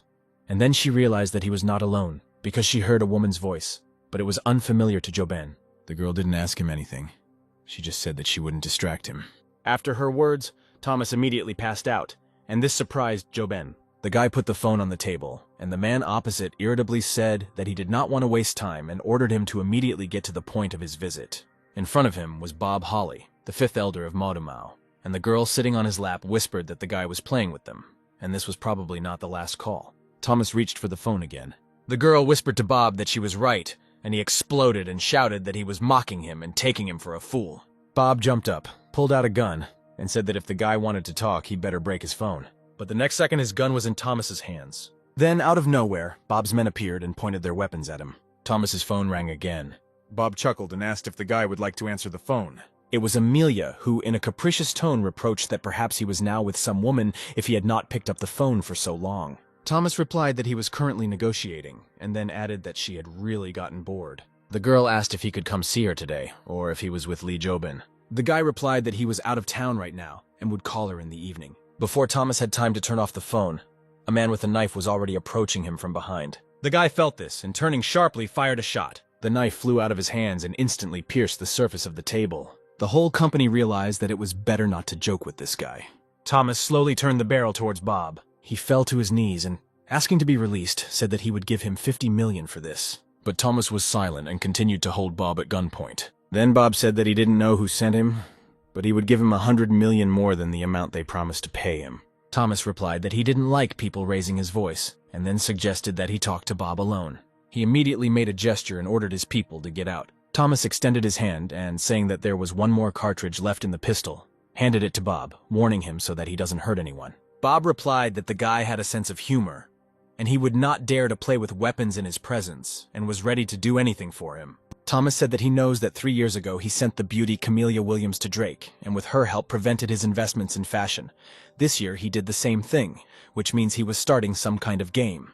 Bob was scared that the guy knew about his trick, and it was possible that he was sent here by Drake, which means his affairs were bad. Thomas said that he knows that Bob receives $30 million from the 9 Degrees bar every month, and if you take the entertainment industry, karaoke, modeling agency, film company, the profit is more than $30 billion. Bob thought that if Thomas had been sent by Drake, he would hardly talk about it. He couldn't understand why the guy studied his business so thoroughly and whether $100,000 wasn't enough for him. When Thomas said that it was the Goodson family of Modamau who forced him to deceive Drake, Bob was even more surprised that the guy even knew this. Thomas added that it would be strange if Bob were not close to this family, which was close to soon reaching the level of the most famous and largest families. Finally, Bob, unable to figure it all out on his own, asked what he was getting at. Thomas replied that he liked the way he dealt with Drake. Bob asked if the guy had some kind of conflict with Drake. Thomas replied that it was. Bob sighed with relief and said that means he and Thomas are allies and offered to discuss everything in detail. The guy said that he heard that Bob was looking out for a girl named Violet Rose. Bob admitted that when he first met her, all he thought about was getting her. However, her aura indicated that she was extremely dangerous. Bob began to talk to her carefully to find out more about her. As a result of communication, he realized that loneliness in her eyes was not a pretense. Bob wanted to help her and could hardly restrain himself. Indeed, in this case, he would have to face enormous danger. Bob decided to take a step back but continued to keep an eye on the girl so that no one would dare to get what he did not get. Bob understood that if Thomas himself started talking about Violet, then it was not surprising that he and Drake had a conflict. Besides, surely having a lover like Thomas, she may not be afraid of Drake Simonovsky. Bob said that he understood everything, and whatever he could arrange for the guy, he would certainly like it. Thomas replied that he didn't know what he was talking about, but he had already met Violet Rose. He is currently her tutor, but asks that Bob not tell Drake about this. Bob couldn't understand the guy's actions. He knew that Donghai was Li Jutai's territory, so did he really want to take Violetta for himself? Bob asked Thomas if he could make one call. The guy replied that Bob could act as he pleased. When he dialed the number, he was immediately asked if there really was some kind of killer heading towards them. But Bob asked a counter question if Goodson knew who Thomas Clark was. Alex Goodson, a third-generation descendant and friend of Li Jutai, learned that this guy was now next to Bob, thought for a second. Alex then asked for some time to clarify something and added that he would be there soon. Hearing the conversation, Thomas asked with interest whether Alex was actually heading in their direction. Bob asked if he knew Alex Goodson, Thomas replied that he had heard of him, just as he had heard of him, and then suggested continuing the dialogue about Violet Rose. The next minute, the guy received a call from Jutai. He replied that Alex Goodson had just called him. He was like a brother to him, and asked him to be a little gentler with him. Thomas replied that his brother did not quite understand everything correctly, and he came here to discuss matters. He then added that Alex was already here and they would talk later. But when Alex came in, Thomas decided to give him the phone. Jutai told Alex to be nicer to Thomas and try not to piss him off. Alex looked at Thomas, and it seemed to him from the tone of the conversation that Jutai was afraid of this guy. He asked what Creepy had in common with this guy. He replied that thanks to his brother, he was able to work together with the Wei family, and Thomas is a source of information for him. Alex listened to the fact that this guy made a deal with Creepy's father, so he should listen to him. After the conversation, he turned and told Thomas that Jutai had told him a lot about him, and Alex could have organized a more comfortable meeting if Thomas had warned about the visit in advance. He then told Bob if he couldn't tell the difference between a dear guest and a murderer. Alex invited Thomas to have dinner together, and he agreed. Earlier, Jutai told Alex that his brother is not quite ordinary and sees the future, and decided to test how good he is. Alex wanted to ask the guy, but he beat him to it and asked if he wanted to know how to defeat his older brother. Alex began to realize that the Creepy's words were true. Thomas said that Alex and his brother Willie are real business geniuses. They are quite close, and there is healthy competition between them. Even when Thomas said that it would not be easy to defeat his older brother, Alex did not yet see anything special in his words. Thomas continued to say that Alex's chances are not zero in any case. The only question is whether he will risk going for it. He took a sip and added that if Alex wants to become richer and more successful than his brother, he must do something. Alex asked what risks he should take to achieve his goal. Thomas replied that he meant Drake Simonovsky. Alex looked at the guy in surprise. Did he really want to kill him with someone else's hands? He understood that in this case, a war would break out between the Drake and Goodson families, and no one would think of Thomas. And after that, Thomas will be able to have fun with Lee Jobin as much as he wants. And all the showdowns will take place between Simonovsky and Goodson.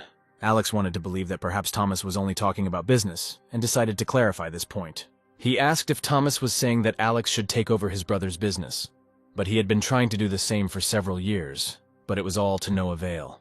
Thomas replied that ordinary methods would not help here, and if Alex agreed to take the risk, then in a year his brother would be swallowing dust. Alex replied that if this concerns only business and taking into account the guarantees of Creepy, then he is ready to bet everything he has and take risks. Thomas said it was the right decision and added that he needed to make one call. The guy told some girl to come to the specified address now. Alex realized that Thomas was not talking to Jobin, but to someone else. But that was not important now. All he thought was that if he managed to surpass his brother, he would consider Thomas his leader. After some time, Patricia entered the room. Perhaps Alex would not have been surprised by her visit if he had not heard how this woman said the words prankster and kiss to Thomas on the phone. Meanwhile, Patricia went directly to Thomas. She leaned towards the guy for a kiss and asked him to quickly finish his business because she could barely restrain herself. Then Patricia looked at Alex and, greeting him, added that we had not seen each other for a long time. He noticed that the woman behaved in such a way that it could not be said that she and Thomas had only a business relationship. Thomas said since they were all on the same side of the fence, he would get straight to the point. He added that Patricia would withdraw all her assets from businesses associated with the Drake Simonovsky family. For an hour, Thomas talked about his plan, which would benefit everyone present. After listening to him, Alex said that his plan was quite meticulous, and he needed to make one call so that all the necessary documents would be brought here. And Bob added that he and Alex needed to go out for a smoke. Left alone, Patricia said how he could bring her a business partner without warning her. Thomas asked if she was not happy. Patricia clung to him and replied that she was very pleased, and was now thinking about how to thank him. Thomas said it was just part of the plan, and she was just lucky to know him at this point. Patricia sat on the guy's lap and asked him to admit that he did all this just for her sake. Then, leaning over Thomas again, she asked if he was going to tell Alex about their relationship. The guy, having difficulty restraining himself, replied that even if he found out, nothing bad would happen. Then Patricia whispered in Thomas's ear whether he was afraid that this news would affect him and Miss Lee. At that moment, he came in and it seems he managed to see everything himself. Patricia immediately sat down, and Alex said that he had made all the necessary calls. He couldn't believe that this was the same Patricia he knew, but she was being too open with Thomas. Alex saw with his own eyes how his father's acquaintances went out of their way to please this woman, and even his uncle said that if Patricia had agreed to marry him, he would have divorced his wife without hesitation. Only an extraordinary man can cope with Patricia, and Thomas is only 22 years old. Now Alex was beginning to understand what Jutai had warned him about. At that moment, Jobin called and Thomas asked her what happened. Alex didn't understand why the guy turned on the speakerphone if his mistress was now next to him. Jobin asked what he was doing in Mudo, to which Thomas replied that he was busy right now and suggested that they talk later. And then Patricia leaned over the phone and said hello to Miss Lee. Alex was in shock and did not understand what this woman was doing. Jobin asked if Patricia was next to him and why she came to Muda with him, to which Thomas replied that he called her to discuss matters and if Jobin wanted to talk with Patricia. The girl remembered that he said that the matter was very important and replied that she would not bother him and was waiting for his return. After the call, Thomas told Alex that they could continue the conversation over dinner.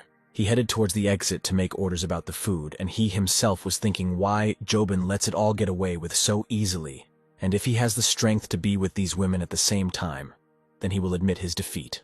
After some time, Alex was delivered documents and was informed that this was all that could be obtained regarding Drake, his company, shares, accounts, and money transfers. Thomas took a look at the documents and said that when people start selling the Drake family shares, they should use their agents to buy them back and secretly contact some of the shareholders. He added that if they managed to get the required number of shares, they could take over their company. Thomas said between his background, Patricia's connections, and the information Alex provided, they have a good chance of winning. Thomas then suggested discussing the distribution of shares between their companies. Alex suggested leaving 5% of the shares for people who would also want a piece of the pie. Thomas replied that according to his calculations, Alex would receive 35%, to which he replied that he would consider this the guarantee of their friendly relations. After dinner, Thomas and Patricia went to the hotel.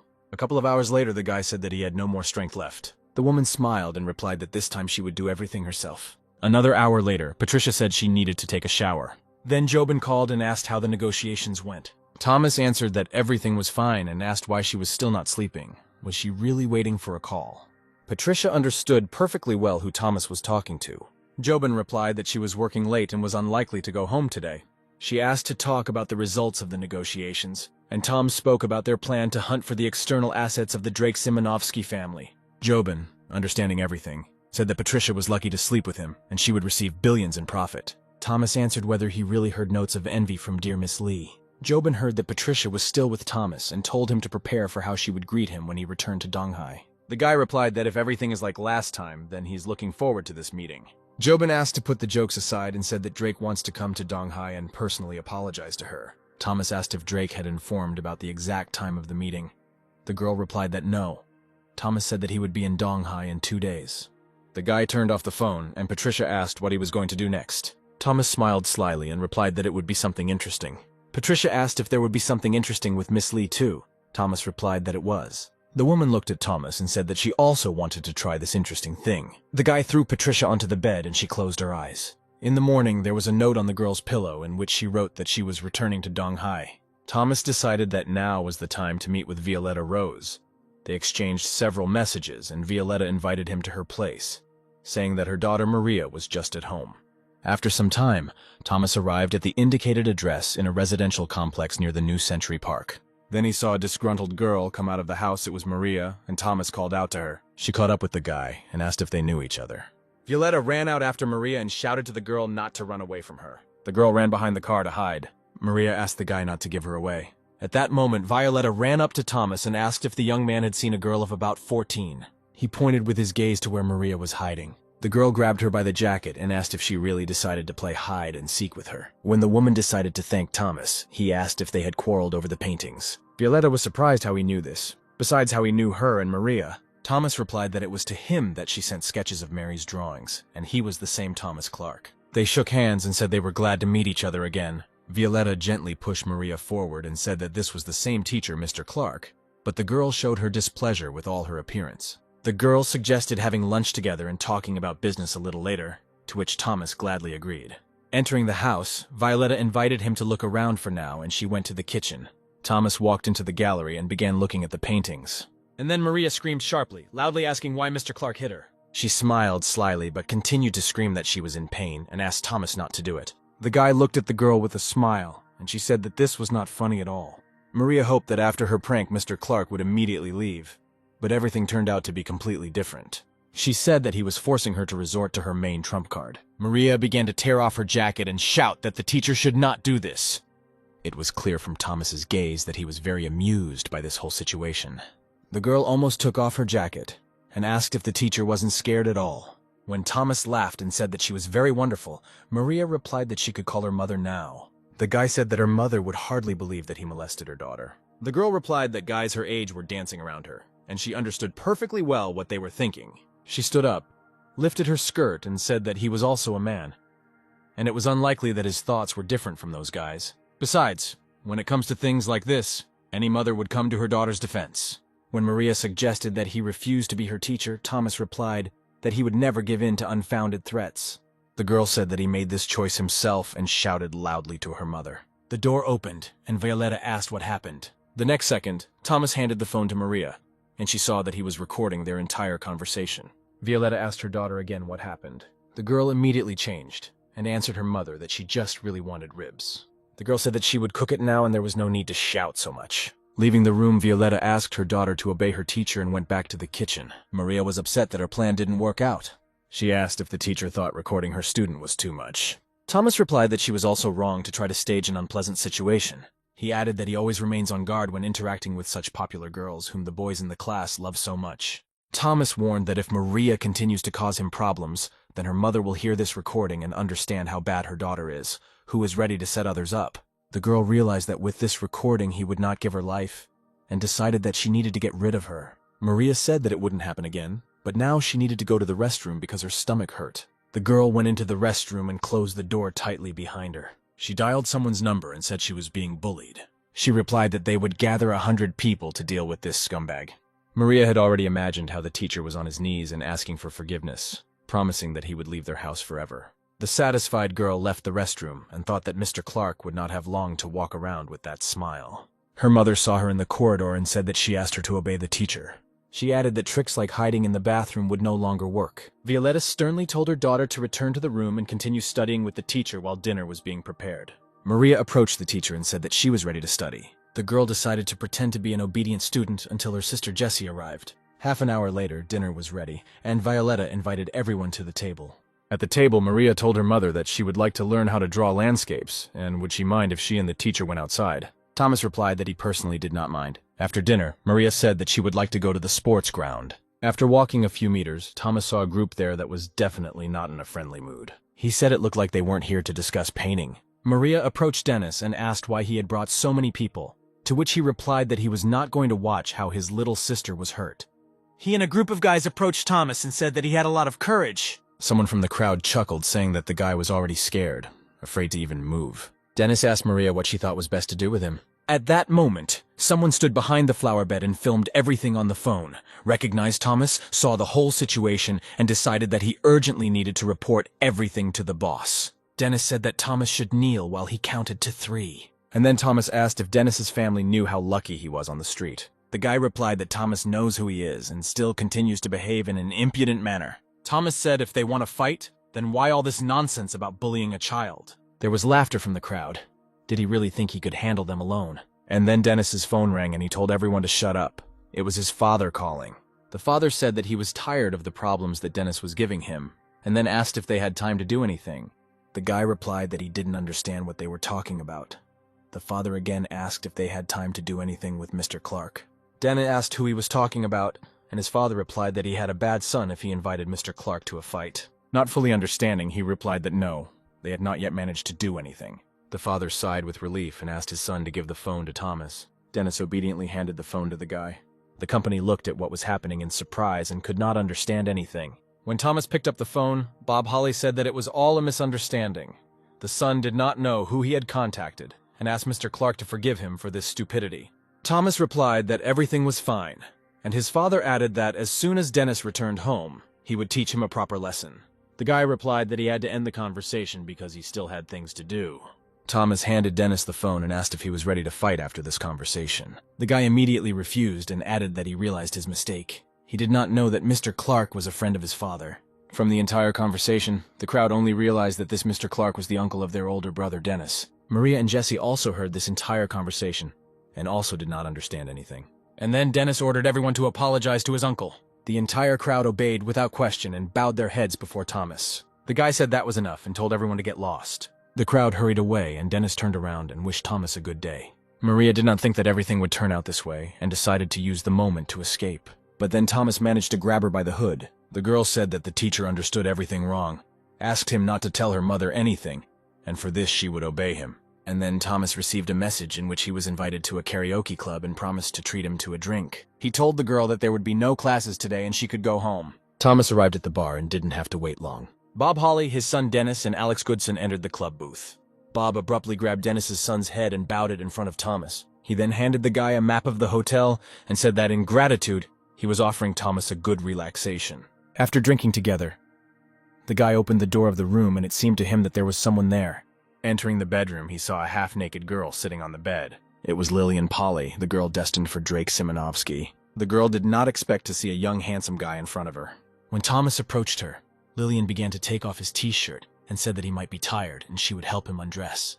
She glanced at one of the doors and added that if he wanted, he could take a shower. A few minutes later, Thomas was lying in the bathroom, and the girl was worried whether the water was too hot. When she washed his back, the guy addressed her by name, and this really surprised Lillian. Thomas replied that he not only knew her name, he knew how she felt when she saw him. And then he asked if she was happy. Thomas asked if she was happy that he was not some old man she had imagined. He leaned over to Lillian and said that he knew that due to constant part-time work, she had never had a boyfriend, since she was going to service him without having experience. Her parents' debt was once nearly 6 million yuan, and the creditors were furious. The girl had no choice but to work 3 jobs. By a certain point, she managed to save about 300,000, but it was still not enough. One day, she met Bob Holly, who was willing to pay off her family's debt if she would help him with one matter. That's why she has to sleep with Mr. Clark. Lillian added that she didn't really have any experience, but she was well prepared. She asked if Mr. Clark would mind if she turned off the light. Thomas replied that she was in charge here and could do as she wanted. The girl turned off the light and began to slowly approach the guy. And at that moment, Thomas, feeling a very unusual but pleasant sensation, thought that her preparation had not been in vain. The next morning, when Thomas was almost dressed, Lillian woke up and asked if Mr. Clark was leaving already. The guy kissed her on the forehead and said that she shouldn't call him names. Thomas said that she could rest after yesterday, and he would return as soon as he finished with his business. Lillian looked after him. She did not think that Mr. Clark would be so kind. An hour later, Thomas met in a cafe with Violet Rose, who was interested in why Mr. Clark did not come to them today, because Maria was still waiting for his lessons. She said since he doesn't have time to constantly travel to them, then he and his daughter can move to Donghai for the summer holidays, so that their classes are regular. And at the beginning of the school year, they will return back. Thomas asked if the woman wasn't afraid that Drake Simonovsky would find out that they had left town without his permission. The thought appeared in Violetta's head that Thomas had come here for her when he mentioned Drake's name. In addition, he himself took the initiative and contacted her. She felt like she was being manipulated if this guy knew about her relationship with Drake. Thomas replied that Drake doesn't care about much, and as long as Violet doesn't take Maria abroad, everything should be fine. The woman decided to ask directly if Mr. Clark was trying to approach her, but Thomas replied that he did not understand her. And suddenly the guy asked if Violetta would like to talk about the deceased Paul Boston. The woman was wary because this was a turning point in her life. Here Thomas suggested continuing this conversation in another place. After some time they stood near a large hotel. When the girl at the front desk asked if they had a room booked, Thomas asked if there was an executive suite available. When the girl reported a free room, she asked both for documents. Thomas managed to resolve this issue, and the girl said that their room was on the 16th floor. Getting into the elevator, Violet asked why Mr. Clark chose this particular place. Thomas pressed the button for the 16th floor and replied that no one would disturb them here. The woman tried to express her dissatisfaction that all men were thinking about the same thing. Thomas hugged Violetta and said that they would continue talking in the room. Entering the room, Thomas immediately went to the bedroom. He sat down on the bed and asked why the woman was still standing. Violetta replied that she considered him a gentleman, and he was no different from other men. Thomas said that she misunderstood him. He invites the woman to apologize. Tears appeared in the woman's eyes, and she said that if he just wants to sleep with her, then he can do whatever he wants. Taking off her dress, Violetta added that she asked not to come to her again as soon as she finished what she had in mind. Thomas replied that she knew nothing about him and why he contacted her, other than what her daughter would say if she saw her mother in this form. Violetta began to take off her underwear. She asked why he hugged her then, or whether it was not intentional. Thomas replied that he did it for a reason. Violet said he was disgusting and should do his thing and get out of here. And then Thomas replied that he did all this for Drake Simonovsky. The woman frantically began to put her underwear back on. Thomas reassured her that he was not here, and then invited her to get dressed and sit next to her. Violet asked if Mr. Clark really wanted Drake to see all this. Thomas replied that CCTV cameras captured him hugging her and they entered the room together. Did she understand his plan? He said what Drake would think if he saw all this. Violetta knew that he would not spare her, so did Thomas really decide to set her up. If they had slept together, then Drake would have tried to kill Mr. Clark. and all the blame would have fallen on him. So does he really want to die and is setting her up for this? Violetta did not understand anything. The woman asked if Thomas really had some kind of conflict with Drake and was going to go all the way. And then Thomas asked if Violet knew Lee Jobin. When the woman said she knew, Thomas said she was his girlfriend. Violetta looked at the guy in surprise. Thomas said that when Drake found out about this, he was absolutely furious and is sure that this time it will be exactly the same. One of them will have to die and his death will be enough. His family will have to die too. If Violetta is ready to confirm that it was Drake who killed Paul Boston, then these families will go to war against each other. Thomas said that he had already agreed with the Lee family that they would cut off all ties with the Simonovsky family. So if she and her daughter agreed to go to Donghai, then he would make the remaining preparations. He extended his hand to her and added that her free life was just around the corner. Violetta replied that she was in the business and couldn't wait for Drake to die. The next second, she abruptly pulled Thomas towards her. Then she said, "Why pretend when everything can be real?" With these words, the woman began to unbutton her dress, but Thomas stopped her. He said that this was of no use. Only a goal was enough for their cooperation, except for what Maria would say if she found out that it was he who killed her biological father. The woman replied excitedly that she should not find out about this. Thomas said that if they went with their daughter to Donghai and testified to the Boston family, then he would do everything to send them abroad, and later they could return, but in the meantime, in Donghai, he could continue her daughter's education. Violet stood up and said that she agreed with Mr. Clark, but she had one request. Thomas looked at the woman and asked what kind of request she was talking about. The woman began to undress again and said that she wanted to truly take revenge on Drake. Thomas tried to say that this could interfere with their cooperation and affect their relationship. But it seemed that Violetta was not going to stop. 2 hours later, he put on his jacket saying he had to go. Violetta, putting herself in order, looked into the reflection and realized that Mr. Clark was becoming more and more beautiful in her eyes. Going outside, Thomas told Miss Rose to start packing. Tomorrow they will go to Donghai. Arriving at a karaoke club, Thomas saw in front of him a document that Bob Holly handed him. He said that he knew that Mr. Clark was going to return to Donghai and offered to accept a gift that only needed his signature. Thomas saw that Bob wanted to give him 45% of his shares, which is approximately 200 million. He replied that since Mr. Clark did not take the situation with his son personally, he would like to sincerely make friends with him. Thomas said that they are already friends, and since he and Drake are going to dig up information on each other, then it is not at all profitable for him to have shares in Bob's company. He grinned and replied that Mr. Clark was as far-sighted as always, so he could assign his agent to this matter. Thomas said that in this case, he needs to make one call. 10 minutes later, Lily and Polly stood in front of them, not understanding what kind of document she had to sign. Having realized what kind of document it was, she said that her family's debt was about 9 million, but here we are talking about 100 million. Is there some kind of catch here? Bob replied that if Mr. Clark decided to use this money this way, then she could easily sign, and there was no catch. Lillian looked at Thomas in disbelief. The guy nodded his head and said that this contract is clean and there will be no problems with it. Lillian took the document and pen. After signing, Bob thought that he too was now considered Mr. Clark's man. The girl approached Thomas and said that she would try her best. Before the guy had time to leave the bar, a car drove up to the porch and Thomas recognized it. The driver got out and invited Thomas to sit in the cabin. He calmly sat in the back seat. It was the uncle, Father Jobin, who said that Drake was heading to Donghai, and then asked what Thomas's plans were. The guy replied that his uncle would probably guess himself.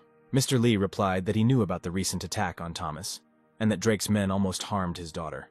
But Drake could not be allowed to die in Donghai. Thomas said that if Drake goes to Donghai, he does not guarantee that he will remain unharmed, but he promises that he will not die. Mr. Lee replied, "It's good if Drake doesn't die in Donghai and leaves everything to Thomas." The guy said that he understood everything, and now he has things to do. Lillian had just left the bar when the car drove away. Then Jobin called and asked when Thomas was going to return to Donghai. He replied that tomorrow at noon he would be at home, but there would be 3 more people with him. When Jobin asked who these people were, Thomas replied that she would find out everything herself when they met. The girl only asked to tell the gender of the guests, to which Thomas replied that they would be women. Jobin, without hiding her surprise, asked if he would really bring some women to their house. The girl exclaimed indignantly that he had only been in another city for 3 days and had already met 3 women. Jobin asked if Thomas really wanted her reputation to disappear. The guy replied that when he returns, she can do whatever she wants with him, but there is no reason for her to be jealous. The girl tried to calm down and said that she was expecting him tomorrow at noon. Lillian asked if this girl was his wife, and Thomas corrected her and replied that she was his girlfriend. Liliana said that she sounded very angry and it scared her. The guy pressed the girl and replied that as long as he was around, Jobin wouldn't do anything to her. The next day, around noon, Thomas's car pulled up to the house.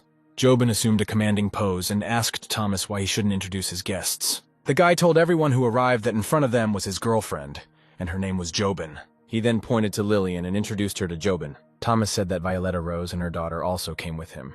He would teach Maria painting. Jobin was recognized by Miss Rose, the only witness that Drake was involved in the murder of Paul Boston. She was surprised that Thomas had so casually introduced this woman, who had previously only existed in his stories. Jobin understood that he had already discussed everything with Miss Rose, and that she was ready to testify against Drake. She approached Violetta and, shaking her hand, said that she was glad to meet her. Jobin looked at Thomas out of the corner of her eye and thought that he, as always, was full of surprises. Then she walked up to the other girl and said, "So her name is Lillian Polly." The girl nodded her head, and Miss Lee asked how old she was. Lillian replied that she was 21 years old. Jobin looked at her and said that the girl was very young. She added that she notices that Lillian is nervous, but it is better than those who do not know the rules. Thomas said that the long journey had tired everyone and invited everyone to sit down and rest, and for Maria to play a little in the other room. Jobin came up behind Violet and said bluntly that it looked like she had already slept with Mr. Clark. The woman replied that it was her personal initiative, and she just wanted to take revenge on Drake. She added that she was taking birth control pills, and Ms. Lee would have no problems with Mr. Clark. Jobin replied that she knew Thomas very well, and there was no woman he couldn't sleep with, so she didn't blame Violet. She realized that Miss Rose was not going to become attached to Thomas, but young Lillian needed to be brought back to Earth. Looking at everyone, Jobin said that Miss Rose and her daughter would stay overnight at their house, and now Thomas, Lillian, and she would go to dinner together. Thomas replied that it will be as she wants. Lillian understood that Miss Lee was not very fond of her. It was about 7 in the evening when all three approached the nearest cafe. Patricia's guards met them at the entrance and greeted Mr. Clark. Jobin realized that she was about to meet with this crazy woman, but she was in no condition to argue now. Amelia and Laura were already waiting in the cafe, and they also said hello to Miss Lee and Thomas. At that moment, Patricia clung to Thomas and asked if he missed her. Jobin was surprised at the woman's impudence, but tried to control herself. Amelia was also surprised by Patricia's behavior. Lyra was also annoyed by the impudence of this woman. Jobin approached Patricia and asked how she should react to such bold behavior. She then turned to Thomas and wiped away the lipstick Patricia had left on his lips. Lillian felt awkward about the whole situation and thought Mr. Clark's women were simply terrible. Laura looked at Patricia reproachfully. She had the impression that there was some kind of competition going on between Jobin and her. Then Thomas leaned over to her and asked why she was in the clouds, to which Laura replied that everything was fine. Amelia understood that all the women present here could be considered Thomas's girls, but since Patricia showed her disrespect for them, then she will not remain silent. She told the guy that they had not seen each other for several days, and during this time she learned how to cook dishes that he would like. Patricia looked at Amelia and asked if she really decided to fight head-on. Jobin also asked how the girl gained the courage to switch from defense to offense. To prevent an argument, Thomas offered to order food and asked Amelia how things were going with the board of directors. The girl replied that no one dares to contradict her with his help, and if it weren't for work, she would happily spend more time with him. Patricia asked Thomas if he really hadn't told Amelia anything about their relationship. Jobin said that Thomas is a busy man, so she called everyone here to decide how they can communicate with him to avoid further problems. She looked at Amelia. The girl understood that asking her for help to get rid of Patricia was pointless. Thomas turned to Jobin and asked if she really puts in so much effort to make everyone recognize that she is number one here, to which the girl replied that she is not. Patricia looked at Laura and said that she thought that Mr. Clark was only interested in those who devote time to their careers and did not expect that she would be on this list. The girl replied that she had known Thomas for much longer than 10 days. Then Jobin intervened and said that Laura actually met Thomas first, so they would call her Big Sister. And Amelia said that she didn't mind if they distributed the remaining seats. For some time they figured out who was the middle and who was the youngest sister. Thomas silently watched what was happening and found it all funny. Patricia boldly approached the guy and asked where he was going to spend the night. The girls looked at each other, because she began the fight immediately after the distribution of roles. Only Lillian remained silent and did not interfere in anything, and Thomas replied that today he was only going to return home. Amelia wondered if she should go back to Thomas's house so she could spend the night with him. Laura had her own thoughts. She also wanted to go to his house and at the same time invite Amelia, but she was so shy. Patricia told Thomas that she guessed that all this was annoying him. The guy replied that they would now return to the house. Lillian needed to rest, and he and Jobin needed to discuss a couple of points. After his words, Patricia went to the car and said that they would see each other another day, and asked him not to torment himself too much at night. Returning back, Thomas said that Violetta and her daughter Maria had already fallen asleep. Tomorrow they would rent an apartment, and Lillian could live here for a while. Jobin replied that she had no choice but to agree with Thomas's decision. Lillian added that she too would obey Mr. Clark. At night, sounds were heard in Thomas's bedroom that could not be confused with anything. When Callie heard the call and answered the phone, she couldn't believe it was star Diana Long herself calling her. The singer made her debut at the age of 17, became a star at 19, and at 24 became a leader in the pop industry with assets of more than $100 billion. The singer said that she likes Callie's songs and would like to sign a contract for collaboration. The girl agreed without hesitation and added that they could meet and discuss everything in more detail.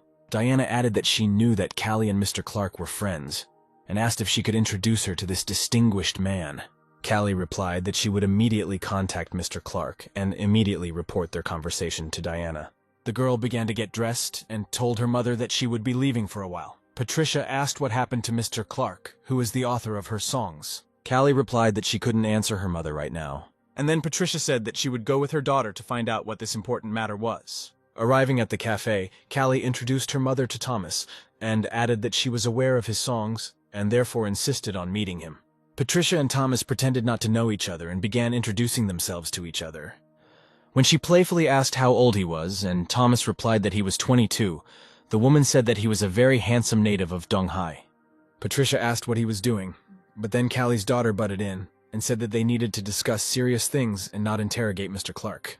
The girl handed him the package with the contract and asked him to look at it while she went to the restroom. Patricia, sitting across from him, asked him what he preferred to be called by her, my baby or Mr. Clark. Thomas replied that he did not care and began to read the contract. The woman said he was too cold today and she didn't like it, then stood up to sit closer to Thomas. The guy asked the woman to return to her place, but she replied that her daughter was in the restroom, so everything was fine. Callie returned in time and saw everything with her own eyes. Patricia tried to explain herself that my daughter misunderstood everything, but the girl shouted that she didn't want to hear anything and ran out of the cafe. Thomas decided that the only way to fix everything was to use a reboot. Without saying a word to Patricia, he stood up and quickly left the cafe. Thomas decided there might be some other things to look at. Time went back, and Patricia sat in front of Thomas again and asked the same question. Thomas replied that he didn't care what she called him. Just like last time, Patricia stood up to sit next to Thomas. The guy quickly stopped her with his gaze. At that moment, Callie returned and said that she remembered something important. Patricia managed to return to her place at the last second and did not understand how the guy could have foreseen the sudden appearance of her daughter. Thomas asked Callie what he could do for her. The girl, without knowing anything, asked if he knew Diana Long, and then added that she would like to sign a contract with him. From his experiences in the past, Thomas remembered that it was quite difficult to develop with this star, but if something was to happen, it could not be avoided. Callie asked if she could give Mr. Clark's number to the star so they could sign a contract together. But then Patricia intervened and asked her daughter if she should discuss this with her mother first. Callie clung to her mother and promised that signing this contract would not affect her studies in any way, and she promised not to participate in commercial activities. Patricia agreed, but on the condition that she would participate in all processes and know all the details. The girl was delighted and told the guy that now it was his turn to decide. Thomas signed a contract with Cully, but recalled that he had no desire to debut. The joyful girl said that she needed to go out to call Diana Long. Thomas understood Patricia's intentions and said that it was better to stay in their seats and not jump into his lap. The woman asked how he could have foreseen that her daughter would suddenly return. Thomas chuckled and replied that he didn't think Patricia wanted to know about it. He stood up and said, if Miss Long wanted to make changes to the song, she should let him know, but now he had to go out on business. Patricia looked after him and felt some kind of magical power emanating from him. Thomas received information that Dick Wrong, Drake's attorney, had finally been caught. He immediately went upstairs and the door was opened in front of him. Entering the room, Thomas immediately said that Dick had no chance of escaping or dying without his permission. Before rebooting, he wanted to see if any more problems would arise and knew that Dick Wrong had committed suicide. He didn't understand how the guy knew that he was going to commit suicide. Thomas said that Drake Simonovsky and Zhutai Li both want him dead, so his best choice is cooperation. Dick frantically thought that the guy wanted him to betray Drake and his family, but how could he and his family continue to live in safety? Thomas continued, saying that his family was already having a hard time, but what would happen if they died due to an accident or fell into the hands of Drake?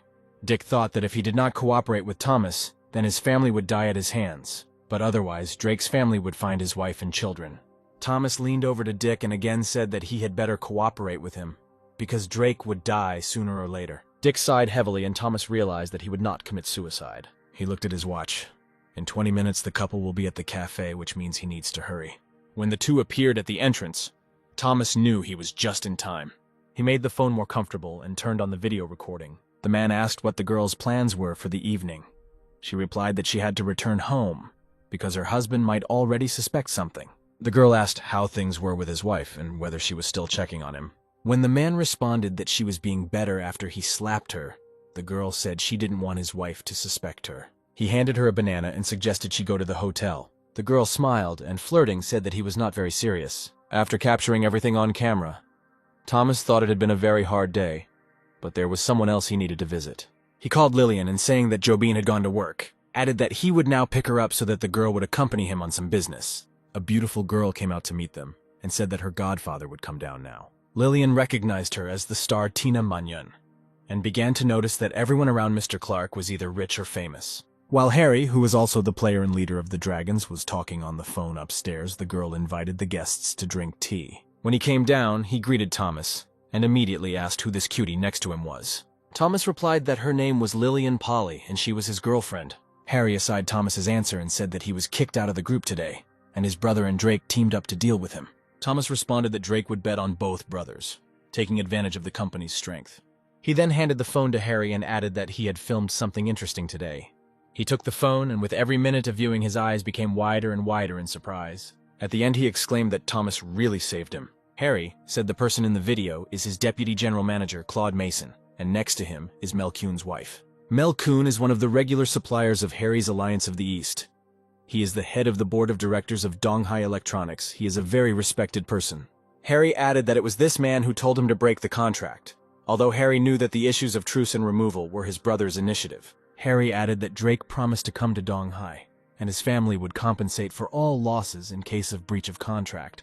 Thomas replied that Drake was not going to give up and wanted to destroy everything he could, and if he was so persistent, he could win. Harry said confidently that he would not take their side and would not allow himself to be treated like a monkey.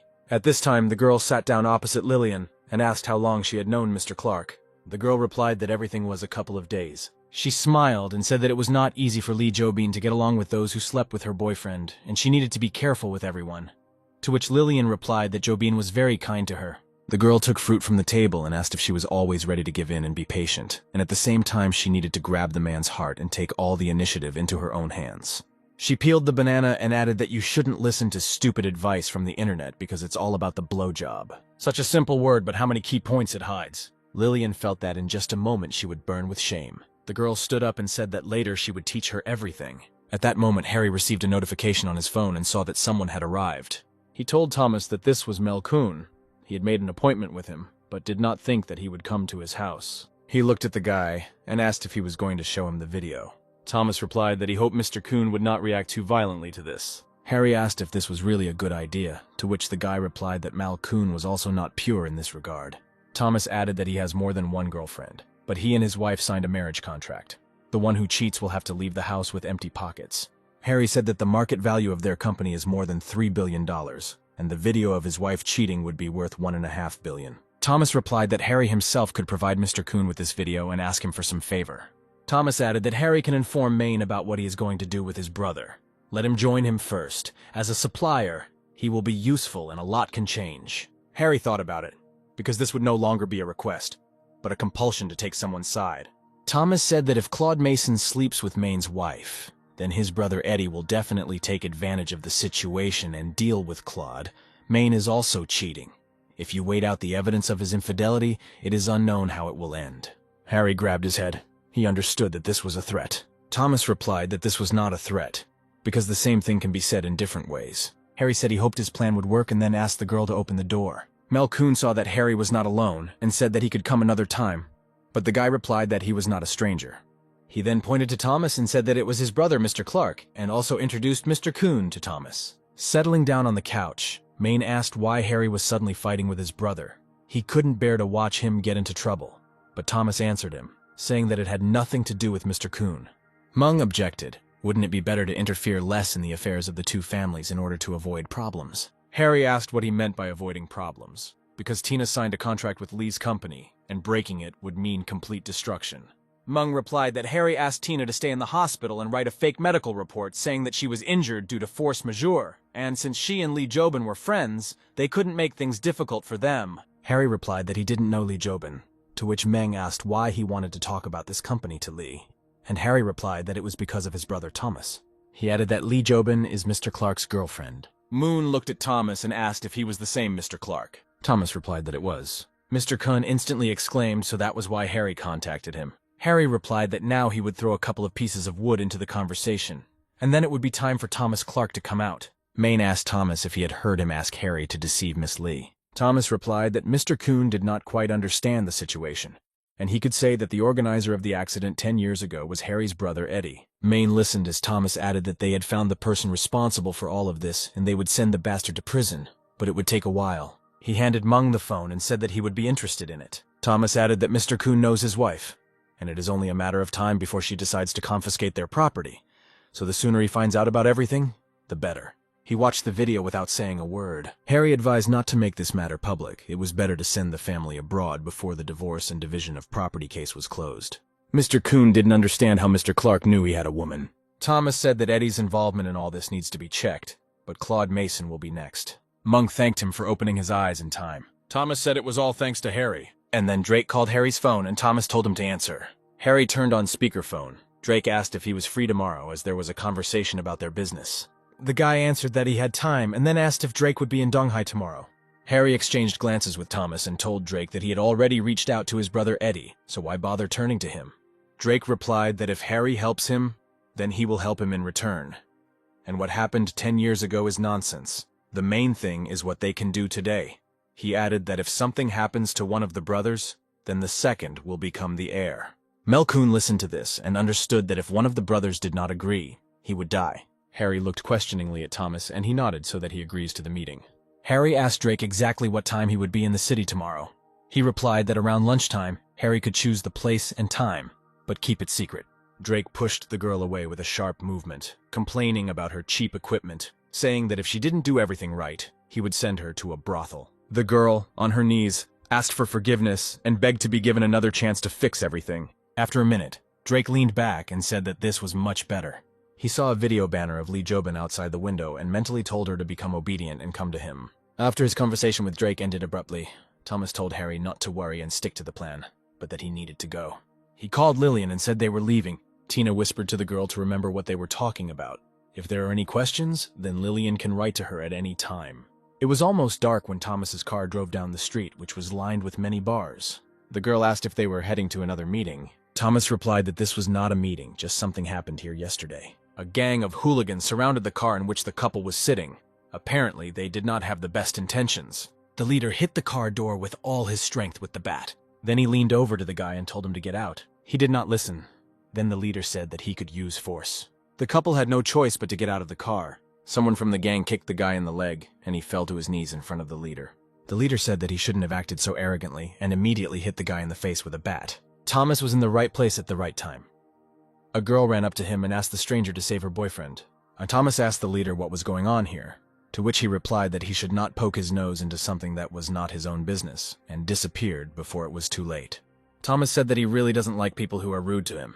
The leader gave a sign, and the fat man attacked Thomas with his fists. The guy knocked him down with one kick and knocked him out. For a couple of seconds, the gang did not move, not understanding whether to attack. Thomas approached the stranger, and the leader shouted to his men to deal with this upstart. Before the girl had time to jump away, blows fell on the hooligans again. The girl ran up to her boyfriend, and they watched everything that was happening in horror. A few minutes later, the entire crowd was lying on the ground, and there was not a scratch on Thomas. The leader looked at the guy in surprise, because he fought like the legendary Mr. Clark. And then, in the light of the street lamps, he saw his face. It really was Thomas Clark, the brother of the big boss. The leader knelt down and apologized, saying he didn't know he was his boss's brother. Thomas replied that he accepted the apology, but now he needed to call. He approached the couple sitting on the ground and asked if everything was okay. The guy replied that if it weren't for him, he doesn't know what would have happened to them. Thomas said if everything is fine, then why not let his older brother call? The guy looked at Thomas in surprise and asked if they really knew each other. Thomas shook the guy's hand and said that he knew that the guy was quite famous among the younger generation of the city. The guy asked what family Thomas was from, to which he replied that his family owns a small noodle shop in town. At that moment, several cars drove up and a group of people got out. Lillian, who had been sitting in Thomas's car all this time, quickly called Jobin and said that he had gotten out of the car to help a couple in trouble. But it seemed that the situation was not entirely favorable. She added that some guys arrived and they looked scary. Lillian gave Jobin the license plate numbers so she could run the database to find out who they were. She added that one of them limps, walks with a cane, and appears to know Mr. Clark. Lillian reported that Thomas threw the cripple to the ground, and the second one pulled out a gun. Jobin told Lillian to urgently send her geolocation. The cripple shouted why the hell he was waving a weapon. The guy said that he hit him, and he would not tolerate it. The cripple told Thomas that these children are unreasonable and should not pay attention to their antics. Thomas brought him to him and said that Tang Xingbao and Gloria Solly had just been attacked. They were both the offspring of the third generation of a large family. He added that now all the blame lies with him, so it is better to behave well. Otherwise no one will protect him. The guy understood and asked for Thomas to save him, and then receive a powerful blow to the jaw. His partner again tried to stand up for his older brother, but he stopped him. He told the guy to stop yelling. He and Thomas were acting out the scene so that he could save him. Thomas grabbed the guy by the hair and asked if he understood what his problem was. The guy nodded his head and replied that he understood everything. Thomas released him and told him he could get up. Tang Xingbao asked why Thomas hit the cripple, and he replied that this man was in charge of the entire area. Thomas asked if the guy was able to drive. He said everything was fine. And then another car pulled up. An alarmed Jutai jumped out of it. Thomas briefly told him everything that happened here. Thomas ran up to the cripple and kicked him, shouting that he was bad at leading his men. Jutai added harshly, saying that if Mr. Clark had not stopped him, his worthless life would have ended tonight. Then another car appeared around the bend. Jobin quickly came out. Jutai wanted to ask his sister what she was doing here, but Jobin didn't even pay attention to her brother. Right as she walked, she pulled out a pistol. Jobin pointed the gun at the head of the district and asked how he dared to threaten her man. Thomas called the girl loudly so that she would not do anything stupid. Tan and the girl were worried that all this would go too far, and a murder would happen right on the street. The next second, Jutai jumped up to his sister and managed to take her hand away. The bullet passed a few centimeters from the cripple's head. Jobin was indignant at how his brother could protect him, and he said that she did not quite understand the situation correctly. After listening to Creepy, the girl immediately threw herself on Thomas's neck and kissed him passionately. The guy asked if his dear Miss Lee was here now. Jobin replied that she was going crazy from the experience. Thomas asked what she was thinking about, and the girl said that she regretted that she did not have a child with him. He smiled and replied that such thoughts were just her style. Jobin told her brother to take Tang to the hospital and take care of Lillian after all. She was his son-in-law's woman. Jutai did not understand what this meant or what Lillian had to do with Thomas. The couple watched in surprise and did not believe that this was the same Miss Lee in front of them. Jobin looked at Thomas and asked if he agreed that no one should disturb them tonight. Sometime later, while in bed, Jobin asked that Thomas not use protection this time. The guy replied that he hoped that the girl thought carefully about her decision. The next morning, Rutai called and said that Tang Xingbao had been examined. He was fine and wanted to see Thomas. Walking out into the hall, Thomas said there was no need to rush and get fully examined. Tan replied that he was really fine. Then Thomas's phone rang. He asked Jobin to receive guests while he spoke with her father. They went out onto the porch and greeted their uncle. Mr. Lee immediately asked if it was true that, in addition to his daughter, Mr. Clark had other women. Thomas replied that his uncle was well informed, so he would not deny it. Mr. Lee asked how many women he had and how he felt about his daughter. Thomas replied that there was no need to beat around the bush and ask questions about his women, by the way. He could take care of Xingbao's affairs. The uncle thought that he was already too old for their youth games, and then added that he did not care about this child from the Tang family, and Thomas could handle everything. If the guy needed help, then he could ask him for it. Entering the house, Thomas told his uncle not to worry about it. Jobin immediately approached the guy, and he realized that she wanted to ask something. He himself answered her that her father wanted to know how much he loved his daughter, and also try to keep her younger brother out of company affairs. And then Lillian appeared in front of them. She was wearing a kitchen apron and holding a tray of fruit in her hands. Thomas asked in surprise why she was doing this, and the girl replied that she could also cook dinner for everyone. Jobin came in next and asked what was going on here. Lillian blushed and replied that everything was fine. Jobin tried to calmly say that if she needed to cook something, she could do it herself. Thomas smiled and asked if Miss Lee had really decided to cook something herself. Lillian again tried to say that she would take care of everything, and Mr. Clark and Miss Lee could go to the guests. Jobin made an offended face and told Thomas that the next time she was ready, she would cook something herself. Before Thomas could enter the living room, Tang Xingbao asked if he had finished his business, and Thomas asked if he really had any business with him. The guy assumed a wrestler's stance and asked if Mr. Clark could become his teacher and teach him kung fu. Xingbao added that yesterday he saw what he is capable of and will try to learn the same. The guy added that he is willing to pay for lessons, has basic knowledge, and is in excellent health. Thomas asked if he was ready to show his best. Without allowing him to answer, the guy said that first he had to get better, and they would talk about it later. Drake got off the plane and immediately called Jobin. He said that tomorrow he would be in Donghai and they could meet and have lunch. Jobin threateningly replied that she did not want to see him. Then Drake said that he himself could come to her office. The girl replied that she would throw him right out of the door, to which he said that he wanted to apologize and was asking for one chance. Turning off the phone, Drake said that he would see how long she could continue to behave so proudly. The brother, having heard about Drake's arrival tomorrow, said that you urgently need to prepare and take care of it. Thomas replied that he should not act without permission because he had already prepared everything. Thomas replied that he was ready to act according to his plan. After lunch, he said that he had important things to do now. Jobin and Jutai would go to the company, Lillian and the guests would stay at home. Xingbao replied that his brother was very busy, so he should not worry about them. Getting into the car, Thomas understood why Drake was flying in, and it looked like the game would start soon. Thomas dialed the number and said that he needed to know what car Drake Simonovsky's people were driving, and its number. In less than a couple of minutes, all the necessary information was found. Thomas was informed that everything he needed had been sent to his phone. He called Patricia and said that he had sent her an important message. The woman replied that if he missed him, he could just come and not send messages. Thomas had no time to flirt. He asked her to find someone who would help her track the final destination of the car indicated in the message. But this must be done quickly and confidentially.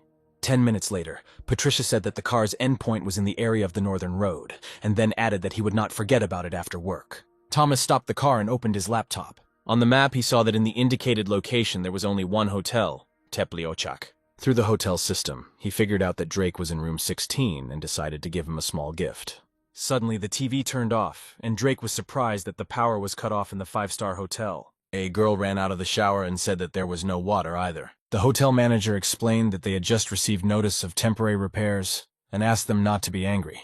Drake had to meet with Harry in an hour, and he asked if the repairs would be finished by dinner. The manager assured that everything would be fixed within 3 hours of service. After some time, Drake's motorcade left in full force. Thomas realized it was time to act. Putting on gloves and shoe covers, he quietly entered his room. Once inside, Thomas looked around to see where what he needed might be. The first thing he did was look through all the cabinets. Then I carefully checked all the sofas and the bed. Looking under the bed, he finally found what he needed. It was Drake's laptop. Thomas decided that he'd probably use the same passwords, sometimes changing them.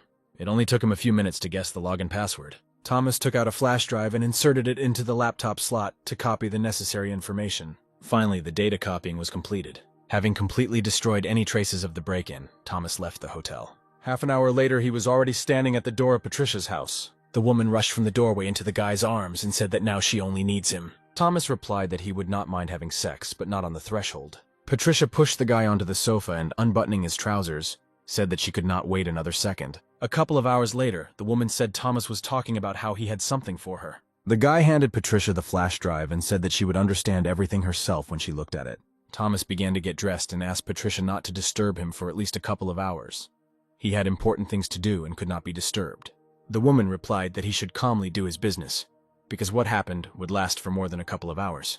Already sitting in the car, Thomas called his uncle and told him to look at the files that he had sent to his email. Mr. Lee immediately opened the enclosed documents and asked where he could obtain the photos and videos. When Thomas said that he copied this information from Drake's laptop, his uncle exclaimed in horror, "Did the guy really kill him?" Because they agreed that Thomas would not do this in Donghai. The guy laughed and replied that Drake was the most alive. He then added that he had prepared everything carefully and then asked that his uncle not inform Jutai about Drake's arrival. After finishing the call, Thomas decided it was time to watch the show between Harry and Drake Simonovsky. Thomas entered the Tingfeng Pavilion, where the meeting between Harry and Drake would take place, and everything was ready for the guy to watch their conversation. He sat down at the monitors and began to wait. Harry said that there are many things that he cannot control and do whatever he wants. Drake replied that he knew that his father had invested all his strength and hopes in his eldest son, but not everything depended on him. Harry said that everyone has their place. The power really lies in the hands of the big brother, and he accepts his fate.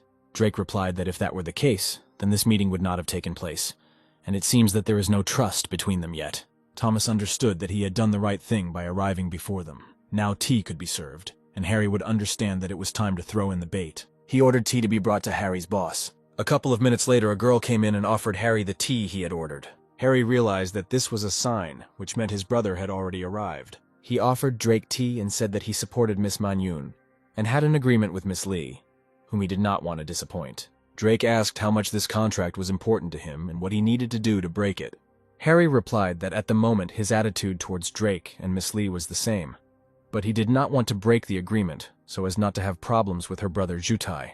Drake asked Harry to speak more clearly, Harry explained that if he crossed Miss Lee's path, he would not be able to stay in Donghai, and could not imagine how he would live then. And then Drake offered this option, if he sends his brother Eddie to prison or arranges for him to die, so the choice is Harry's. He added that when Eddie disappears, Harry will become the sole heir of the family and will be able to take over the family business. Harry asked in surprise if Drake was really saying this seriously now. Drake replied that Harry didn't have reliable friends before, but now he has him. Everything he's been thinking about for the last 10 years can come true. Harry asked, then he must terminate the contract with Manhwa, and Drake will deal with his older brother for this. But how can he trust him? Drake replied that he understands that it is difficult to trust him now because they don't know each other very well. But Harry has to believe that taking Eddie out won't be that difficult. Thomas decided that everything was going as it should, thanks to Harry for that. Harry said that he had heard that Drake was a man of his word and offered to drink to that. After half an hour of communication, Harry said that he regretted not knowing Drake earlier, and he asked what decision he had made. Harry replied that at the moment he could not refuse Manhwa's support yet. Drake tensed. He asked what Harry meant. He replied that the press conference would take place the day after tomorrow. Termination of the contract would be suspicious. We needed to wait 1 or 2 months to prepare for the termination of this contract. Harry suggested that Drake at this time would arrange so that the media would accuse Miss Lee's company of poor products, and the contract would be terminated due to the fact that Star Manhwa developed acne from poor quality cosmetics. Drake clapped his hands and exclaimed that it was a great plan. They drank more tea and after some time parted. Harry returned to Thomas and said that he did everything exactly as his brother taught him, and Drake seemed to walk away satisfied. Thomas replied that Harry did a great job. Now all that remains is to show the video to Eddie, Harry's brother. Then Thomas received a message on his phone and invited Harry to meet someone. Patricia heard a knock on the door and said she could come in. Thomas introduced her guests, Miss Tina Manhwa and brother Harry. Harry said enthusiastically that he had no idea that his brother would introduce him to Miss Patricia. He added that he did not know that Thomas and she were friends. And then the woman replied that she and Mr. Clark were not friends. Harry couldn't understand her reaction. Perhaps there were some problems between them, but there was no doubt that they knew each other.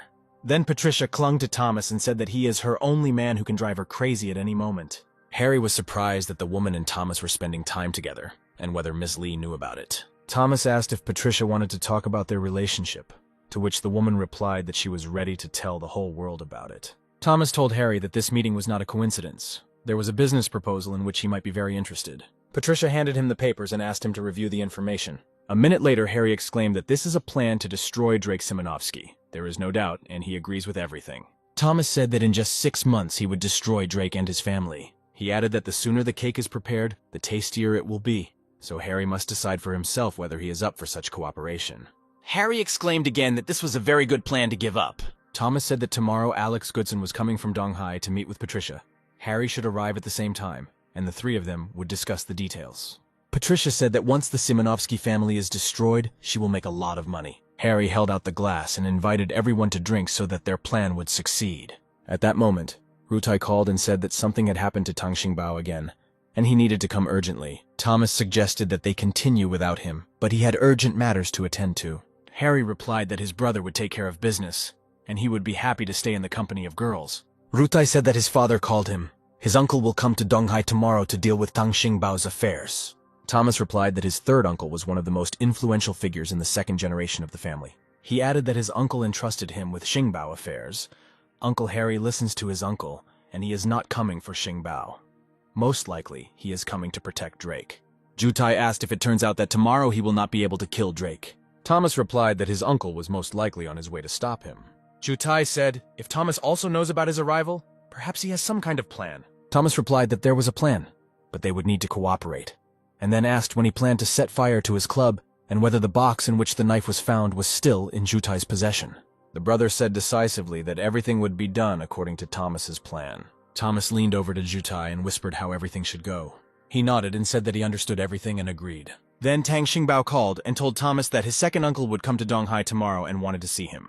After the call, Thomas said that tomorrow would be a very busy day. The next day, 2nd Uncle Dan Bin was sitting opposite. He said that his nephew told him everything, and, if not for Thomas, he could have died that evening. Xingbao was glad to see his uncle, but knew that now was not the time to engage in conversation. Thomas calmly replied that everything was fine. The uncle said that now their families would be one. Then he threw the bank card on the table, saying that there were 50 million yuan on it. This was a small gift for saving his nephew. Thomas replied that he would not contradict his family and would accept this gift. Tang Bing thought that Rutai would have to bow down to admit his mistake, but Thomas Clark acted as a mediator and had to refuse the money. Otherwise, it would look like payment for a favor. Li Rutai will have to bow his head, so whether there is any catch in Mr. Clark accepting the money needs to be observed. Out loud, he said that Thomas was an interesting person, and he liked doing business with him. Thomas said Mr. Tan arrived early in the morning and was probably hungry and tired. He handed the card to Lillian, asked him to buy her groceries and cook dinner. She could buy clothes for herself and keep the remaining money for herself. Tang Bing noticed perfectly well that Mr. Clark, while handing the card to the girl, touched her hand. Lillian responded in surprise that she could not accept the money, but Thomas said that she would need the money for future investments. The next second, the guy hugged the girl's buttock and said that he would help her in the kitchen, and Mr. Tan could feel at home. The uncle looked questioningly at his nephew, and he explained that the girl's name was Lillian Polly, and Miss Lee was not against their relationship. In addition, the girls were friends. After dinner, the whole company gathered at the Donghai Crown East China Sea Entertainment Club. Jobin smiled sweetly at Thomas, and Jutai cheerfully greeted his brother. Their third uncle, Sam Eugene, was also here. He said that he was glad to see Boss Tang. Tang Bing shook his hand and said that he had admired him for a long time. He said that there was a misunderstanding between the youth about whether this was precisely the reason for his arrival in Donghai, to which Sam replied that he himself had to come and see everything. Uncle Creepy said that the problem his nephew created was not that big, it was just a misunderstanding. Thomas asked them not to get ahead of themselves and to talk about everything. Uncle Xingbao pretended that everything was fine and agreed to sit down at the negotiating table. Going outside, Uncle Sam said that Thomas was in vain to take the initiative into his own hands. Mr. Tan might suspect something. He likes to think about people. Thomas replied that he did this on purpose so that he would think that Mr. Eugene could talk to Mr. Tan but should not talk about the results. The uncle replied that he would listen to Thomas, and now he would pretend that they were arguing about something. Uncle said that Drake will be here soon, and they can't let him see that the Lee and Drake families are separated. It will have a bad effect on the Lee family. Thomas replied that the Tang family should be allowed to cooperate with the Lai family and make the Drake-Simonovsky family the enemy of the Tang family. The uncle said that the Tang family had very little business with the Lee family, so it was almost impossible, but Thomas replied that he would make it possible. Thomas replied that they would talk about it later, and reminded that after Drake arrived, he would have to stand up to him. His uncle replied that Thomas should not screw up, otherwise, all their plans would collapse. The guy replied that everything was fine and he could handle it. When they returned, Sam apologized for keeping Mr. Tan waiting. He smiled and said that Mr. Eugene's face was shining as if something good had happened. Jobin immediately approached Thomas and asked what they were talking about. Thomas pressed the girl and slyly replied that she could guess it herself. The girl involuntarily grabbed the guy by the shirt, but he quietly said that she should behave more appropriately because they might be watching her. Mr. Tan really kept a close eye on Jobin.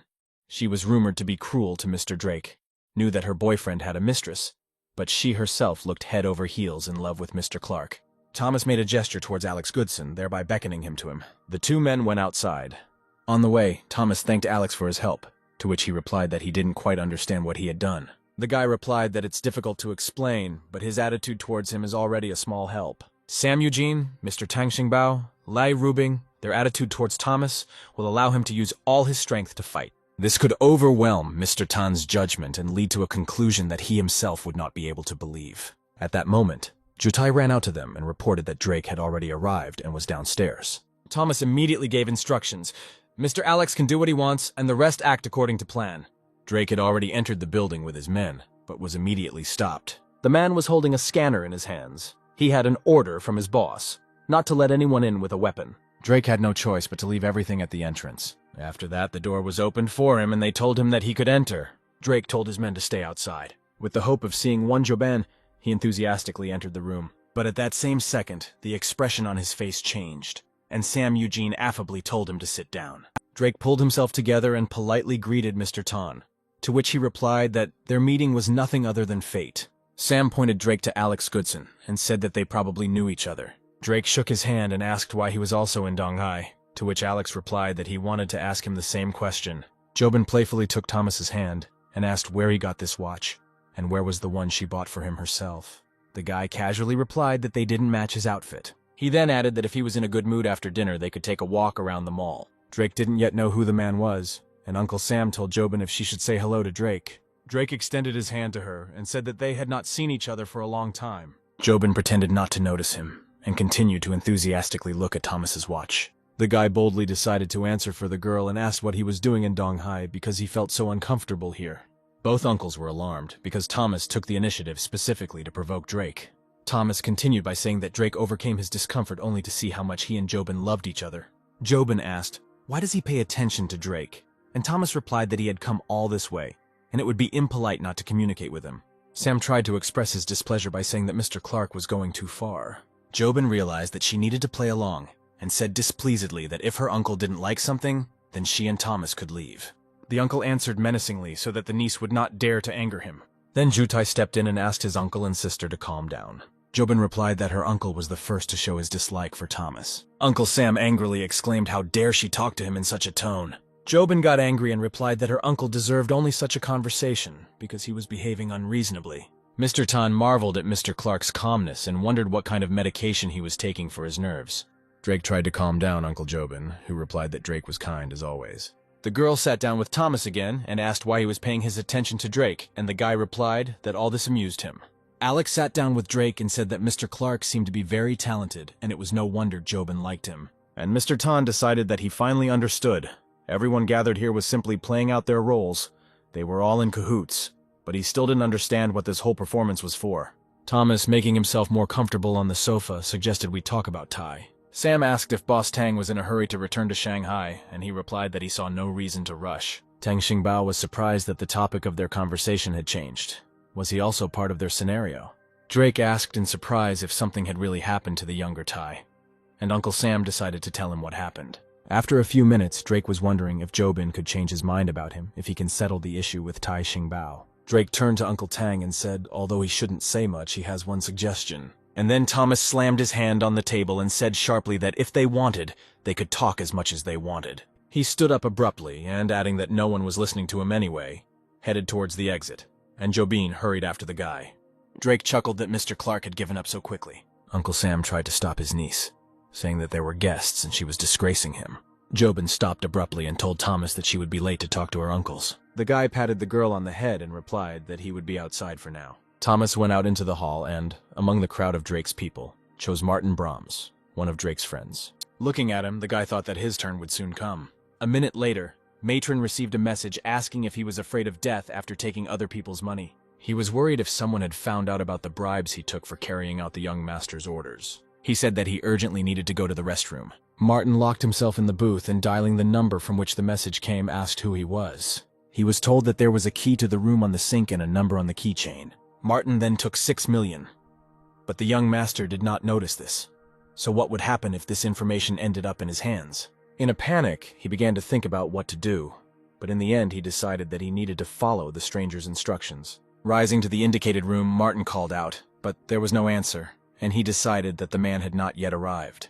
He tried to call again, but the number was unavailable. If they threaten him, it means they want to talk. But it was not clear why then there was no way to communicate.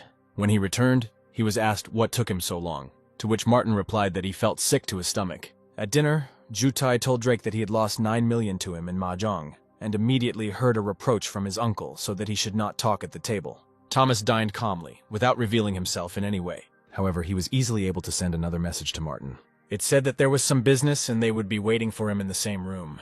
He glanced at the phone and said that he had stomach problems again and needed to go away. Thomas looked at Drake with undisguised interest. Finally, he couldn't stand it anymore and asked why he was staring at him like that. Thomas thoughtfully replied that he wondered if Drake had problems with his brain, if he really liked being cuckolded so much. Jutai watched his brother closely and did not understand his intentions. Jobin also felt that this was not part of their plan. Mr. Tan was also wary. It seemed like the real show was just beginning.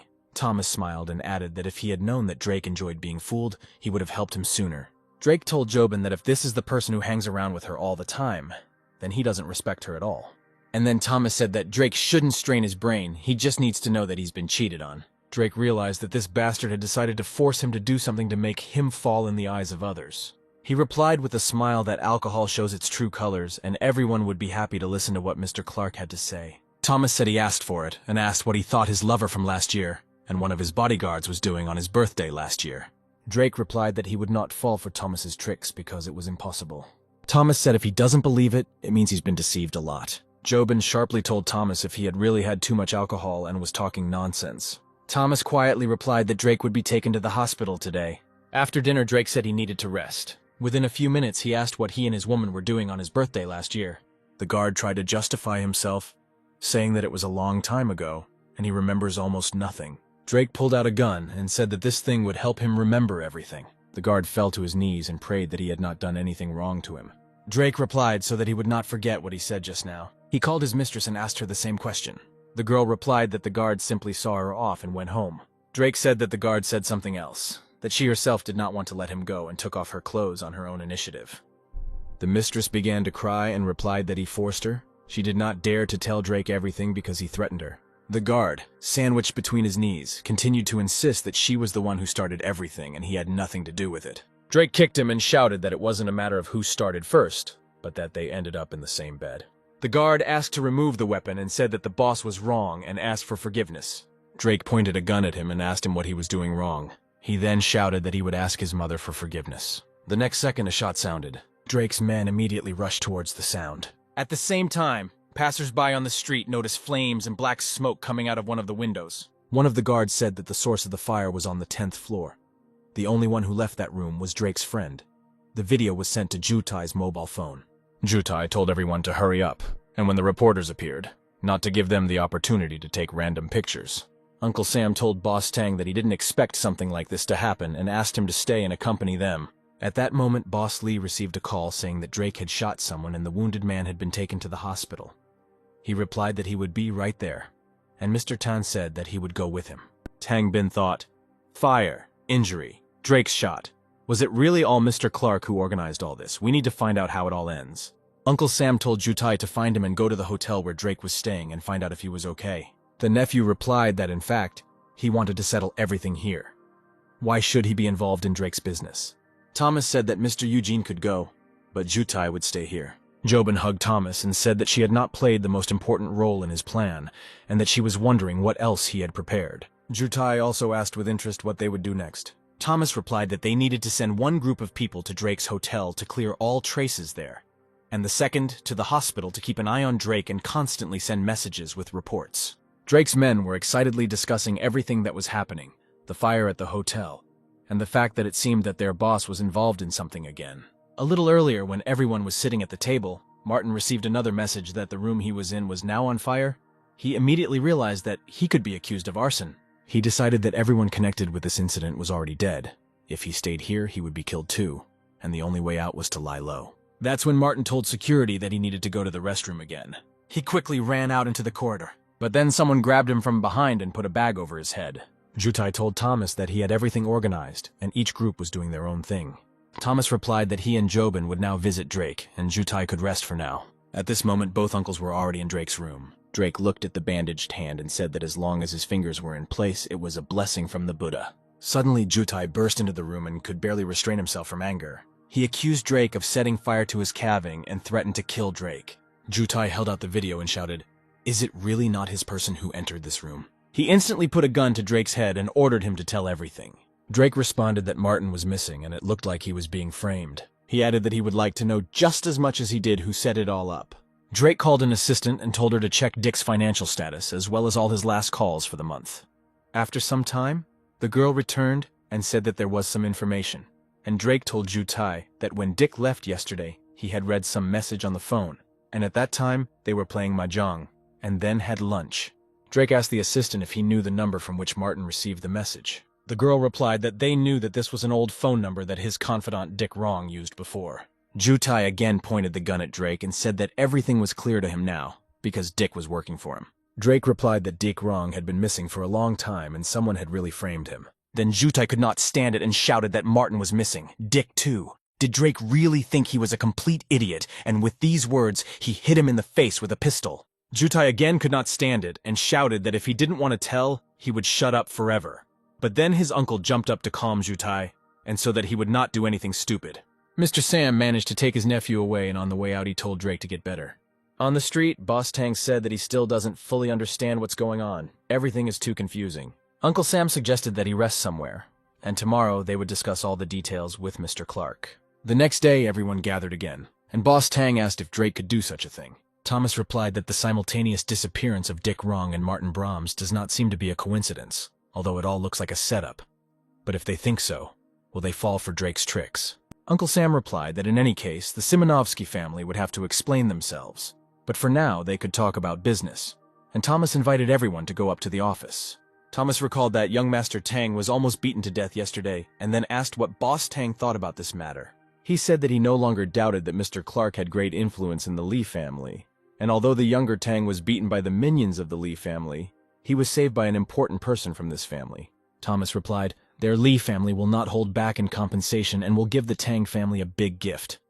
With this statement, he surprised Boss Tang. Thomas took out the flash drive and said that he knew that the relationship between the Lee and Tang families was not very good, but a miracle could happen. Boss Tang asked what the guy meant by this. Thomas put the flash drive on the table and said that he could provide some evidence, after which the Tang and Lee families could unite. Boss Tang tried to figure out what Mr. Clark was up to.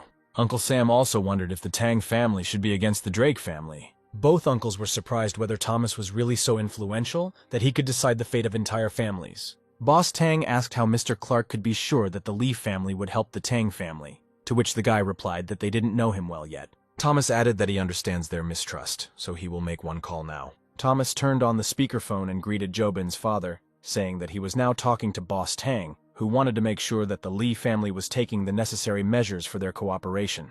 Mr. Tan was surprised when Boss Lee personally confirmed this, which means Mr. Clark is not the last person in their family. After hearing this conversation, Boss Tang said that he trusted Thomas and they could talk. He added that he regretted not having met him sooner, because Mr. Lee had such a wonderful son-in-law. Boss Tang said as for young Master Tang, it was just a stupid misunderstanding between children. Returning to Shanghai, Boss Tang told Xing Bao to get along with Mr. Clark and Miss Lee Jobing. He replied that he would do so. In the evening, Thomas met with Jutai and reported that both uncles had left, having successfully dealt with the situation with Xing Bao, and the brother said that his sister's conference had been successful. Rutai added that the best news was that Rutai left Donghai, and then asked how Thomas caused the gun in his hands to explode and hurt his hand. The guy grinned and replied that it was a little complicated. At that moment, Thomas received a call and heard a woman's voice. It was Diana Long who said that she liked those 2 songs of his. She then asked if Mr. Clark was thinking of developing in the entertainment industry, because he could easily become a star.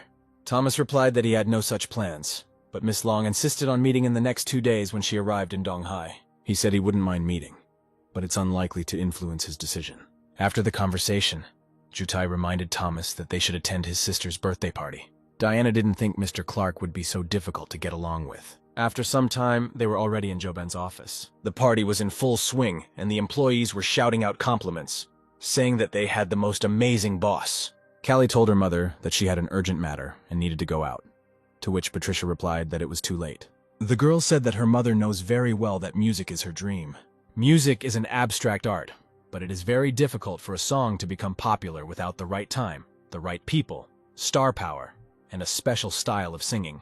Callie said that Mr. Clark's songs were great, to which Miss Long replied that he was a genius. She added that if Callie wasn't in a big hurry, they could talk about him. Ms. Long said that she talked to Mr. Clark and he was not going to debut, and then asked if Callie knew how things were in his family. The girl said that his family owned a small noodle shop. But there was something else. Oh, then she is embarrassed to say. Miss Long replied that there was no one else here except them. And besides, didn't Callie also want the guy's gift to go to waste? The girl asked that Miss Long not mention in front of Thomas what she was about to tell her. Callie said that Mr. Clark was being provided for by a certain rich woman and was keeping him on a short leash. The girl added that she did not have to meet her in person, but she talked to her on the phone. Her voice is very cold and domineering, and it seems that she is even older than her mother, who suspects that there is something between her and Mr. Clark there is. Miss Long asked where this woman got her conclusions. The girl said that Mr. Clark was born into a simple family, and during his student days, he always dressed modestly and did not waste money. But 2 months before graduation, he began wearing expensive clothes and driving a luxury car. If it wasn't the influence of that old woman, then how did he manage to change so quickly? Miss Long suggested that this guy was very handsome, and Callie replied that he was, but with his talent, he did not need to live like that. The girl suggested that they try together to rid Thomas of this woman, and then perhaps he will agree to make his debut. Miss Long looked at Callie and agreed. The girl said she would call Mr. Clark right away. In the middle of the night, the phone rang in Thomas's apartment. Jobin asked why he could be calling so late, and isn't it annoying him, but Thomas asked her not to be angry. This is an important call. Callie said that Miss Long had arrived in Donghai and would like to meet him. Thomas replied that he could after lunch. Jobin asked if it was Callie again. Thomas replied that she just wanted to agree on a song. The girl said that she did not want him to talk about other women now, Thomas replied that now he would fix everything and make amends. The next morning, Thomas went to the rented apartment where Violet Rose and her daughter Maria lived. Thomas said that he had a lot to do and could not visit them earlier, and then asked if they had gotten used to their new housing. Violetta looked out from the kitchen and said that everything was fine, and now he was their guest who needed attention. He hugged her, and Violetta said that it was not very convenient now. She needed to prepare food, and they would talk a little later. Thomas whispered in her ear that Drake came to Donghai, stayed in the hospital, and left. It was unlikely that it would be easy for him in the future with one arm. Violetta whispered back to him that she was grateful to Thomas for this. Then Maria looked into the kitchen to find out if they would have dinner soon. And then, seeing the teacher, she joyfully asked if he would teach her how to draw today. Thomas patted the girl on the head and replied that he had work to do today, so they would reschedule the lesson for another day. Maria smiled and said that she would obey him and agree to do whatever he said. Violet looked at Thomas and her daughter. Their conversation seemed very sweet. An hour later, he was meeting with Callie and Miss Long. Diana asked if Mr. Clark was following what was happening on the internet. Rumors about him did not stop, and then suggested moving on to talking about the song. For half an hour, they had a lively conversation. Miss Long was surprised by his deep knowledge of music, and then asked if he really had no desire to debut. Thomas once again replied that he did not have that in mind. Then Diana said that he could achieve great success in this area. So are the rumors true that his girlfriend is against it? Thomas replied that no one could stop him from doing this. He himself did not want to debut. Then Miss Long said she was taking the liberty of inviting him and his girlfriend to dinner with her. Thomas calmly replied that he accepted the invitation. The girl said that she was not going to delay this and was inviting them tonight. In the evening, having arrived at the indicated address, Jobin was surprised at how their meeting was organized. Thomas managed to warn the girl that Callie believed that he was a lover and supported by a rich woman, and Miss Long also fell under Callie's influence. Jobin replied that she was ready to see what tricks they had in store for tonight. Thomas apologized for keeping the girls waiting for them. Callie asked who the girl was next to Thomas. The guy recalled that he was invited along with his girlfriend, and this is Miss Lee Jobin. Thomas introduced Jobin to Callie and Miss Diana Long. Callie was surprised, because she imagined Miss Jobin as an old woman. Diana said that she knew her last name. Was she really from the same Lee family? Jobin extended her hand and replied that she was from that same family. Jobin then extended her hand to Callie and asked that she hoped the girl remembered her from a previous conversation. Thomas said he was hungry and offered to order. At that moment, Patricia received a call that her daughter Callie, Miss Long, Miss Lee Jobin, and Mr. Clark were having dinner together, to which the woman replied to keep an eye on them, and she would be there soon. Diana said Mr. Clark's song had made a big impression on the internet, and if he started a singing career, he would definitely do well. Jobin turned to Thomas, congratulated him, and offered him a drink for it. Diana continued, if Mr. Clark agreed to come to her company and debut, then she would provide him with the best resources. Jobin replied that they could personally talk to Mr. Clark about signing the contract. Thomas said he said earlier in the day that he wasn't going to make his debut. Diana then asked what Mr. Clark was doing now, and he replied that he was an assistant at Lee Jobin's company. Thomas stood up and apologized, saying that he needed to go to the restroom for a while. When he left, Diana asked Miss Lee to influence his decision. After all, a man should have his own business. Jobin replied that she could convince Thomas not to sit here and have dinner with them now. And then she added that they had only been talking for a few minutes, and she already had the impression that her master had taken a liking to Miss Long. Diana replied that this is not so. She just admires her man's talent. Jobin asked when Diana plans to sleep with him. Miss Long replied that their conversation seemed ridiculous. Callie tensed Miss Jobin was beginning to frighten her. Diana said that she doesn't know why Miss Lee is asking this, but her question sounds very rude. Jobin asked if Miss Long thought it would be rude to post so many guards at the entrance. Then Callie stood up and said that she was very embarrassed for the security, because she was the one who came up with everything. Jobin, without looking at the girl, told her not to interfere in the conversation of adults. She said again, if Miss Long values her master so highly, then when did she want to carry out her bed plan? Diana replied that she just wanted to sign a contract with Mr. Clark and saw him for the first time today, so she did not understand the reason for Miss Lee's anxiety and doubt. Jobin said that she would ask her question differently, whether Miss Long was sure that this would not happen, to which Diana replied that she was sure. Jobin grinned and said that all this was nonsense. Mr. Clark gets along well with girls, and since she is so stubborn, would she agree to make a bet? And then she added that she was sure that Miss Long would fall in love with Mr. Clark within a month. Thomas came out of the restroom and saw Patricia. She said she knew about the dinner, and asked if there would be any conflict. And Thomas explained what Callie thought about Jobin and him. Patricia said that all these seemed like excuses. Maybe he liked Miss Long, but Thomas replied that he saw her for the first time.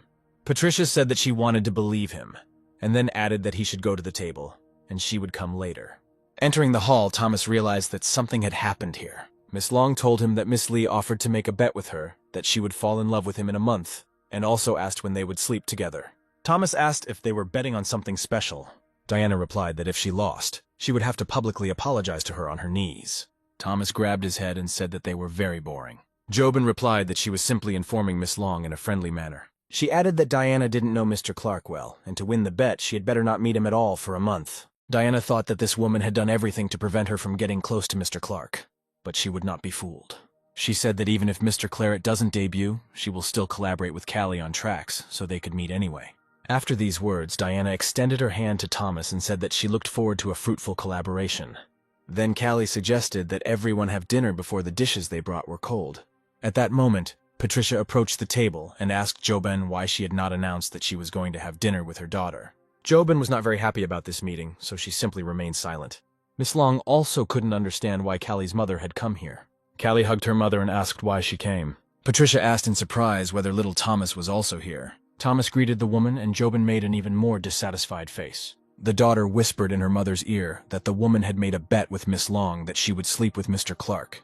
Patricia understood that this behavior was Jobin's style, but without her tricks it would have been boring. She held out the glass and suggested that Miss Long, Callie, and little Thomas have a successful collaboration. Half an hour later, Callie said that she seemed to have had too much to drink, and Patricia replied that the driver would take her home now, and she would sort out the remaining matters.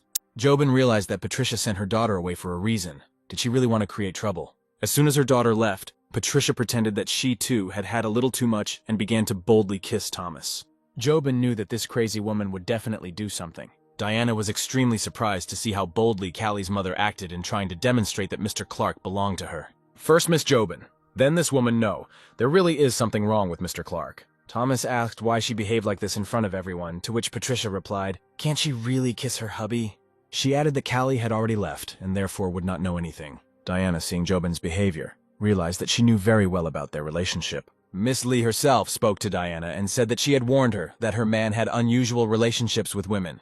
Miss Long began to feel uneasy. She decided that she needed to sign the contract and move away from Mr. Clark. Patricia looked at everyone with an arrogant look and was glad that she managed to achieve what she wanted. In the morning, Diana went out onto the balcony. She understood that she needed to concentrate and write a new melody or lyrics. Almost an hour passed and she still couldn't write anything. All her thoughts were occupied with Mr. Clark. Diana decided that she was starting to go crazy. She thought it would be better to invite him to meet, talk about music and collaboration, so that empty fantasies would not distract her from her work. But then a new thought appeared in her head, that he could really be dangerous, and she should refuse to cooperate. Although, why should she refuse? Her conscience is clear, and Mr. Clark's personal life is his personal business. They are united only by cooperation and nothing more. Jobin sat in front of the mirror and then asked if Thomas wanted to go shopping with her. And when he replied that he had a meeting, the girl asked if it was with Miss Long by chance. But when Thomas said that it was with her, Jobin said, "Because yesterday Patricia did everything so that she would not approach him and stay away." Thomas showed Jobin a message from Liana and said that it looked like Patricia was trying in vain. Diana was already sitting in the hotel lobby waiting for Mr. Clark. Before Thomas could approach, Miss Long immediately said that it would be better for him to conclude a contract directly with her and not through Callie. Thomas replied that they didn't know each other enough for this. And besides, if he announced unimaginable prices, she was unlikely to agree. Diana asked how high the price could be. Thomas replied that she believed that if he created a working studio, Diana would take 50% of the shares of her company to merge with his company, and then make a swap of shares. The girl replied that although her company is not related to her family, it is worth more than $3 billion, and he wants to join her and take half. Thomas replied that he was not joking, which is why he said that she would refuse. Diana looked at him and thought that it was all about his character, because he was an insatiable man. The guy invited her to collaborate as a free author with payment for each song written and added that he could write a song in any genre right now. The girl decided that these were just another of Mr. Clark's tricks because it was impossible. Those two songs were clearly not written on the knees and not in 5 minutes, and the reason for their creation must have been Patricia. Thomas probably deliberately gave these songs to her daughter Callie, who was able to bring them to the masses, which added points to Patricia. Ms. Long said if Mr. Clark wanted to cooperate, then they needed to be frank and there was no need to put on a show. Thomas replied that if he were not sincere, he would not have talked about half the shares. He says what he thinks, and since he started talking about writing a song, why not do it now? Diana said if he insisted he could start writing, but the song should not be for Callie, but for her as a sign of cooperation. Thomas began to write a song, and the girl wondered if it was really that simple for him. After some time, the guy announced that he was finished, and then added that he had written 7 songs to choose from. Diana understood that this was impossible, but the fact remained that there were indeed 7 songs. All works were written in different genres, and none of them were repeated. Thomas said Miss Long could choose the one he liked. Diana replied that she had not decided yet and needed to try to fulfill them. It took a long time for Miss Long to understand what all his written songs sounded like. She then began giving her opinion on each song in detail. Finally, Thomas asked what song Miss Long had chosen. Diana replied that she was ready to release an album of all the songs she had written, and then she bowed and said that she would like to apologize for doubting his abilities. Thomas replied that he agreed with her decision and offered to drink to the creation of the album. They drank wine, discussed music, styles, chatted about childhood, and did not notice how evening came. Then Diana asked how Thomas began dating Miss Lee and Patricia, to which the guy replied that it was difficult for him to talk about it. The girl said that he might not tell him. In fact, she was interested in something else. Diana looked at Thomas and asked if he had plans for the evening. Thomas asked why she was asking this. Miss Long replied that they could talk more about his songs, and he could help her correct the shortcomings in her singing. Thomas agreed.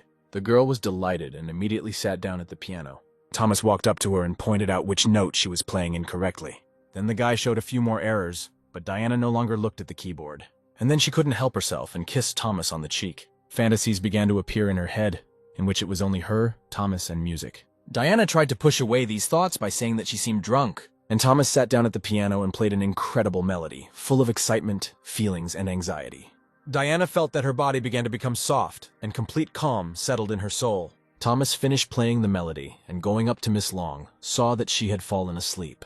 He carefully, so as not to wake the girl, took her in his arms. Diana woke up in the morning and realized that she did not remember last night. She immediately threw back the blanket and saw with horror that she had no clothes on. Diana did not want to believe that something happened between her and Mr. Clark. Thomas said if she was already awake, would she like to have breakfast? The girl turned around and realized that Thomas had not gone anywhere. Diana decided to ask directly if there was something between them yesterday. And then someone behind the door said that housekeeping had come, and the girl replied that they could come in. Thomas was alarmed by this, because the maid who brought breakfast had just left. He tried to stop Miss Long, saying that it might be paparazzi, but Diana had already opened the door. She immediately slammed the door and told Thomas that they were trapped. The girl panicked. Had she really taken off her clothes herself last night?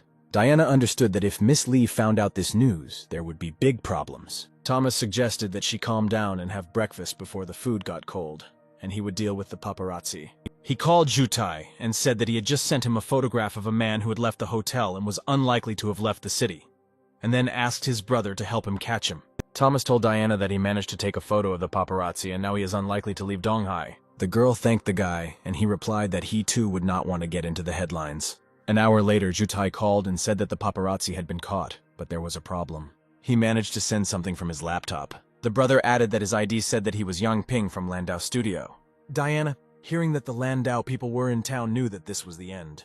This studio was known for exposing a lot of sensational materials about famous people, consisted of the best paparazzi and had connections even abroad. But they also had a competitor. The photo entertainment company Landau probably decided to use this case to cause a scandal, thereby increasing their image. Thomas took out his phone and dialed someone's number. Peter Weiss picked up the phone and asked who it was. The guy replied that he had just seen the photo and was still asking who he was. Thomas added that for now he asks in an amicable way that the photo be deleted. Peter replied that it seemed like a threat and Miss Long was a master at handling things. Thomas reiterated that he did not want his photo to appear online. The man asked who he was if he allowed himself to behave in such an impudent manner. Thomas said his name and, adding that he had already said his demands, hung up, and the man thought that he had never heard the name Thomas Clark, but it sounded harsh. Diana knew that in show business it is forbidden to threaten the paparazzi, but thank God, Thomas did not belong to this circle of people. She excitedly asked what Thomas intended to do next, to which he replied not to worry. The girl understood that in the modern world news spreads instantly, but Thomas seemed to be in no hurry. She said that Thomas doesn't know much about show business, and maybe she should try to attract someone herself, to which Thomas asked if she was sure she could return the photo. But the girl was silent in confusion. Thomas said that he sees her uncertainty, but he is confident in his abilities. At that moment, Jobin's voice was heard outside the door, asking Miss Long if Mr. Clark was there now. Diana heard her and became nervous that Miss Lee had come at such an inopportune moment. Thomas opened the door with a smile and Jobin said she was glad to see him. Then the girl saw Miss Long and grinned. She asked Thomas if he slept well today. The guy replied that it would do. Jobin asked if the bed was soft. Thomas replied that it was just right. The girl had no doubt that he spent the night here. Jobin looked at Diana and asked if that meant they slept together. Diana replied that she drank too much yesterday, so she doesn't remember anything. Jobin looked at the girl in surprise. Thomas said that there was more than one room in the room, and he slept in another, and Jobin was unlikely to come here to ask boring questions. The girl replied that she did not consider her questions boring. Diana looked at Thomas. Was he really sleeping in another room? He was unlikely to lie. Jobin looked at Diana carefully. Even if they did not sleep together, that something definitely happened that night. But she still told Diana that it seemed like she had won the argument, to which the girl replied that she had not. Diana answered honestly that they only had one kiss. She just succumbed to the emotions of the music, and that did not mean that she fell in love with Mr. Clark. Jobin understood that Thomas was good with women. One more, one less. But she had had enough of Patricia's eccentricities. She said even if she hasn't won the bet yet, she's ready to continue the argument. Diana said Miss Lee came just in time and told the paparazzi. She added that she and Mr. Clark are innocent, but the paparazzi will definitely come up with tall tales. So if Miss Lee sees the photo, she should not take it seriously. Jobin looked at Thomas and asked what he was going to do. The guy calmly replied that he would sort it all out. The girl replied that in that case she was not interested in all this. Diana was surprised how Miss Lee could remain indifferent if a photo of her man with another woman was published, because it could affect her reputation. Thomas looked at his phone and said that a post had appeared on the internet that on August 8th, a scandalous sensation about the life of the well-known Miss Diana Long would be released. The girls looked at their phones, and Diana said that they only had a week. Thomas replied that Peter Weiss would call him when the time came, and there was no need to worry so much, and then added that they could not waste time and start testing songs. Diana replied that for this they need to visit Callie's recording studio. They have the best equipment there. Jobin kissed Thomas and told him that he could go about his business in peace. Peter called the head, Charlie Thompson, and asked if he knew who Thomas Clark was, and he replied that if he had any conflict with this gentleman, it would be better to settle it. Peter knew that the leader only called Lee Jutai Master, but he also called him this one.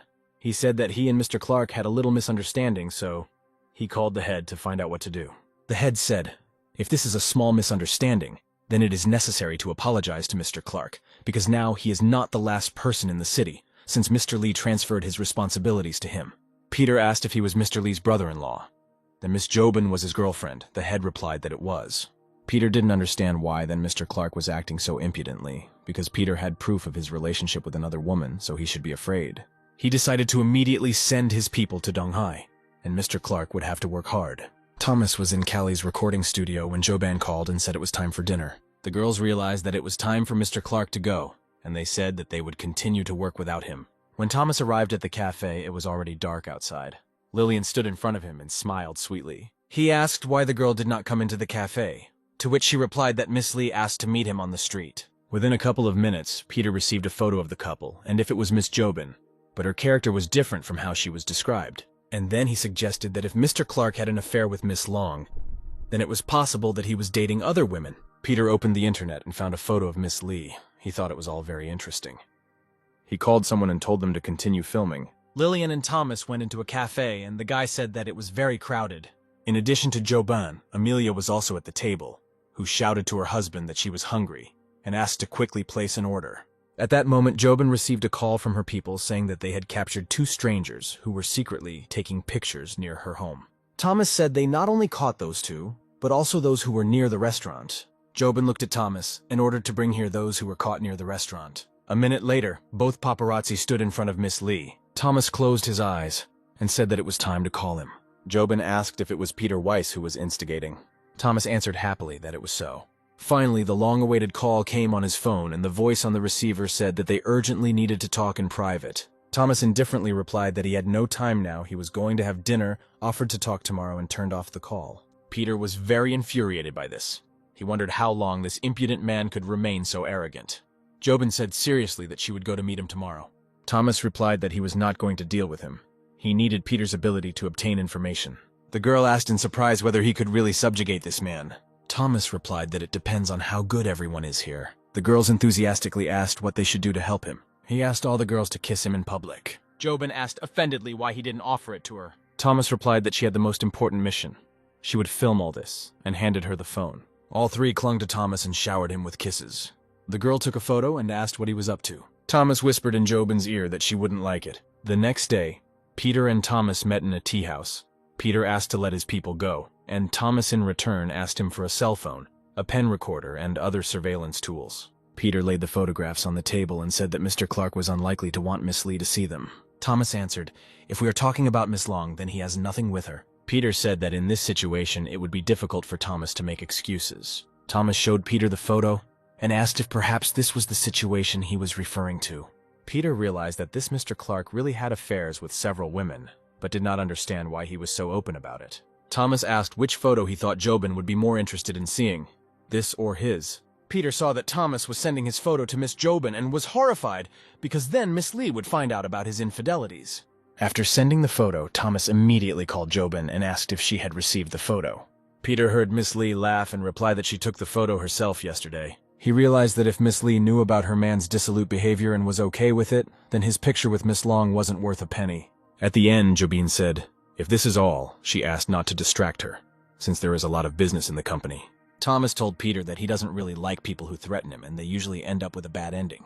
Peter realized that he had miscalculated and stood in the way of the Lee family. He put a phone and a pen recorder in front of Thomas and said that there was a misunderstanding between them. Peter offered to drink tea and added that he was ready to compensate them and Miss Long for the moral damage they had caused. Thomas asked how he offered to make amends. Peter firmly told Mr. Clark to name his price. Thomas thought for a moment, and then said, he knows that his annual income exceeded 100 million. Peter was dumbfounded. If he knows about this amount, then how much does he want to extract from him? He said that he didn't have that much cash. Thomas laughed and replied, "Does he really look like an extortionist?" Peter became wary. If he doesn't need the money, does he really want his life? Thomas calmly said that recently he has been thinking about creating an entertainment business and offers him cooperation.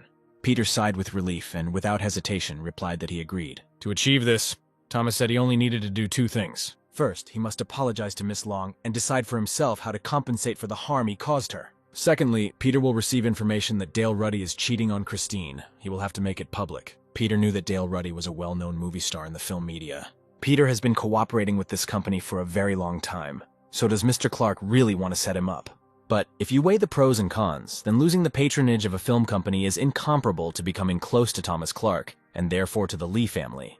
And this is already a very powerful support. Peter firmly said that he had enough leads to get the job done. Thomas asked if he could take pictures this week. Peter replied that there was no need to worry. This was his first collaboration with Mr. Clark, and he would try to do everything right.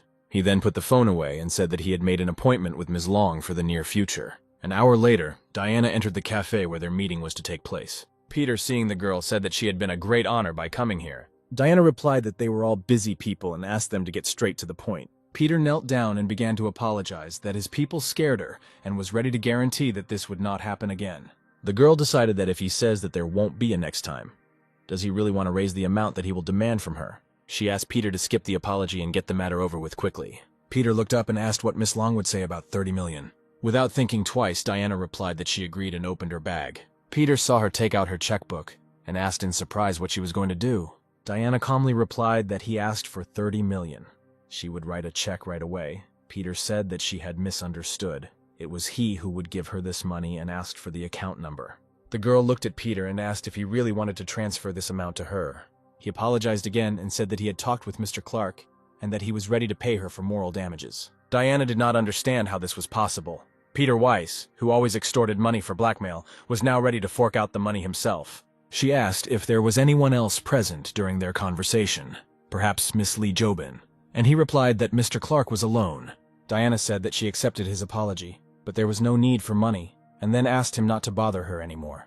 Peter was glad that he was able to save money, but Miss Long accepted the apology, which means he kept his promises to Mr. Clark. Peter stood up and said goodbye to Miss Long, adding that they would never see each other again. After he left, Diana called Thomas and said that she had only spoken to Mr. Peter Weiss. When Thomas asked how it went, she replied that she wanted to invite him to dinner and discuss it all in person. Thomas arrived and Diana asked what he had done to Peter, to which he not only apologized but also offered her money. He replied that he simply made strict demands on him. Diana asked how a man like Peter Weiss could listen to him. Thomas replied that it was difficult to explain and suggested we talk about something else. They began to enthusiastically discuss songs and music again.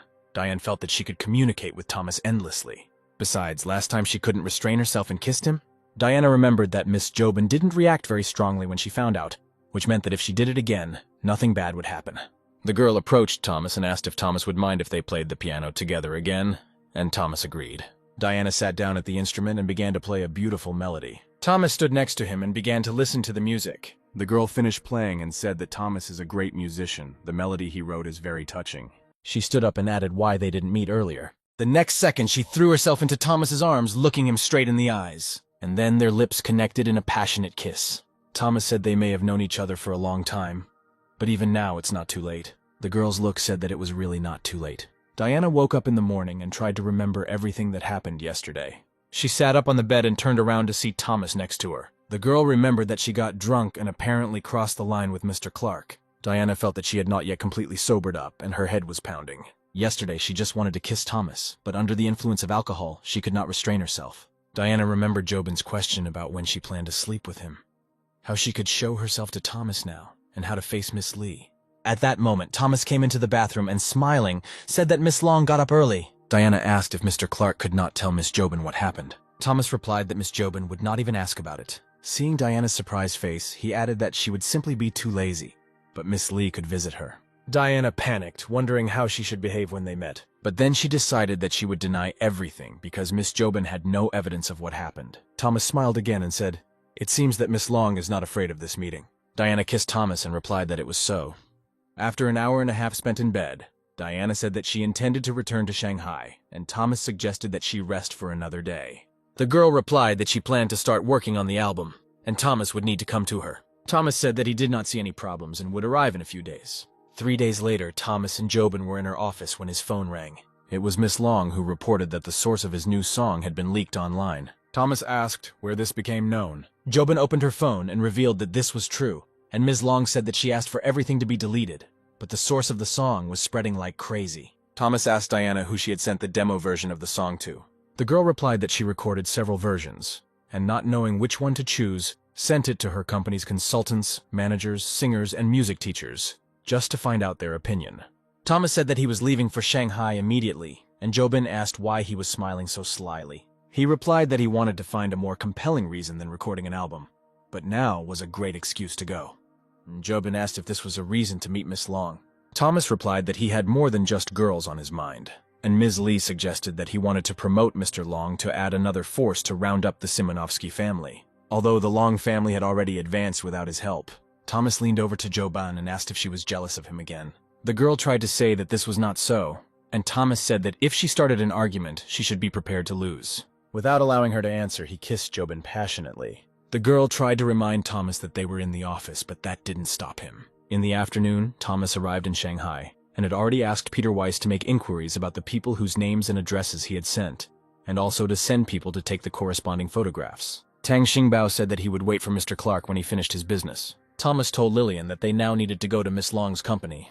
The company employees were informed of Mr. Clark's arrival, but they did not understand what the commotion was all about. A joyful Miss Long ran out to meet Thomas and said that she was glad that he had arrived so quickly. The employees were surprised to see a young man they imagined a man of 40 or 50 years old. Diana sternly told them to say hello to Mr. Clark. The employees obeyed without question. Thomas greeted everyone and then invited Miss Long to talk upstairs. In the office, Thomas asked if Diana managed to find out something, to which the girl replied that after checking the cameras, 5 suspects appeared who could leak information. Diana added that it is impossible to arrest everyone because they're all very talented and qualified workers, and she would not want to lose their trust. Thomas replied that all this is no longer important. He already knows who the culprit is. He asked Diana to open her personal files on the computer, and then pointed to one employee. It was Miguel Livesey, 31, a vocal coach for the trainees, deputy director of the head of the trainees department. Diana said that she personally hired him, and in 2 years he became a mid-level employee, a very qualified worker. It couldn't be him. She told Thomas maybe it was some kind of mistake. The guy offered to invite him here. He himself would ask him questions, and Diana would watch until he confessed. A few minutes later, Livesey's employee entered the office. Ms. Long said Mr. Clark had some questions for him. Thomas immediately approached Miguel and said that he was giving him a chance to confess himself. Otherwise, he would call Scott Bean and ask him everything. Miguel knew that he was the boss of the Rubik's Cube paparazzi workshop and was barely inferior to Peter Weiss's company. He said he didn't understand what they were talking about. Thomas replied that he knew his phone number and also that he had transferred a considerable amount to his mother-in-law's card. Miguel replied that the company is not prohibited from communicating with the Rubinka Kubik company, as well as conducting personal transactions by transferring money to the mother-in-law. So these 2 points are not direct evidence. Then he turned to Miss Long and said that if the boss doesn't trust her, he doesn't see the point in staying here, and quits. Thomas calmly asked if Mr. Livesey really thought he could leave here calmly today. Miguel again turned to Miss Long, saying that they could not forcibly detain him. He could call the police for questioning, but it was against the law to restrict his freedom. Diana asked to answer how much Mr. Livesey was involved in everything that was happening. Miguel nervously shouted that he had nothing to do with it. Thomas said that now they will go to Miguel's workplace and he will check his computer. Miguel chuckled imperceptibly. He erased everything because he is not an idiot to keep such things. A couple of minutes later, Thomas was at Mr. Livesey's workplace. With his work computer, tablet, and personal cell phone at his disposal, Miguel said he hopes the inspection will be thorough and quick. After some time, Thomas said that he was well prepared if he cleaned everything on his gadgets. Diana whispered to Thomas, if there is nothing, then what should they do now? And the guy asked her to wait a little longer. The guy began to professionally enter some programs and use utility applications. 20 minutes later, Thomas said he had finished restoring the data on the computer. He told Miguel that he could open one message now, and then asked if he might want to do it himself. And then Miguel fell to his knees, saying that he was wrong. The devil had misled him. Diana angrily said that since he confessed, she would immediately call the police. Half an hour later, law enforcement authorities arrested Miguel Livesey. Diana asked Thomas if he had a proposal to protect the new album. The guy replied that it would be the right decision to postpone the release of the album to an earlier date. Diana asked how Mr. Clark knew that Miguel Livesey was the culprit. Thomas replied that he had asked Peter Weiss to make inquiries, and it had not been difficult. He added that he wanted to record a song that would make fun of the music industry. Release it today. This would be a protection against information leaks. The next day, Lillian was the first to see the results of the work, saying that his song was in first place in the search query and had already 40 million views. Diana added that in third place, according to requests, was an article with disputes about his new song, and there were 7 million views. Then music director Kai Audrey burst into the office and exclaimed whether Mr. Clark had really written all 7 songs. Diana replied that it was so. The director enthusiastically said that this was a success, and he was very talented. He added that the entire internet is making noise and doubts that this is really the case. Diana understood that even negative reviews would add to Mr. Clark's popularity. And Thomas added that he will soon prepare a new album and this will look like a slap in the face to all doubters. Diana said that by doing so, they would be able to stop all the controversy on the internet. Mr. Clark's popularity would prolong, and the leak would no longer be a problem. She decided that she needed to apologize to Thomas for reproaching him for depravity yesterday. Director Kai showed the rating and explained that now everything on the internet is aimed at the new song, and the popularity of the leaked song is dropping significantly. Thomas replied that that was all he could do for now, and Ms. Long was trying her best to complete the recording of the new album as quickly as possible. He added that he still had other things to do and would contact him later. An hour later, sitting at the Iris restaurant in Shanghai, Thomas handed Lillian the flash drive. He explained that on it was a film script written a few days ago, and Lillian should give it to John Mellison when he arrived. The girl asked why he couldn't do this himself, to which Thomas replied that then she would become president of the board of directors of the Kino Entertainment Company. Lillian looked at Thomas in surprise. At this point, Stuart Winter, a 45-year-old shareholder and member of the management team of a real estate group in Shanghai, and Bob Winter, Stuart Winter's nephew and Daniel Winter's son, came to their table and seemed to know Lillian. Bob sarcastically said that he thought that the girl would find someone better for herself after she refused him, but in the end she relied on the rich guy. Thomas immediately told Lillian not to pay attention to him and not to listen to his empty chatter. Bob told Uncle Stuart that he had told him about this hottie who was considered the most beautiful in the university, to which his uncle replied that his nephew had good taste. Bob nodded towards Thomas and asked Lillian who he was on her account. Lillian angrily replied that this was nonsense and asked not to bother them. She turned to Thomas and asked him not to listen to this bore. Bob chuckled and said that it was strange that her boyfriend was not doing anything. Apparently he was easy to hold in her hands. Thomas quietly told Lillian to take the glass and pour it on this impudent person. The girl immediately grabbed the glass and splashed it in Bob's face. He instantly exploded and swung to hit Lillian. Thomas kicked the guy in the knee with all his might. In pain, Bob bent over sharply and hit his face on the table. He immediately told his uncle that he had been hit. Thomas asked Stuart if anyone saw him hit Bob. Maybe they wanted to look at the CCTV. Stuart Winter replied that it was a good idea and he would be back soon. Thomas said that their table was in a blind spot and his uncle would only be wasting his time. He then added that his uncle should hurry up, otherwise his nephew might die. Stuart saw Bob's condition and understood that it was necessary to urgently go to the hospital. He helped his nephew up and told Thomas that he remembered his face. Seeing Lillian's worried face, Thomas said that everything was fine and she had no need to worry. The girl replied that Stuart Winter has great connections. His family has more than 10 billion, and his nephew Bob has always remained unpunished at the university. She added that Mr. Clark could now get into trouble because of her, Thomas hugged the girl and replied that it was not her concern, and if something like that happened again, she could break the bottle on his head and he would deal with the consequences. There were tears in Lillian's eyes, but she smiled. A couple of hours later, Thomas and Lillian were relaxing in the sauna, and the girl said that Mr. Clark was very tired today, and she was ready to give him a massage. The next day, Thomas said that he would take Lillian to cinema entertainment. She would take a course with John Mellison, and he still had things to do, and they would meet in the afternoon. At that moment, a group of hostile guys approached them, and one of them said that it looked like the guy owed money to someone.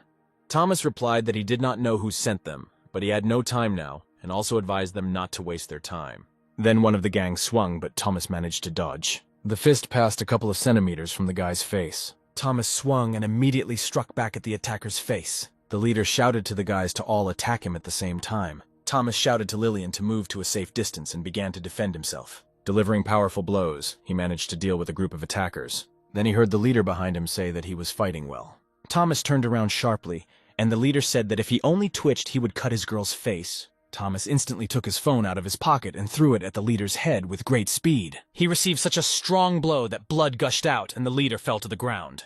Thomas approached the girl and, hugging her, made sure that she was not injured. He sat down next to the leader and took out his phone to find out who hired them. Thomas saw that he was contacting Stuart Winter, and Lillian said that she had caused Mr. Clark so much trouble. But Thomas replied that it was not her fault. Taking advantage of his presence in Shanghai, Thomas decided to visit the boss Tang Xingbao, who organized a rich dinner, but asked why Alex Goodson had come with Mr. Clark. Thomas replied that he was the one who invited him. Boss Tang is willing to deal with the Liu family as well as the Li family, so he would like to give them both a small gift. He pulled out a flash drive and asked if they knew the Winter Real Estate Group. Boss Xingbao replied that their family only had a piece of land in Shanghai. Alex added that they have no support behind them, and they are only trustees of some old leader. Thomas said that this old man had already passed away, and their development had come to an end. He put the flash drive on the table and added that there was all the dirt on them. If they accepted this gift from him, they would get 10 billion.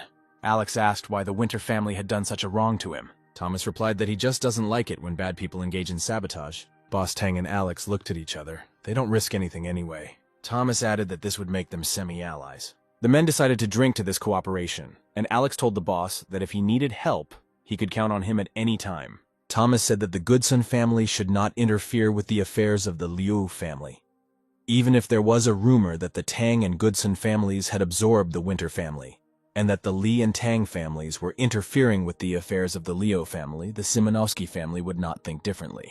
Alex said there was a deeper meaning behind it all. Boss Xingbao smiled contentedly and added that Mr. Clark was very prudent. That evening, Thomas told Lillian not to worry about Stuart Winter and his nephew anymore. Then Jobin called and said that Thomas had not called her for 2 days and had done this again. Thomas replied that he did not understand what they were talking about. Jobin said that Miss Long published a new song, and her income was 600 million, and the album was written by Mr. Clark alone. So did he really decide to debut? Thomas replied that he was busy today and did not see the news. Jobin told Thomas to finish his business and come back. He had another task waiting for him at home. The next morning, Diana told Thomas that something was wrong. She explained that the top trending news right now is that Mr. Clark is a liar and a cheater, and Ms. Lee knows about it.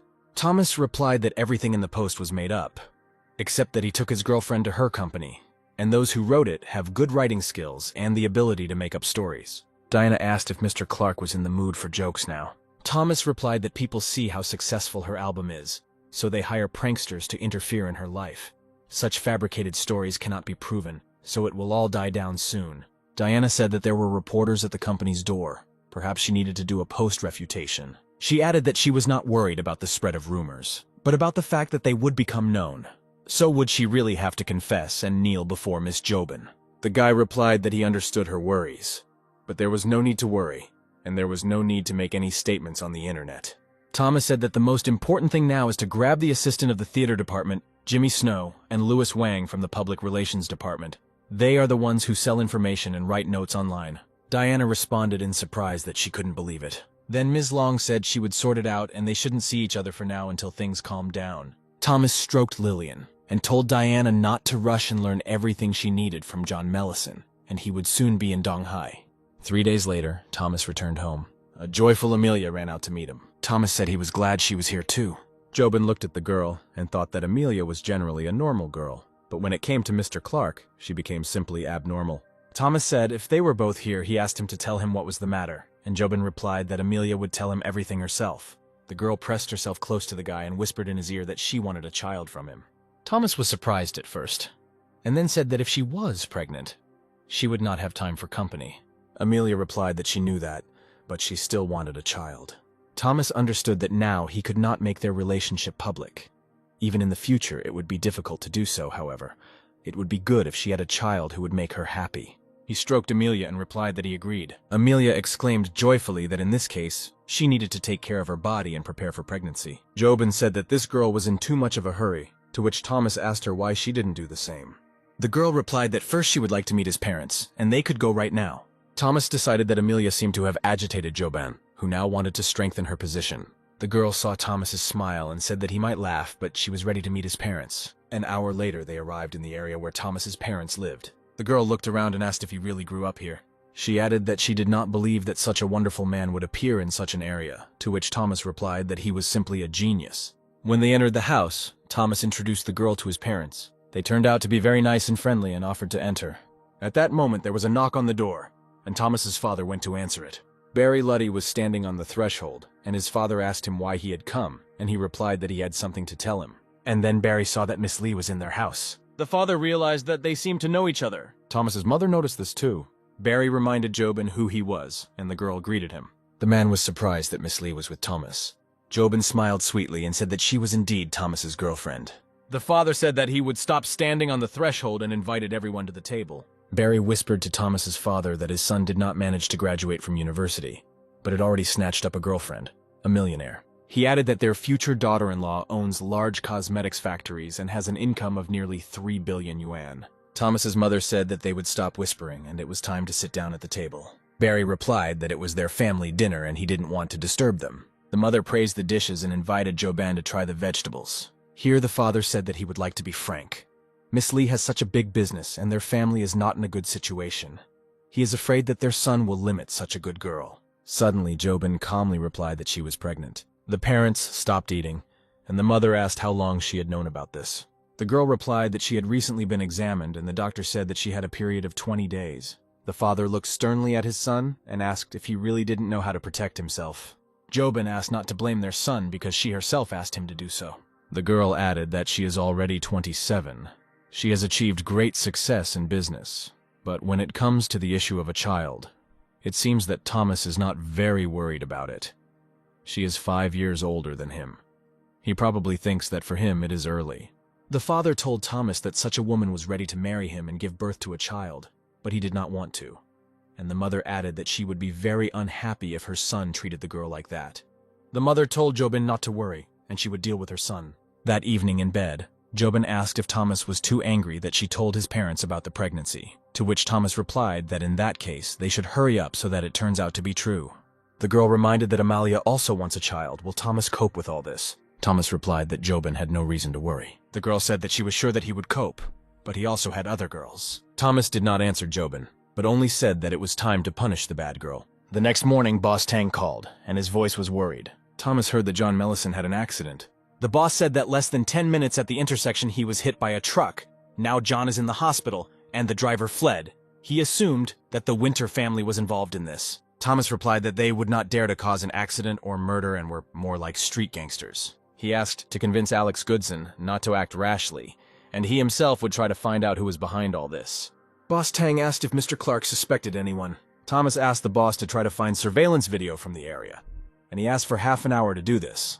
After some time, he received information that the culprit was a certain Dieter Lipnin. Thomas showed Jobin the information and said that at that time, more than half of the cars on the stretch of road belonged to this man's group. The girl asked in surprise how he knew that these were his people. Thomas replied that he could identify groups of influential people and the cars they used. He called Alex and asked to check Director Lipnin's call records to find out who he called and gave such a task, and, if necessary, to detain the culprit and beat him until he confesses. Alex replied that he would. Half an hour later, everything was done, and Alex took those caught to an abandoned factory. One of them admitted that he was wrong and would not do it again. Everything turned out exactly as Mr. Clark said, and indeed Lipnin was behind it all. Alex told his men to continue beating him. The same thing would happen to him as to John, and he would bear all the medical expenses.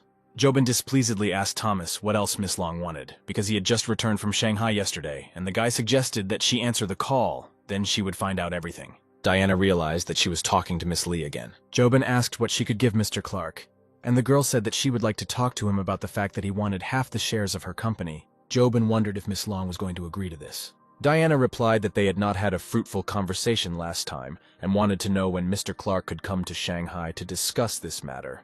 Jobin thought that if Miss Long agreed to such conditions, then it was not he who fell into her network, but she who fell in love with him. She replied that Mr. Clark was not going to Shanghai anytime soon, and then asked if she could give him 100.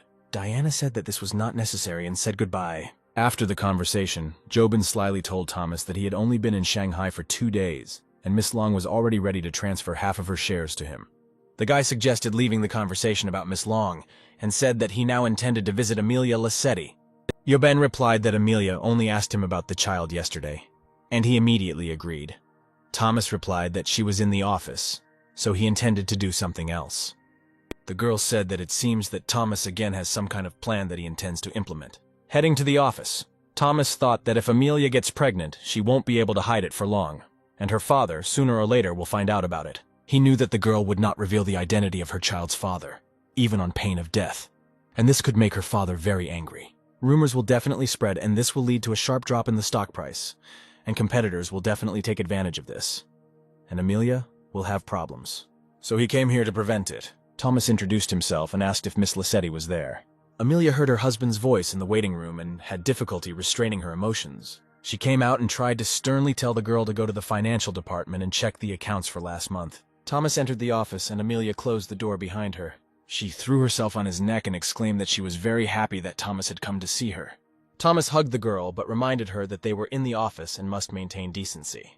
At that moment, her father, Mr. Oliver Lassetti, suddenly entered the office and said that the documents from the morning meeting needed some work. The daughter immediately pulled away from the visitor and blushed. The father noticed that Amelia was acting strange, and it seemed to be because of the young man. But who was he? She introduced Mr. Thomas Clark to her father. Mr. Lassetti remembered him. It was with this young man that Amelia ran away from the golf course. And at one of the banquets, Charlie Moon said that Mr. Clark was his sworn brother, and those who make life difficult for him make it difficult for Mr. Moon. And someone else said that the Tang and Lee families almost became enemies, but Mr. Clark managed to resolve this conflict. Amelia's father asked what he was doing here, and Thomas replied that Miss Lee asked to hand over some documents. Mr. Lassetti incredulously asked his daughter to show these documents. Amelia replied that she would find them now. Lassetti thought her answer was very ridiculous, how one could look for something that had just been brought, and decided to find out what was happening here. The father told his daughter that there was no need to look for anything, and suggested that Thomas go to his office, as he had heard incredible stories about him. Amelia tried to say that Miss Lee and Mr. Clark were very busy people, but Thomas told her that everything was fine. Mr. Lassetti settled down on the sofa and said that the young man had not come here because of documents. Thomas sat down opposite him and replied that he could not hide anything from the richest man in the city. The boss said that Mr. Clark came here to see his daughter, but Amelia is trying to hide it. So what is going on here? Thomas replied that Miss Lassetti was helping him keep one secret. They had an agreement, and since he had helped her, she could not betray him. The boss wanted to know what the secret was, but the guy said that Miss Lee asked him to come here to sort out some problems with Miss Lassetti with the East Corporation Group. The boss said with a grin, Miss Jobin wants to help solve some problem in the company that he doesn't know about. Thomas tactfully reminded Mr. Lassetti that he was not the only shareholder, there was also Sue Charlene. He added that Miss Lassetti has already received the support of the board of directors, and will most likely succeed her father this year. The boss asked if Mr. Clark thought that the second shareholder would be against Amelia becoming chairman of the company. Thomas replied that Mr. Charlin would definitely threaten Miss Lassetti's future, so it needed to be dealt with now. Mr. Lassetti asked how Ms. Lee intended to solve this problem. Thomas suggested that Charlin's boss be sent to prison or shot. Lassetti replied that the only thing that could have been used for this was when his company began smuggling with the underworld several decades ago. The boss would never have thought that Miss Lee would behave like this, even if she wanted to help Amalia. Murder was too much. Besides, what would happen to his daughter if they quarreled? Thomas said that it would be better if Mr. Lassetti helped his daughter and defused this bomb in the person of Mr. Charlin as soon as possible. The boss asked if he really had such a bad reputation. Thomas replied that Charlene's boss was involved with the criminal world, but he works for their company. He's a very scary person. He said Mr. Charlin's daughter fell in love with a classmate who is now paralyzed and dropped out of college because of the crime world. His driver was beaten half to death and is still in the hospital. His mistress wanted to become his official wife, But since she intended to make this matter public, he buried her in a suburban industrial park. Thomas added that he wouldn't be able to list all of his actions in half an hour. So isn't Boss Lissetti afraid that such a person will become his daughter's business partner? The boss had known Sue for so many years and asked if Mr. Clark was sure of what he was saying. Thomas replied that the boss could easily check all this himself. Lissetti said if the burial site really exists, he will not allow Boss Charlene to be near his daughter. Thomas showed him the exact location of where the body was buried. Once, during the revival, Thomas changed his way of conquering Amelia. He dug her up himself and remembers it all quite well. The boss asked if Charlene's boss had any ways to embezzle money from the company. Thomas replied that any boss, if he wants to achieve something, he will definitely do it. An hour later, the boss decided to call Miss Lee. He thanked Jobin for helping to keep his daughter out of trouble, and then added that he had just spoken with Mr. Clark, and he would prepare people to make sure that the buried body existed. The girl did not know about any body and wondered why Thomas did not explain everything to her in advance. Did he really want to make Mr. Lissetti treat her with suspicion? The boss said Mr. Clark had named several people suspected of corruption at his company, but could Ms. Lee be more specific? Jobin replied that his call was a little out of time. She had a meeting now, and she offered to talk later. The boss thought that Miss Lee herself investigated the matter about Boss Charlene, but now he already doubted it. He remembered Amelia gaining power over the board of directors the next day, how Mr. Clark led her away from the golf course. He had never heard of their friendship before. A couple of days later, he was informed that there was indeed a woman's corpse in the indicated place. Boss Lissetti no longer doubted Mr. Clark's words, and this impressed him very much. Jobin asked Thomas not to set her up like that again, because she might not react that way to Mr. Lissetti's call. Amelia said that she was very afraid that her father would catch them. And Jobin added that every time something like this happens, she does not doubt Thomas's super abilities. At that moment, Laura approached Thomas, and he asked if she really wanted children too. The girl replied that she was still too young to think about it.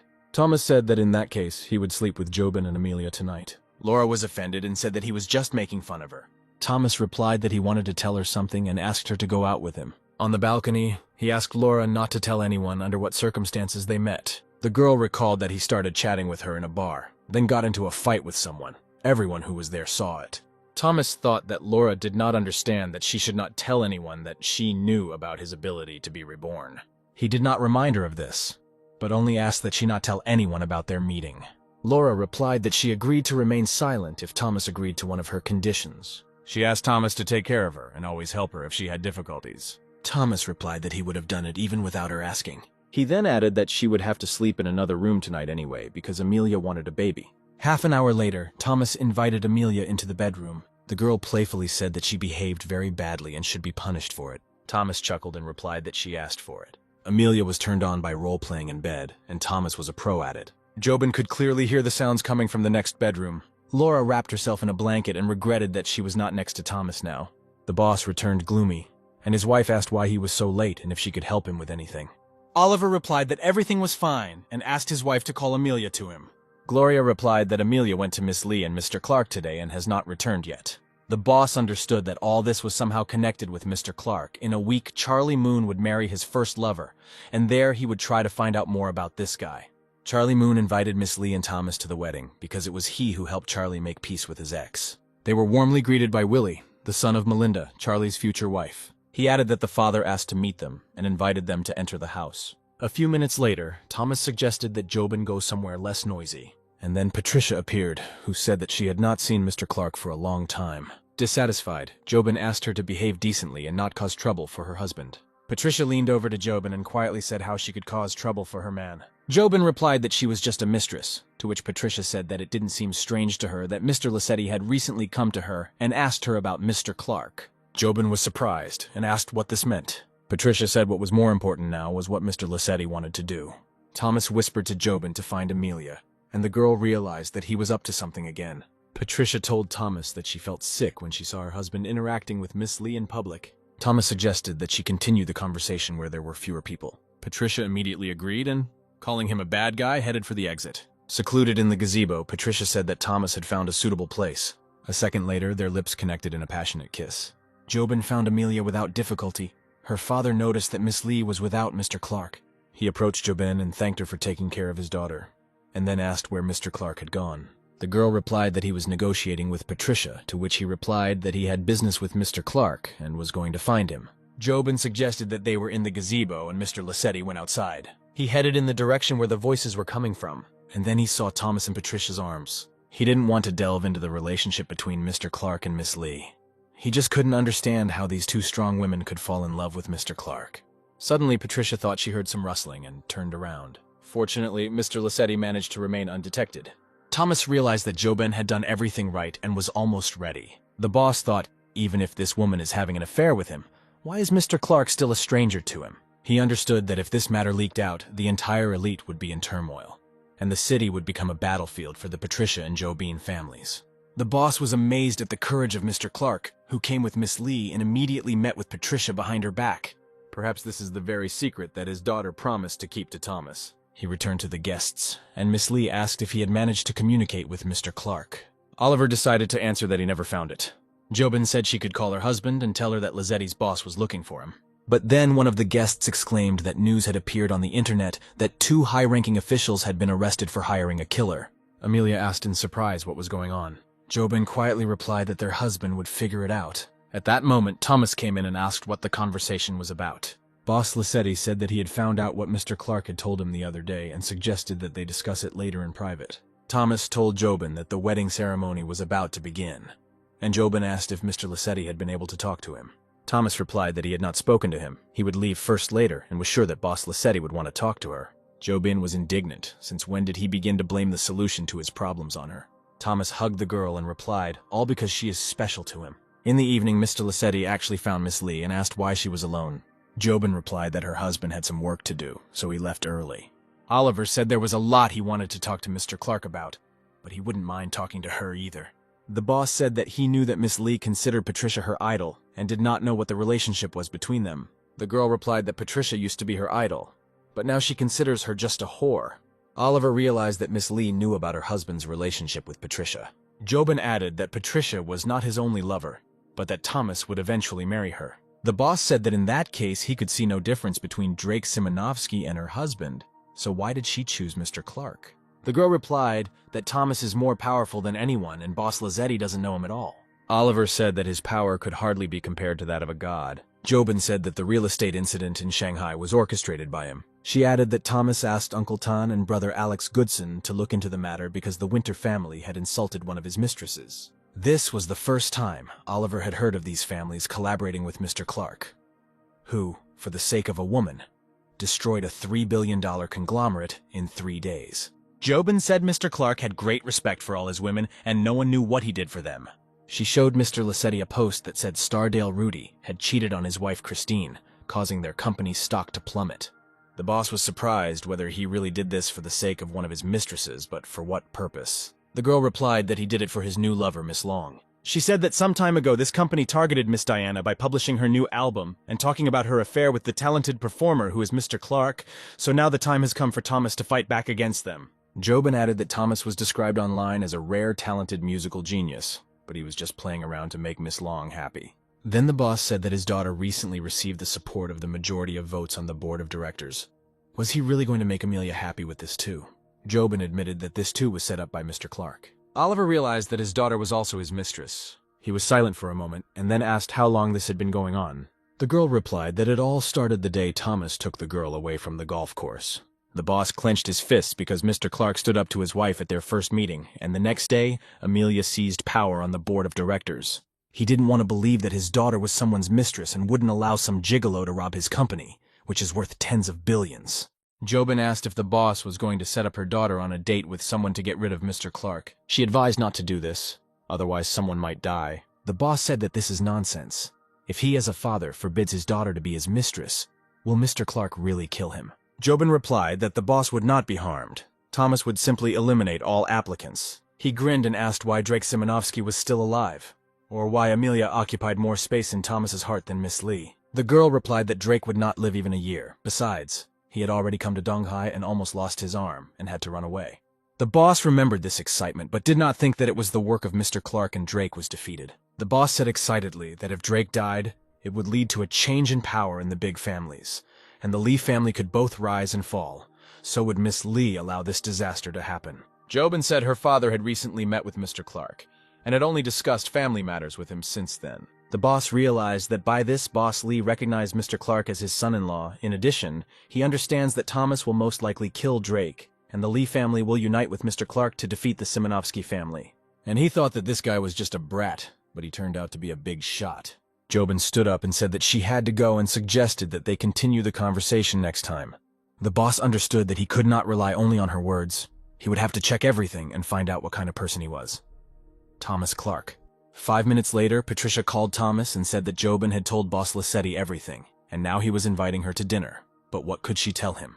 Thomas replied that her daughter was already 20 years old, and she wanted him to apologize for interfering in other people's relationships. Thomas told her to just be honest and he would join her tonight. Patricia was surprised that Thomas knew that the boss would invite her and planned in advance to join her. Around 8 in the evening, Patricia arrived at Boss Lissetti's house. They discussed how they had known each other for over 30 years, and Patricia had met her boss when she was only 19. Oliver said that he had grown old quickly, and his daughter Amelia had only been in the company for a short time, so he was worried. So he asked what it was about Mr. Clark that his daughter was with him. Patricia sighed and thoughtfully replied that this guy was very handsome. The boss said that he knows her ambitions well. She refused very rich tycoons, but became the mistress of Mr. Clark, but he will not believe that it is only because of the beauty of this guy. The woman replied that she was his friend and advised him not to be impulsive towards Thomas, because everything can be discussed. She added that she hopes their friendship will continue, but if things get out of hand, she's not sure she'll side with Boss Lissetti. Oliver heard that Mr. Clark had come and said that now they could talk more openly. Then Thomas came in and said that he was glad to see his boss again. He joined the dinner and said that he takes everything too seriously, but he would like to remind you that there are things that cannot be controlled, so is he really ready to hear what Thomas came for? The boss replied that it seemed like a threat, but he knew that Thomas was an information broker and his sources were almost mystical. And then he rolled up his sleeve and said if Mr. Clark could tell where he got that scar. Thomas looked at his hand and said that this scar appeared a long time ago. The boss added that only his wife and brother Tony know his origins. Patricia realized that the boss was going to test the guy's abilities, which means that Thomas's further words would influence the boss's decision. The guy said that 30 years ago, in October of '90, Mr. Lissetti went north with his brother. The boss went to the jade mine where he had a conflict with another group of buyers, and he and his brother had to flee, but the gang overtook them. He was injured while covering for his brother. In the end, they had no choice but to kill all those people. Oliver replied that he had indeed killed a man then, and then asked what else Mr. Clark knew about him. Thomas said if the boss wanted him to share details about him and Holly Minotti. Oliver looked at Thomas silently. Patricia understood who we were talking about. This was a woman of the second generation of the Minotti family. Their family was no weaker than the Lee family. So is there really something between them, and the ideal marriage of Boss Lissetti has its drawbacks? Patricia stood up and said that she did not like to hear these secrets, so she would leave them. After she left, Thomas asked if he should continue this conversation. The boss made the appropriate gesture and Thomas continued. He said Oliver met Holly 12 years ago and they dated for 4 years. The boss was a handsome and modest man, which attracted Holly, but he refused to go through with the divorce. Then, in order to get rid of the girl, he revealed some business secrets to her competitors, thereby creating problems for her. Oliver asked how Mr. Clark knew about all this, since he was only a little over 20 years old. Thomas replied that he had done some research. He told the boss not to try to attack him anymore. He liked Amelia. He was not going to betray her, and then asked not to drag her into all this. Oliver wondered if Mr. Clark really wanted the girl to remain just his mistress without official status. Thomas smiled and suggested solving this problem in the traditional way, because there is Chinese wisdom. Respect the old, love the young, and listen to parents. Oliver saw that this guy had a unique approach to business, and it was not surprising that Drake could not defeat him, and no one from the younger generation could be his opponent. The boss said that as long as he was alive, he would look after him, and if he tried to do something bad, he would kill him. To which Thomas replied that if he looked after him and his daughter, then Amelia would be happy. Patricia was worried more than an hour had passed, and Thomas still hadn't called. If Boss Lissetti and Thomas quarrel, she will have to choose Mr. Clark's side. Suddenly, Thomas appeared. He hugged Patricia and asked what she was thinking about. The woman said she was glad he was okay. She hugged Thomas and said that she wouldn't let him go anywhere today. In the morning, Thomas saw that Patricia had already gotten up and said that she had recovered very quickly from last night. She chuckled and said that she had recently withdrawn all funds associated with the Simonovsky family, but in order not to affect the company's activities, she could only mobilize $2 billion. Thomas paused and then said that he was going to Shanghai one of these days, and how she wanted him to talk to Drake. Patricia replied that she did not see the point in this because all they wanted from this family was only money. The guy explained that he was going to talk to her father about transferring the shares to her, to which the woman asked how Thomas imagined this. Thomas replied that they would handle it, Another thing was that the other side would start an investigation against him, so that Patricia would have to take care of it. Then Bob called him and the guy asked what happened. He replied that Drake had discovered that Violet Rose and her daughter Maria had disappeared from Shanghai, and he was now searching for her. Thomas replied that he understood and would try to take care of it. An hour later, he arrived at the rented apartment, and Violetta asked if she and Maria could teach a drawing lesson outside. Thomas replied that there would be no classes today, and patting the girl on the head, said that they needed to move. Maria shouted joyfully that she loved moving and ran to collect her things. Thomas told Violet that Drake was looking everywhere for them, so he would be here soon, so they should move where he couldn't find them. The woman asked anxiously where they were going. Thomas replied that for now they would live with Miss Lee Jobin. Violetta said that then they would not be able to see him. At that moment her phone rang. It was Drake. The guy told her not to be afraid of him and to pull herself together. Violet answered the phone and Thomas heard Drake shouting and asking where she was now and where Maria was going. Thomas told her to tell the truth. Violetta asked him not to shout and said that they were in Donghai. Drake called her a bitch and asked what she was doing there and who she was with, to which the woman replied that he didn't need to know that, because they broke up 10 years ago.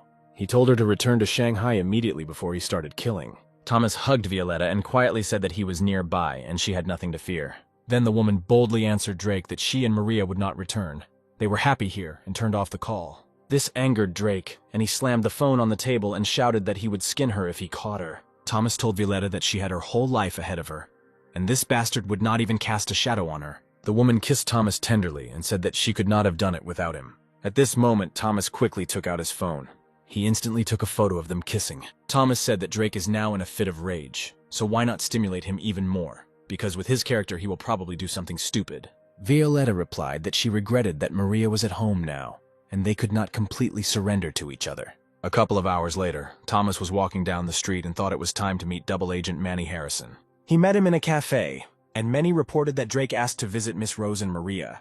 Thomas said that he contacted him about the same issue, and he took out photographs. I asked them to give it to Drake and tell him that he made them personally today. The agent asked why Mr. Clark was trying to take the initiative by relaying the message to Drake. Thomas told him to do as he says. Then Manny would not only be safe, but also gain Drake's trust. After some time, Drake held the photographs in his hands and realized that Thomas was mocking him and had to die. No, not only him, his whole family will die. Within an hour, Thomas told Jobin that Drake would call soon because he had received some intimate photos. The girl was worried that they let him know early that Violetta was with them.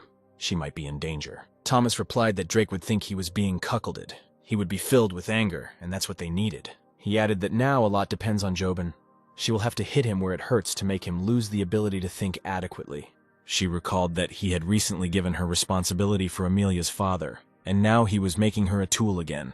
Jobin asked what his plans were this time. Thomas explained that Drake will behave unusually when he finds himself in an extreme situation. The girl asked if he was really going to lure Drake to Donghai to kill him here, to which Thomas replied that he did not say that. Jobin was indignant. Drake is going to kill, but he won't lift a finger. Thomas replied that there were someone who would oppose him to bring about justice. He was talking about Harry's brother, Eddie Swift. At that moment, Thomas received a call from an unfamiliar number, but he answered the call anyway. The stranger said that Drake had hired him to kill Thomas. He verbally agreed, but did not want to deal with him and intended to hide abroad. Otherwise, Drake would kill him. Thomas replied that this was not necessary. If Drake ordered him to kill, then he should do it. Jobin heard the conversation and shouted that Thomas was talking nonsense, and she would not allow it. Thomas calmed the girl down and said that they could just act out this performance. The stranger said if Mr. Clark thought this plan would work, then what should he do? Thomas managed to tell the guy that only he would know about this and act according to the plan, but Jobin grabbed the phone, saying that she would not allow him to risk his life. He replied that she should be aware of his abilities. Jobin did not calm down and said that he was acting recklessly, and the guy replied that he would allow her to participate in this. Thomas said that when he returns from Shanghai, they will discuss everything, and the girl asked not to act alone. He arrived at the estate in Shanghai. Thomas had to fulfill the promise he made to Patricia a few days ago. He had arranged a meeting with her father in advance and was now standing in front of him. Father Zhang Wei said Thomas Clark is a well-known name in Donghai and beyond, and he is aware that he is in a relationship with his daughter. He looked sternly at Thomas and asked why he had come. Thomas replied that Jean should know that the matter is dangerous, and it will affect the entire family of those involved in it. He told Jean in detail about the hunt for the Simonovsky family by the Lee, Tang, and Goodson families, and talked about Patricia, Harry, and others who were involved in all this. The father listened, then said that Patricia did not want to talk about these things, but Thomas himself spoke. So what kind of games is he playing? Thomas replied that Jane was the head of the family and should have known this. so he hoped that he could transfer the shares to his daughter. Jean said, "Did Thomas fail to control Miss Lee's girl, and now came to his family to try his luck here?" Thomas replied that Mr. Wei was making things difficult, and Patricia was not a trick to be played. Jean said, "Did Mr. Clark play with the Lee family just to end up marrying Patricia?" Thomas replied that he and Patricia had mutual respect and love for each other. She was now making grandiose plans, and he just wanted to increase her chances, which is why he turned to Mr. Wei for help with a question about stocks. Thomas recalled that she has two brothers who have been quarreling with Patricia for many years, and if they join forces against her, it will be tantamount to disaster. Jean threw back his head thoughtfully and said that Mr. Clark was right, but suggested that next time he should come with his daughter. He was more concerned about her life than business. Almost everything was settled with Mr. Johnway. Thomas decided that now he needed to visit Miss Long. He walked into the office and easily found Diana. The girl turned around and said that she was very glad to see him. Thomas asked what happened, and Diana revealed that the company was taking full action regarding Kristen's cheating with star Drake Rudy. She added that Christine's husband could not stand it and jumped from the roof of the building, committing suicide. Thomas asked the girl not to blame herself, and she replied that the information leak had already led to the death of a person. He asked what her father was going to do about it. Diana said that he had just called her and asked her to tell Peter Weiss to stop, because he had already achieved what he wanted, so there should be no conflicts in the future. Thomas said this might not end well. He added that if her father calls again, she should tell him that her partner no longer wants to cooperate with the company. Diana asked if anyone else would get hurt, to which Thomas replied that Christine's husband was too sensitive. His death was an accident, and there would be no such incidents in the future, and he would solve the problem with Peter Weiss. The girl was lying on the bed and said with a grin that it took Sean Yuddy too long to take off his pants. He was the deputy director of Miss Long's company. His phone rang at the wrong time, and Sean said that someone was about to get a beating. A man's voice said that Sean Yuddy dared to sleep with the wife of the department head, and he asked to know how he wanted to die. Sean shouted who he was. Thomas replied that it was a joke, because he had not yet told Archie Timpson that he was sleeping with his wife, but he was giving him a chance to come to Shanghai immediately. Otherwise, Peter Weiss would make him popular, and Mr. Timpson would send him to prison for embezzlement of company funds. Peter said that Thomas seems to enjoy fooling people and is trying to make sure that the news of Christine's husband's death loses its relevance. Sean rushed to the exit and said that they could discuss everything, and he would immediately leave for Shanghai. Larry Long, Diana's father, having received the news that partner Lewis Patterson was refusing to cooperate, decided to go to Shanghai himself. Half an hour later, Diana found Thomas and said that she had news. She said that her father was also coming to Shanghai. He was very angry about the news about his partner. Thomas replied that in business the personal should take a back seat and he would explain everything to her father. Diana was afraid that Thomas was really going to tell his father about their relationship. He replied that he would let his father know everything he considered necessary. Miss Long said that then she would bring shame on her family and would have to kneel before Miss Jobin, and she did not want that. Thomas reassured the girl that there would be no problems. He then looked at Peter and said to get ready. Sean Yuddy would be arriving soon. Half an hour later, Sean came in. He greeted Peter, and looking at Thomas, asked if this was Mr. Clark. Thomas greeted him and invited him to sit down. He asked if Sean knew why he called him here. Sean suggested immediately stating the reason and not stalling for time. Thomas asked if he really fell in love with his boss's wife and was ready to marry her, but Sean was silent. Thomas said he didn't want the company's business secrets and didn't want Sean going into dangerous places. He replied that in that case he did not understand why they needed him. Thomas directly stated that he needed certain files from their advertising department's internal network storage server. Sean asked if Mr. Clark had colluded with other companies to obtain rumors and gossip about the shady dealings of the stars that his company had collected over the years. And Thomas continued that after transferring the files, Sean must have all the source materials on the server. Then the photo entertainment company will become invincible. Sean replied that he is not very good with computers. The deletion of files may become known, as well as records of access to the computer. Peter turned the laptop towards Sean, and Thomas said if he did this directly, of course, the access traces would be discovered, but he wrote a special program. He explained that when Sean returns, he must install this program before downloading and deleting files, enter the names of the folders, and then click on the appropriate button. He expressed his concern that there might be backup copies of documents and files. Thomas replied that his boss, Archie Timpson, had a hard drive in his house where the copies were stored. Sean exclaimed that he didn't even have access to the main office doors. Thomas replied that this is not a romantic drama, and he is running out of patience. Sean immediately called his mistress, who was still waiting for him at home, and asked her to open her husband's safe. He said that she was ready to help him, but did not know the password. Thomas calmly replied that everything was fine. He knew him. He told me to turn the handle to the right 3 times, and then turn it to the left twice. Then turn the handle once to the right. Thomas then dictated the desired combination. When the girl opened the safe, Thomas ordered to photograph the safe so that she would be in the frame, then destroy the contents from the hard drive.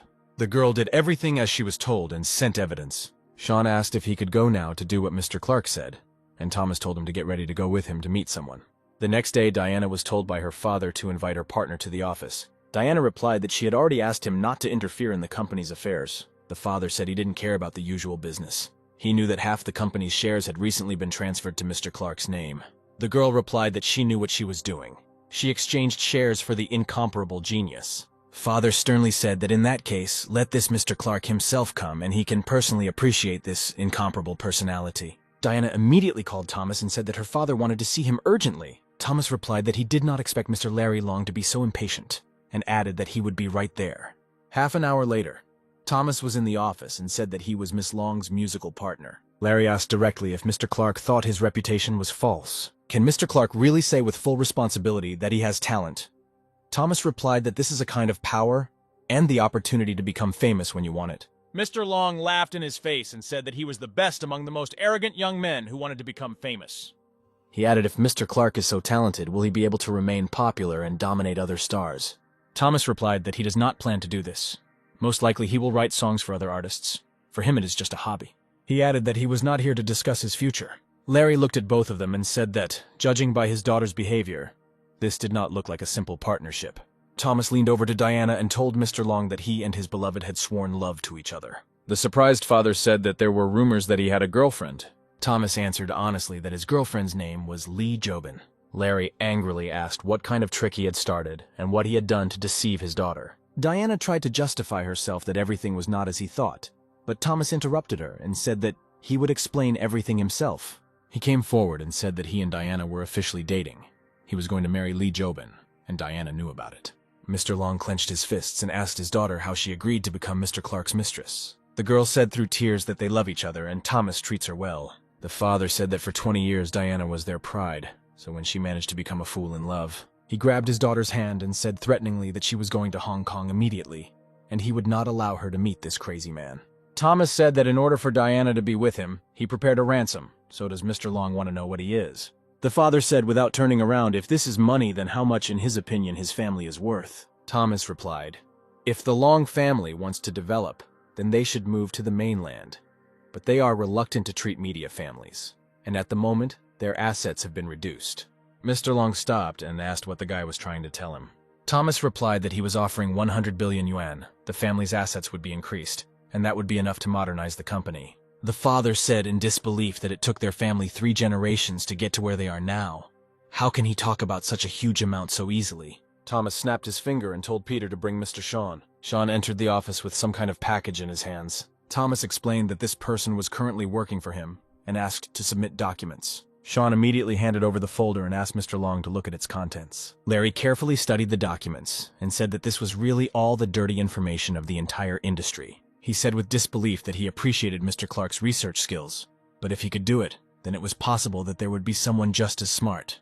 Thomas replied that he took care of everything, and at the moment, these documents are in a single copy. Mr. Long said that Mr. Clark is really crazy. Today he doesn't want to do this anymore and he's too lazy to talk. One day they will understand him.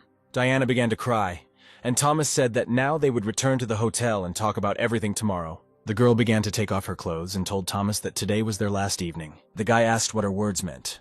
Diana sat on top and replied that there was no need to waste time talking. Today they would not sleep and would take everything from life so that they would not regret anything later.